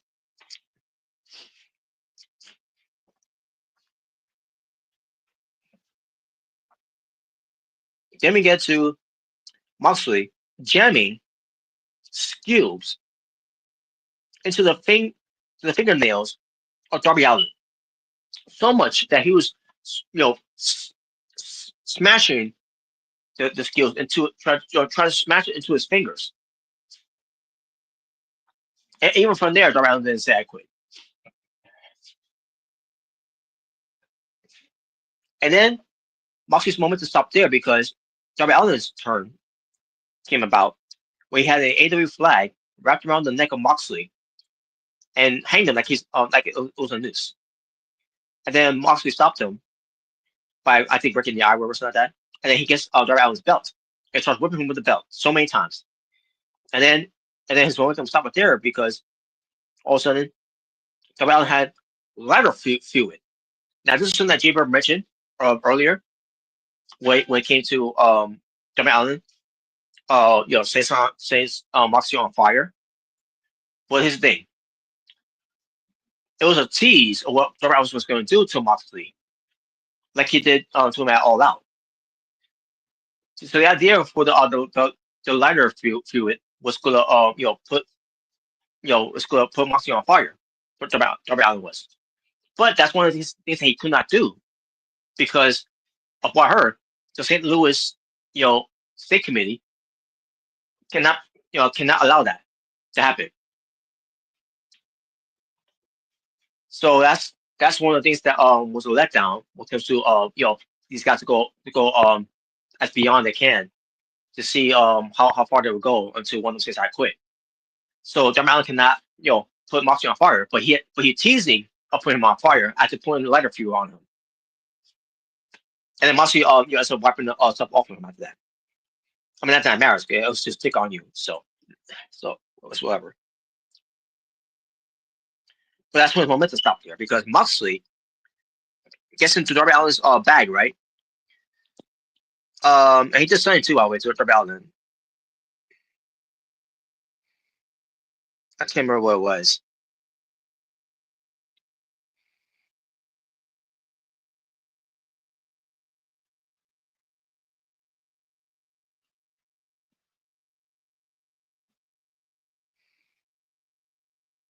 I can't remember exactly. To be honest with you.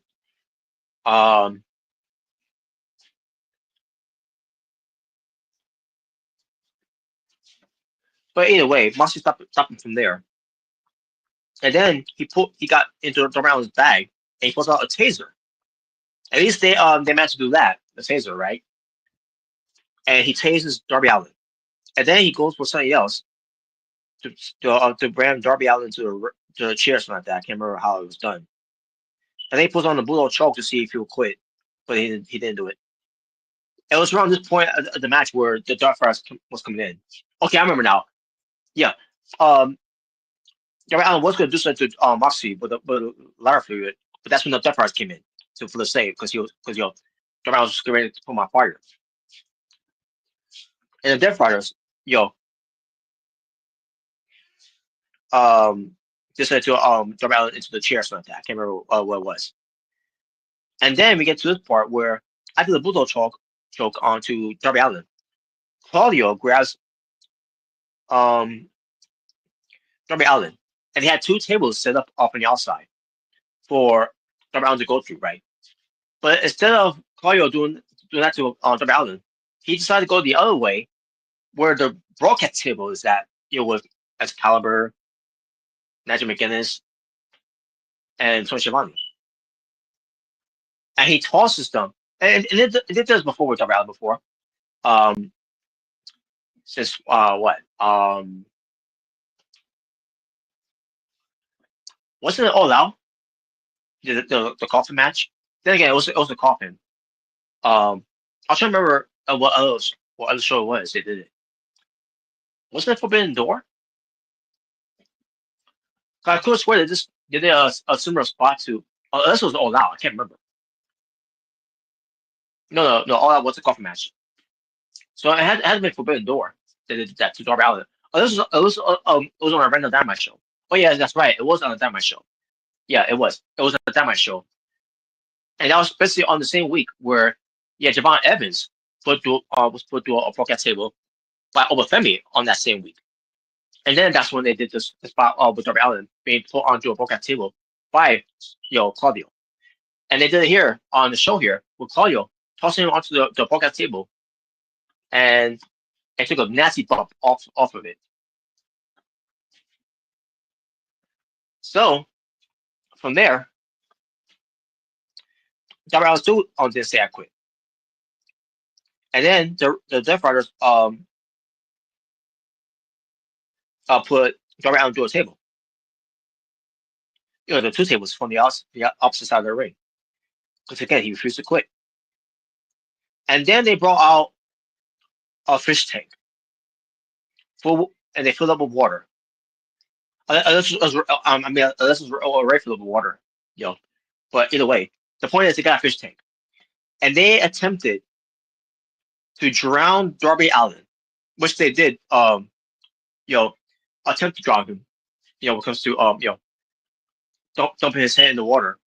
I should say into the tank, full of water. They'll get up on his face in there. Basically, committed murder. Committed murder by drowning. And at this point, Darby Allin still wouldn't say I quit. And then Moxley was going to get something, to make him say I quit. I don't remember what it was. I can't remember if they mentioned it, or if they were teasing something that's going to do something to make him say I quit, to go farther beyond. Also, the lights goes out. And then the lights came back on. And it's old man Sting. It's Grandpa Sting. Or if you're Tony Schiavone, you'll just say, it's Sting! So yeah, Sting shows up with a new look, because obviously we all see how Sting looks like now, after his retirement. Sting has his hair gray and his beard, except for obviously the middle part of it. Basically, look at white man Sting, old man Sting, Grandpa Sting, and he still kicked ass, as an old man looking like that, because he took care of the Death Riders with a baseball bat, and then he destroys the fish tank with real glass, flying everywhere. Crimea River, right? So Sting hands the bat to Darby Allin, and then he leaves. And then Marisha Fair confronts him. She's going to swing at Sting. Sting ducks it and then carries her out to the back, and she's trying to fight off, but to no avail. Sting carry her out of the building. That way she won't interfere, because Sting also took care of the Death Riders. He took care of We're Useless, Dan Garcia, Pac, and Claudio. All were taken care of by Sting. And then Moxley, he was also taken care of by Sting as well. But it was when it comes to this IQUIT match, it was between Darby Allin and Jon Moxley. So Darby Allin gets a baseball bat and swings at Moxley, hits him with it, gives him the Scorpion Death Drop, followed by a coffin drop, and then he gets him into the Scorpion Death Lock, while Moxley is laying there with broken glass and a puddle of water in the ring, because of the the water from the tank that was thing just destroyed. And Moxley says, "I quit." And the finish from there felt flat. And I'm saying to myself, "That's it. That was John Moxley's breaking point. That's him saying I quit from a Scorpion Deathlock. The whole thing that they've been teasing for weeks. The taser, the Molotov cocktail, the flamethrower, and whatever else they were teasing as well. Hell, they could even tease a chainsaw involved in this whole thing. Of all things they came up with, for one of these men to to say the words "I quit," to go as far as they can go, is by having Darby Allin locking on the Scorpion Deathlock onto John Moxley, and Moxley says "I quit." And yes, I know what people are going to say.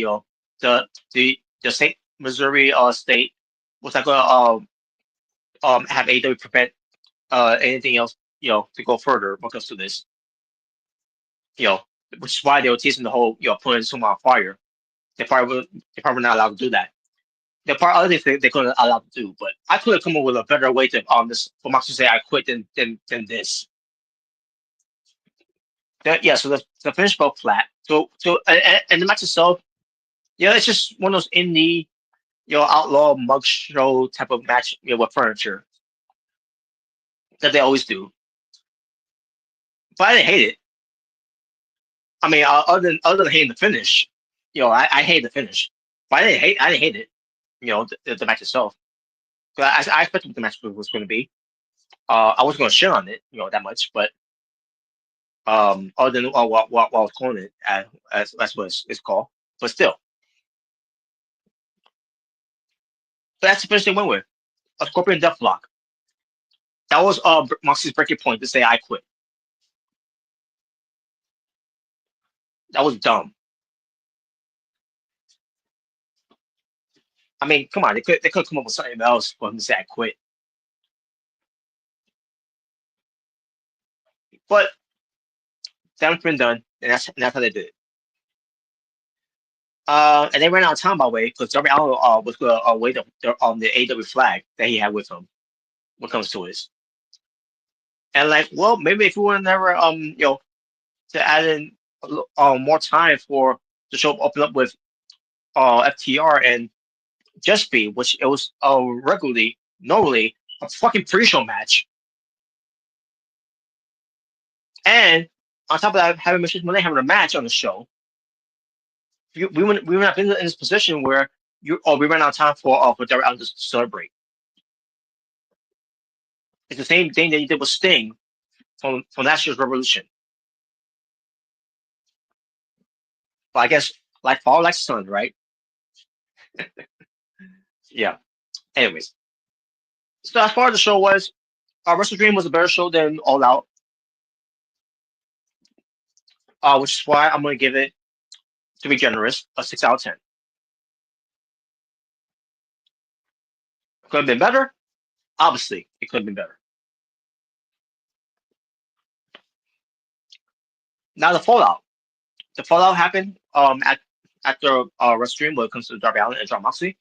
Darby Allin came out there to cut a promo with the AEW flag that he got and says that people call him crazy for crying Mount Everest, and then he says you know you know the necessary risk that he take what comes to the bumps he takes. He said he don't care because he will die for this company.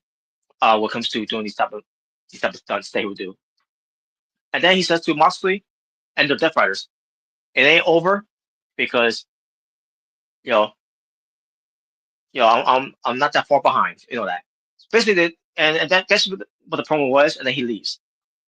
And wow, that was a that was a promo he could have cut from the back, instead of just cutting it by walking walking into the ring, cutting promo, and then leaving. Yeah, that could be safe from the back. Like for example, John Moxley, his promo they cut from the back, which I'm pretty sure was after the show. Basically, it was John Moxley cutting a promo into the mirror. Basically, he's talking to himself, and basically, John Moxley's promo was that uh, what was the promo he cut?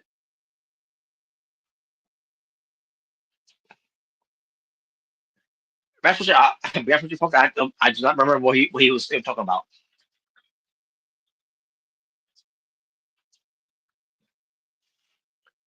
But he cut a promo by talking himself into the mirror, like he's Mojo Rawley, if you remembers that that gimmick. And that was it. And then they moved on. Now, when it comes to these two guys having the match from Dynamite, I mean from WrestleDream, those two should have taken the week off because they just went through an I Quit match, despite how it was being booked and all that, but they could at least take a time off for that 1 week. Nope, they were on the show on that week where they could have been resting wherever. And Moxley had a match against Kyle O'Reilly, and Kyle O'Reilly beat Moxley because Moxley comes disqualified by beating up the referee, Paul Turner. And you gotta love this, by the way. When Paul Turner went down because Moxley attacked hit him with one punch, whatever, right? All the referees came out to check on Paul Turner, and they called for Bill for a DQ. I'm like, wow. I like they sure as hell came out that quickly, to defend one of the referee brothers, right? That was ridiculous, by the way. And then that's when the Death Riders came out to attack Kyle O'Reilly, and they came and then you had the Conglomerate coming out for the to come to the aid of that and all. And then Bryan Danielson on commentary. I love Bryan Danielson. He's one of the best in the world, and I always go support him for what he's done for and I also respect him for what he done in the ring, as a pro because his professional wrestling career. But he said on commentary after the match was over, he says, and by the way, he was doing a great job of it because of Moxley, saying, "I never seen Moxley like this before." Moxley, Moxley's has not been the same since he said, "I quit." Basically, telegraphing that Moxley is no longer going to be, the leader of Death Riders. Because he's going to be exiled. He's going to be he's going to get mutiny out of the Death Riders, and someone else could be the other leader of Death Riders. Who that may be? Maybe Claudio, maybe Pac. Hell, maybe Maria Shafir. Who knows? All I know is that Moxley, he's gonna be kicked out of the Death Riders, just like Seth Rollins was kicked out of the Division.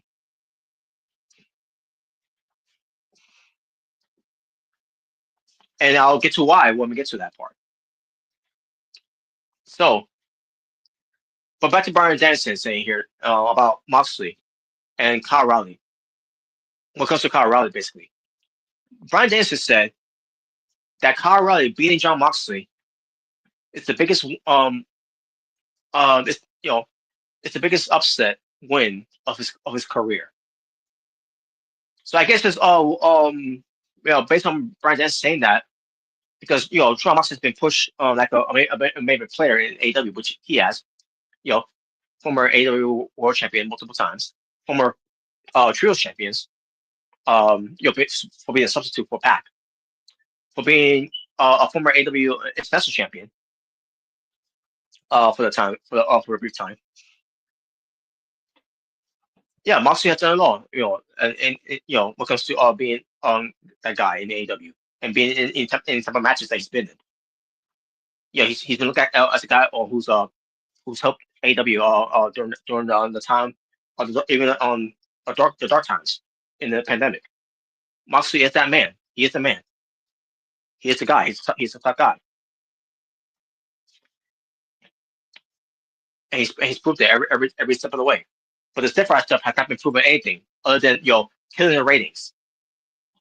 But besides that, But for Bryan Danielson to say that this was Kyle O'Reilly's biggest win in his pro wrestling career, by beating John Moxley, which may I remind you people, John Moxley got himself disqualified. It's not like Kyle O'Reilly beat him by submission or Kyle O'Reilly beat him by pinning him. No, Kyle O'Reilly won because Moxley got himself disqualified, and that counts as being one of Kyle O'Reilly's biggest accomplishments in pro wrestling by being John Moxley by DQ.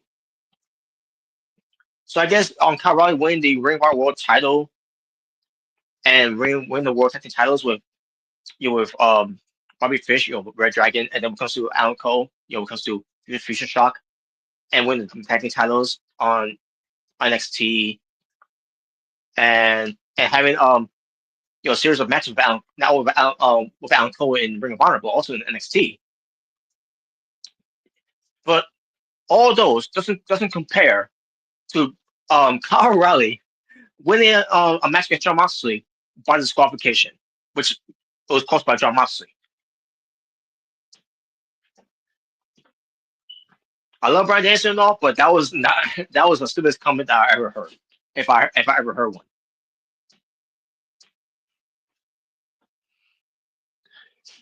I expected Sockface to say something like that, but Bryan Danielson.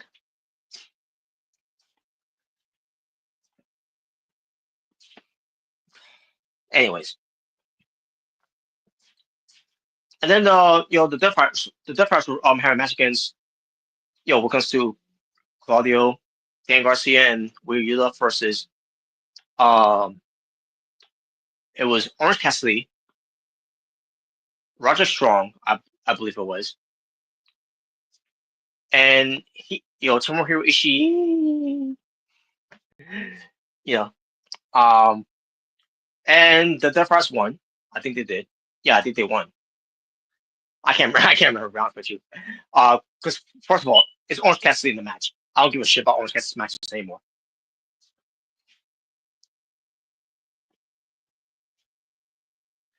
But I mean, I think the Conglomerate probably won. I can't remember if they won or not. I seriously can't remember.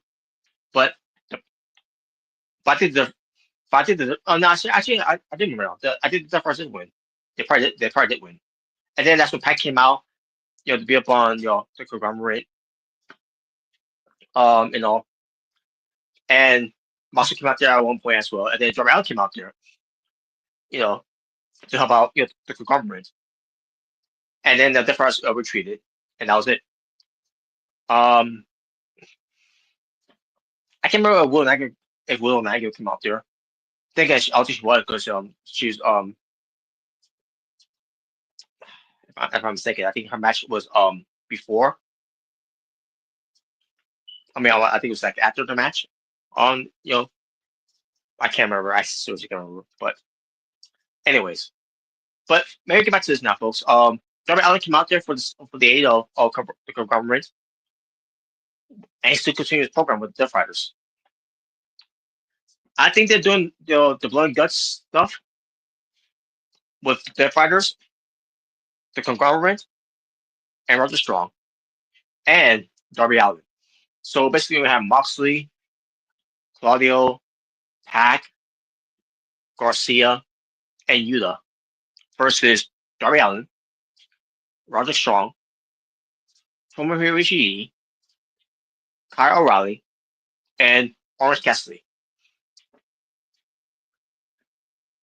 Now, if Ishii can't do it, because he might go back to Japan, they might as well just do Moxley, Maria Shafir, Claudio, Pac, and maybe Garcia or Yuta to go up against Darby, Roddy, Willow, Orange, which I don't agree with, and Kyle. My point is, folks, when it comes to two blood and guts matches, they're gonna do one for the women's, and they're gonna do one for the men's, or it could be for the women's, or four men and women. When it comes to you know death riders versus conglomerates. 'Cause I don't know. But my guess they probably just gonna do men's and women's, separate of the war of the blood and guts match. Now, as far as what comes to the women's, we already got Jimmy Hayter, Queen Aminata. I mean, you can have Will Nagu involved in this match, by the way, with Holly Cameron. But who would be the fifth woman then? I thought it would be Britt Baker. Um, I mean, I don't know who else it could be. You know,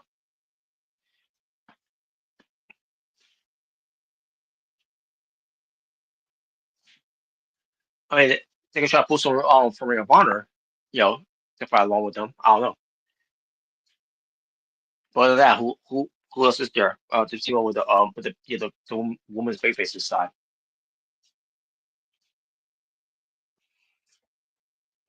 What Alex Winstar? You know, and they got the heels. What goes to Tekla, Julia Hart, Sky Blue, Megan Bain, and Penelope Ford. There you go. There's your five women's from the heel side.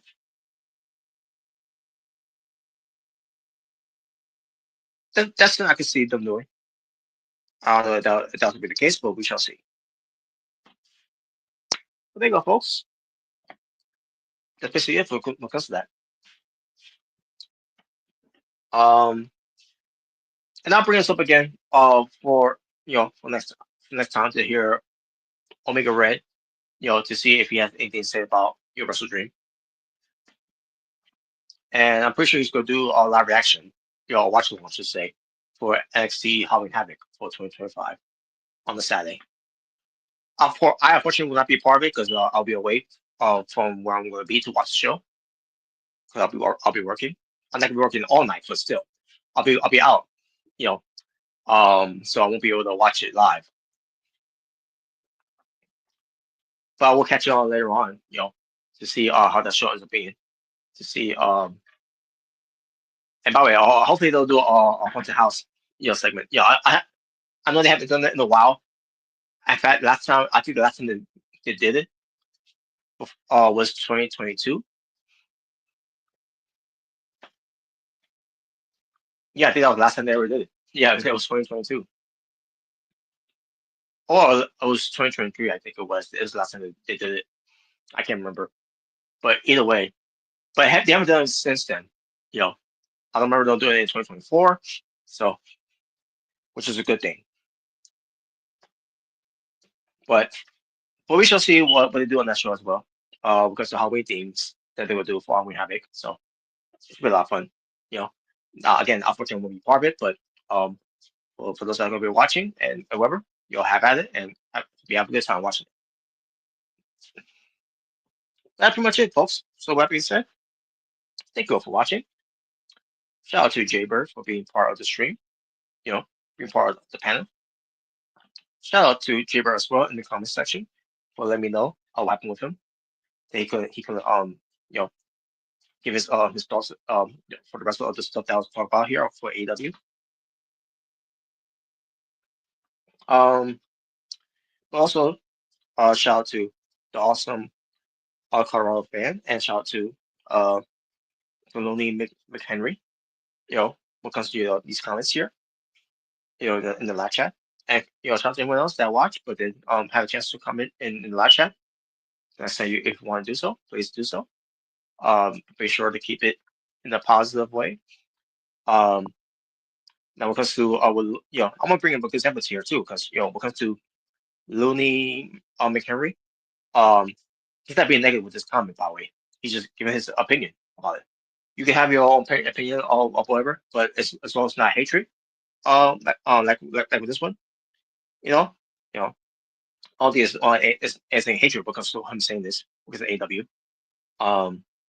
But it's just his way of trolling. It's not work with me. But when it comes to the sickos, it will definitely work with the sickos. Because the sickos are so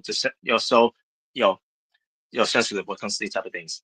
So And I knew what other things as well because of WWE and TNA and whatever have you. But either way, but that's the good step there when it comes to you know, being positive when it comes to if in your own trolling way. Well, no way to keep things positive, keep things positive while behind a positive love, positive support, positive um energy, positive vibe, positive energy. To keep this a safe space, to keep things cool, aloof.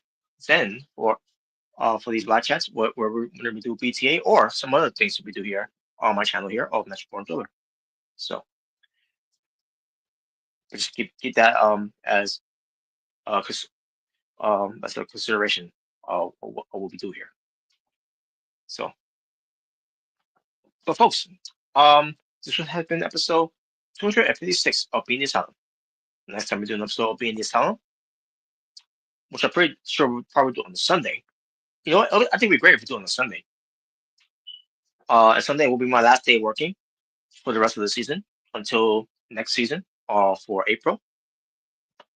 So at that point, I'll be collecting unemployments, and that's pretty much all I'm gonna be doing, unless I find a temporary job until it's time for the my job to reopen again in April. But we shall see. But folks, there you go. Unfortunately, no Omega Red, but we were still able to do these fun topics, which is great. So, and I got things worked out on my end this time, with like last time. Yeah, 'cause I don't know what happened there. My internet was fine, working fine, and everything. I don't know if my laptop was acting up, whatever, but hey, it's just this time around, it was working out very well. So there you go. But folks, that being said, I'll see you all next time. Again, if we could do it on a Sunday, that'd be great. So we'll see what happens on a Sunday. But for now, folks, for the True Jaybird, it's the Natural Born Thriller saying peace on the streets of your will. Stay safe. Take care of yourself, everything that's going on in the world. But I am out here. That's up for now. As a visual in Abdu. Goodbye. And gonna tell you, bang. So, folks, until next time, when it comes to being the silent, for the next episode, what we do will be 256. I mean, 257. Because this was episode 256. Next one will be 257. So, if we can do it on the Sunday, which will be great if we could do it, that's what we do it. Until then, take care of yourselves and each other. God bless, peace, and take care.